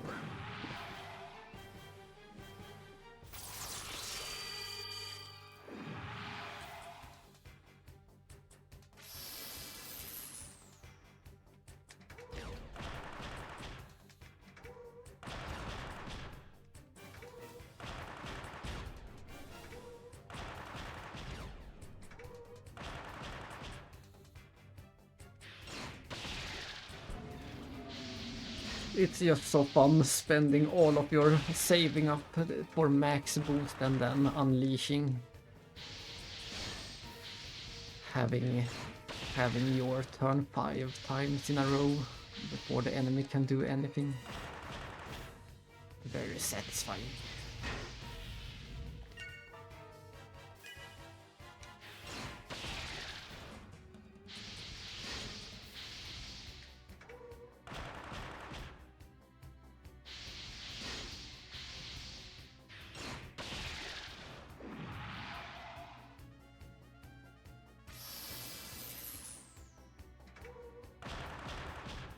Nice.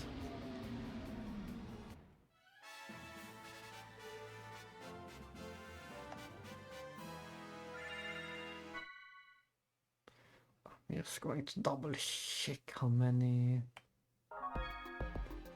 skill items I have.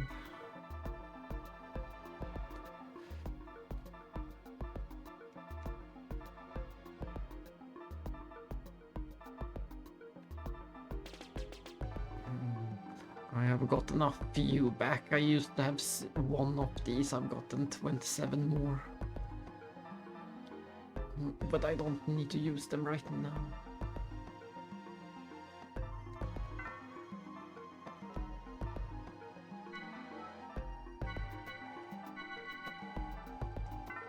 Let's see if we can find the right skill.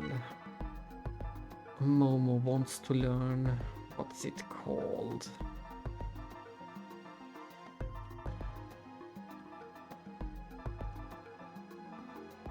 There is a skill that makes you get more EP regen when you're not in the party.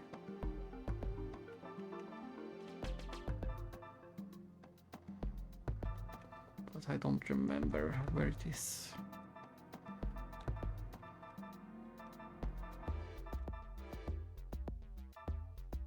No, that might work as well. I could go for that one.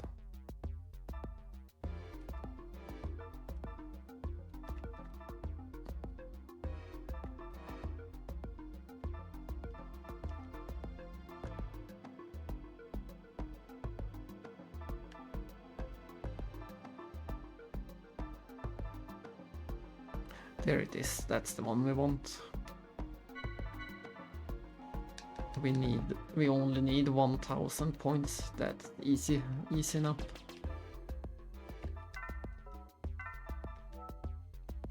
So let's give her some skill upgrades. No, I can't use them. Oh, how stupid, I can't use them because I'm in the mech. So I need to get back on foot to use them.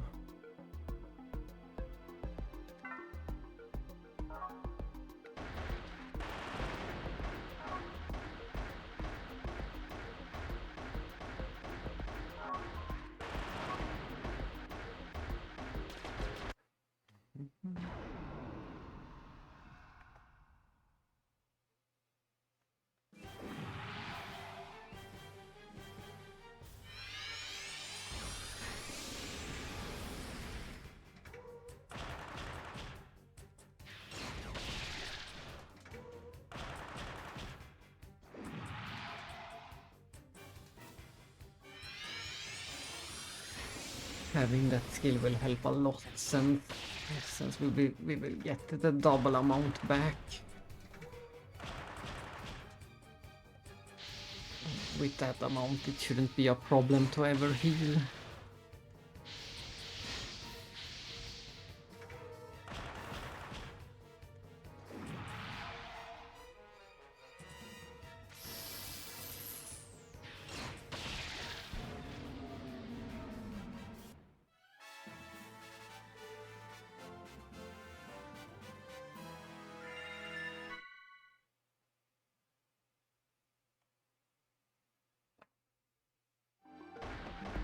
Ah, I didn't see this little cave.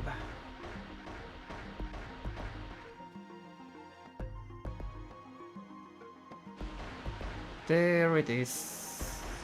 Oh, so I need to defeat the boss before I get to that other area. So that other area is the exit.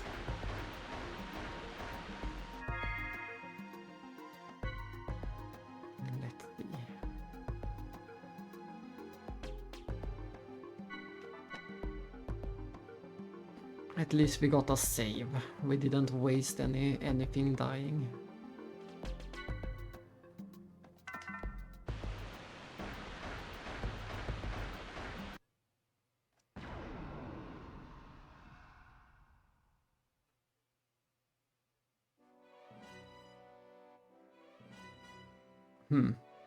Scarabale. This doesn't look like my nightmares, so I guess this isn't the one. We'll see. I will try to fight it, but I don't think I will survive this.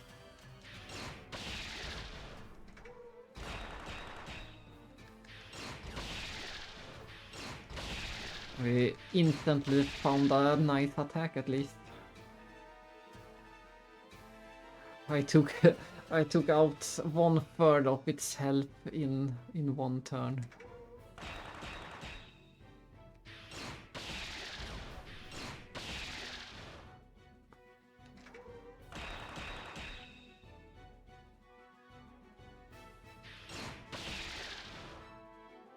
Let's see what it's going to do.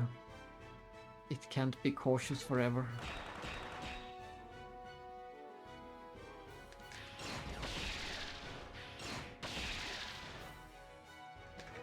I think it has stopped being cautious.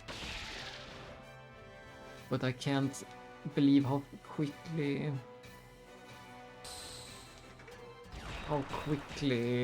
we got it down.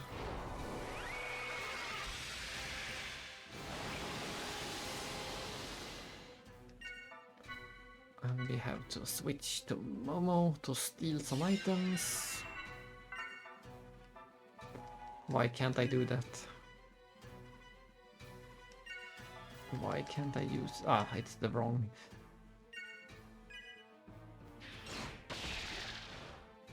Of course.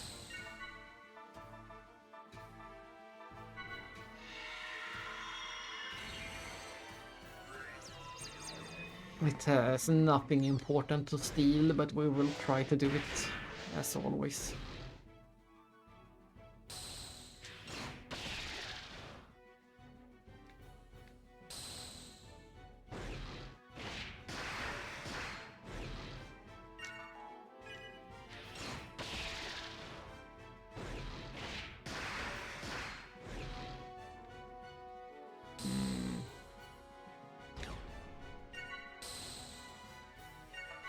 Let's hope I can steal it at the first try.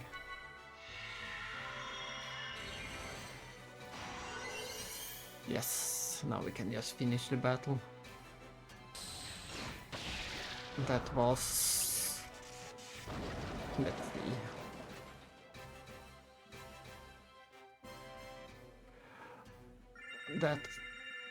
Those are crazy experience numbers.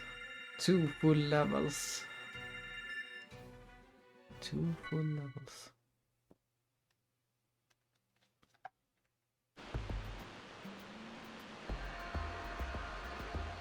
Interesting.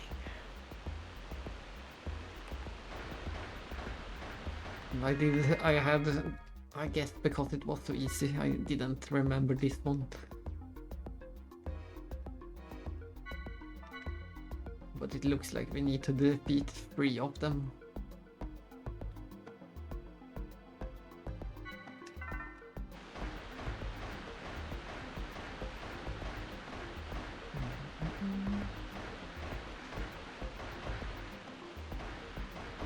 But this place more or less returns in the next game. A very similar framing of another game.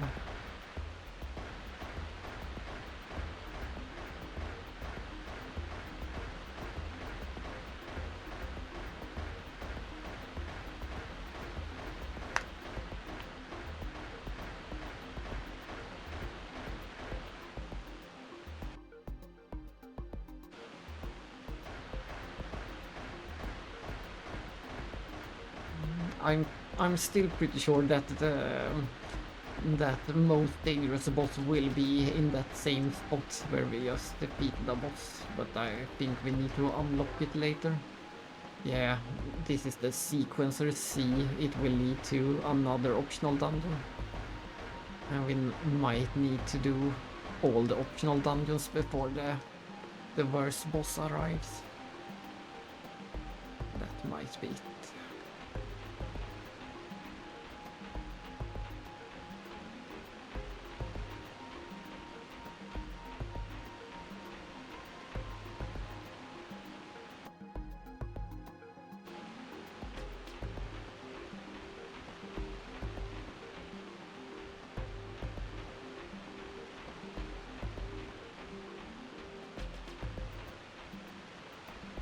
Yeah.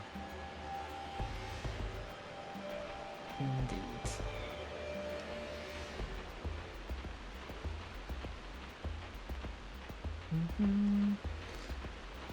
But that's nice progress and might be I'm just gonna take a look. I'm not gonna play the next dungeon. I'm just gonna take a look at it.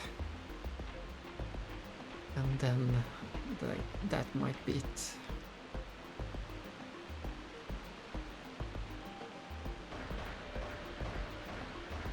At least we get a shortcut out of here. So we are done in the desert for now. That went smoother than expected. But we will return for that one worst boss.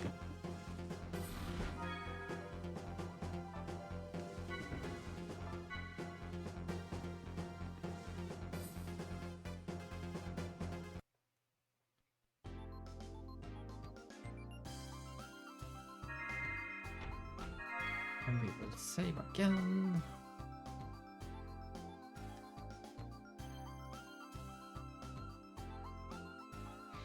That sounds lovely with a evening walk. And like I said, I will only take a peek in the next dungeon. I won't play much more at all. I might be back later, or tomorrow, or on Sunday. I won't be here on Saturday, that much I know.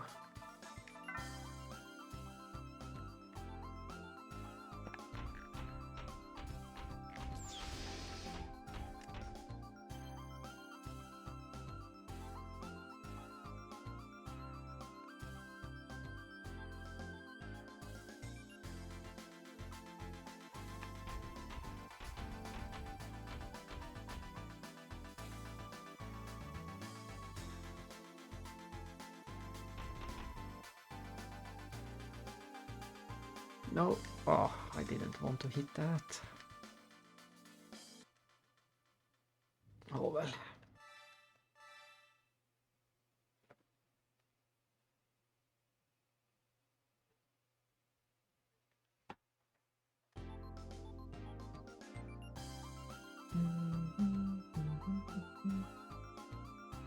That is also true.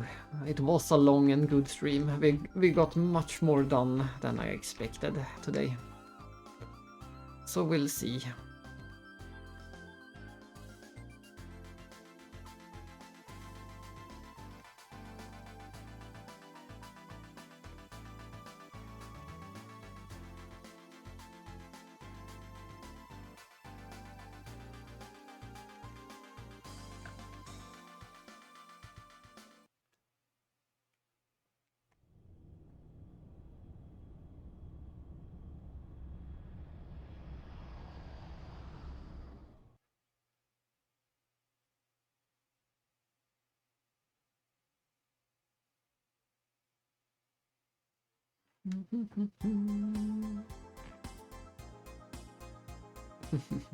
Back to the song.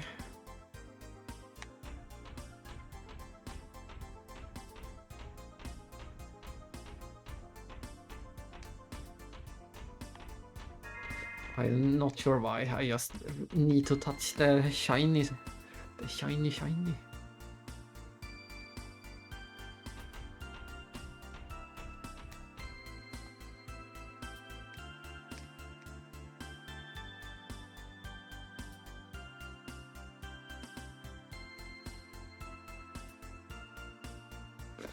I just want to see which of the dungeons is next. I didn't expect that one to be the first one, so... Now I have no idea which one is next.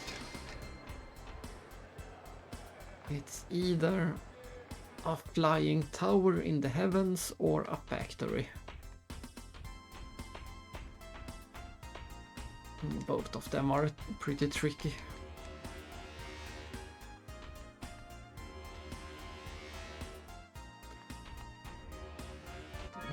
I can't use this one, then it's the other one.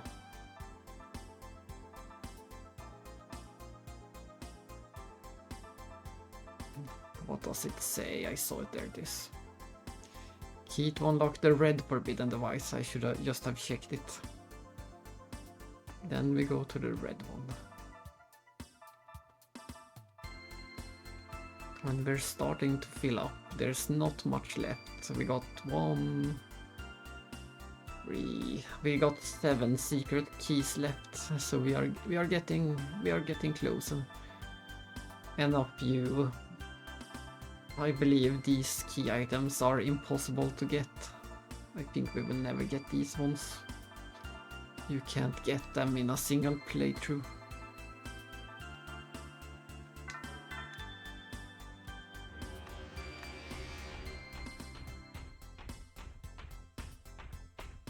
Which is a shame.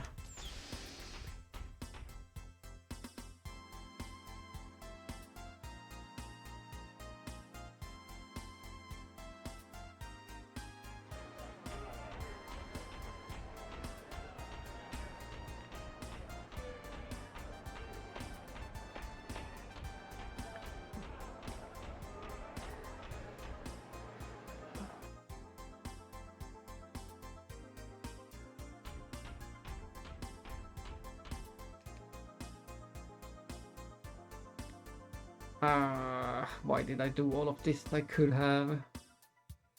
I don't need to go to the Elsa. There was a blue dive point right over where I was.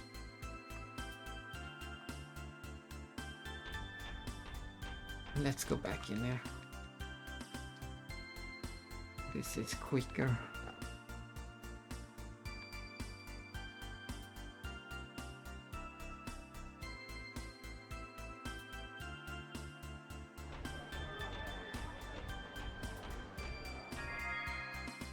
And then we dive from... Alright, I should use those skill points on Momo.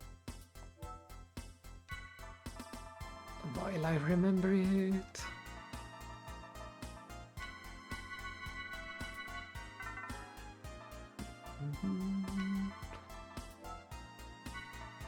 Where was it? There. And then we get the rapid refresh. That will help a lot when we... Next time we are back in the desert with the mix. Yes. And then we dive into the summer again.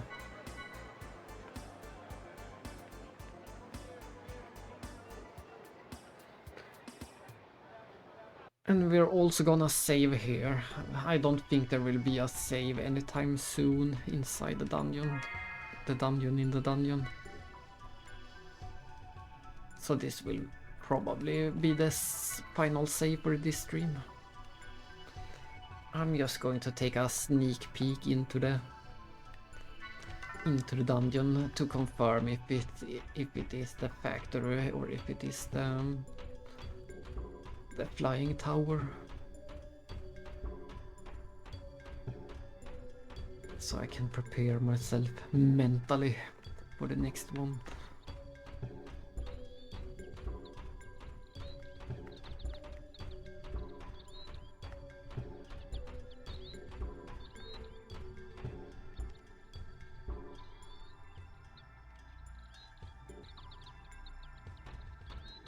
There it is. I just need to defeat one enemy. And we could do it with Kaiser again. We're gonna see a lot of Kaiser in the coming battles. So might as well get used to it. I also want to check if Kaiser raises the boost meter in this game. And I do love when Xion says Kaiser Fury. Sadly, we can't skip this. It's shorter than the first game, but it's completely unskippable instead, so it evens out.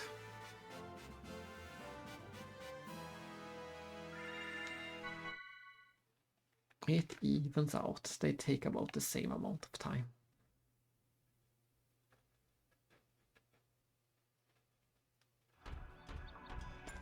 But let's see. Voltron! Let's see where this leads.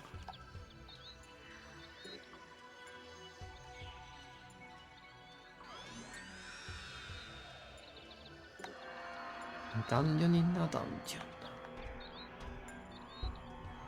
So many layers. This is truly the inception of dungeons. This sounds like the factory. And there is a save. Great, then we will save here. This is another dungeon very few people have seen. It's a pretty cool looking dungeon. But it has some really annoying enemies if you don't use the Erdekaiser. And that is that. We beat the game. And anyone who missed the cutscenes for the ending, I will give you more opportunities to watch them, as we will be going back and killing the final boss 20 times.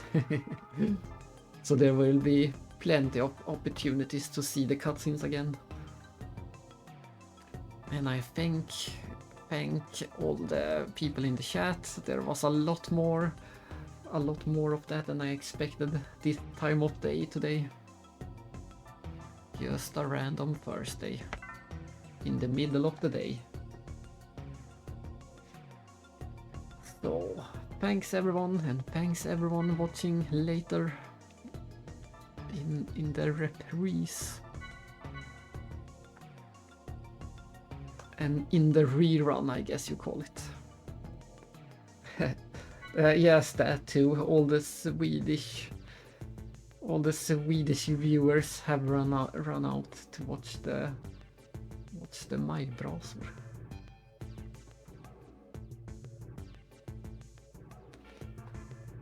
But that is that.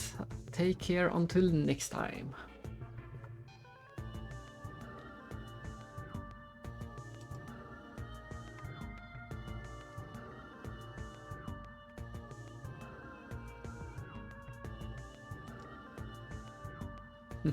The same to you. I just wanted to hear some more of this music.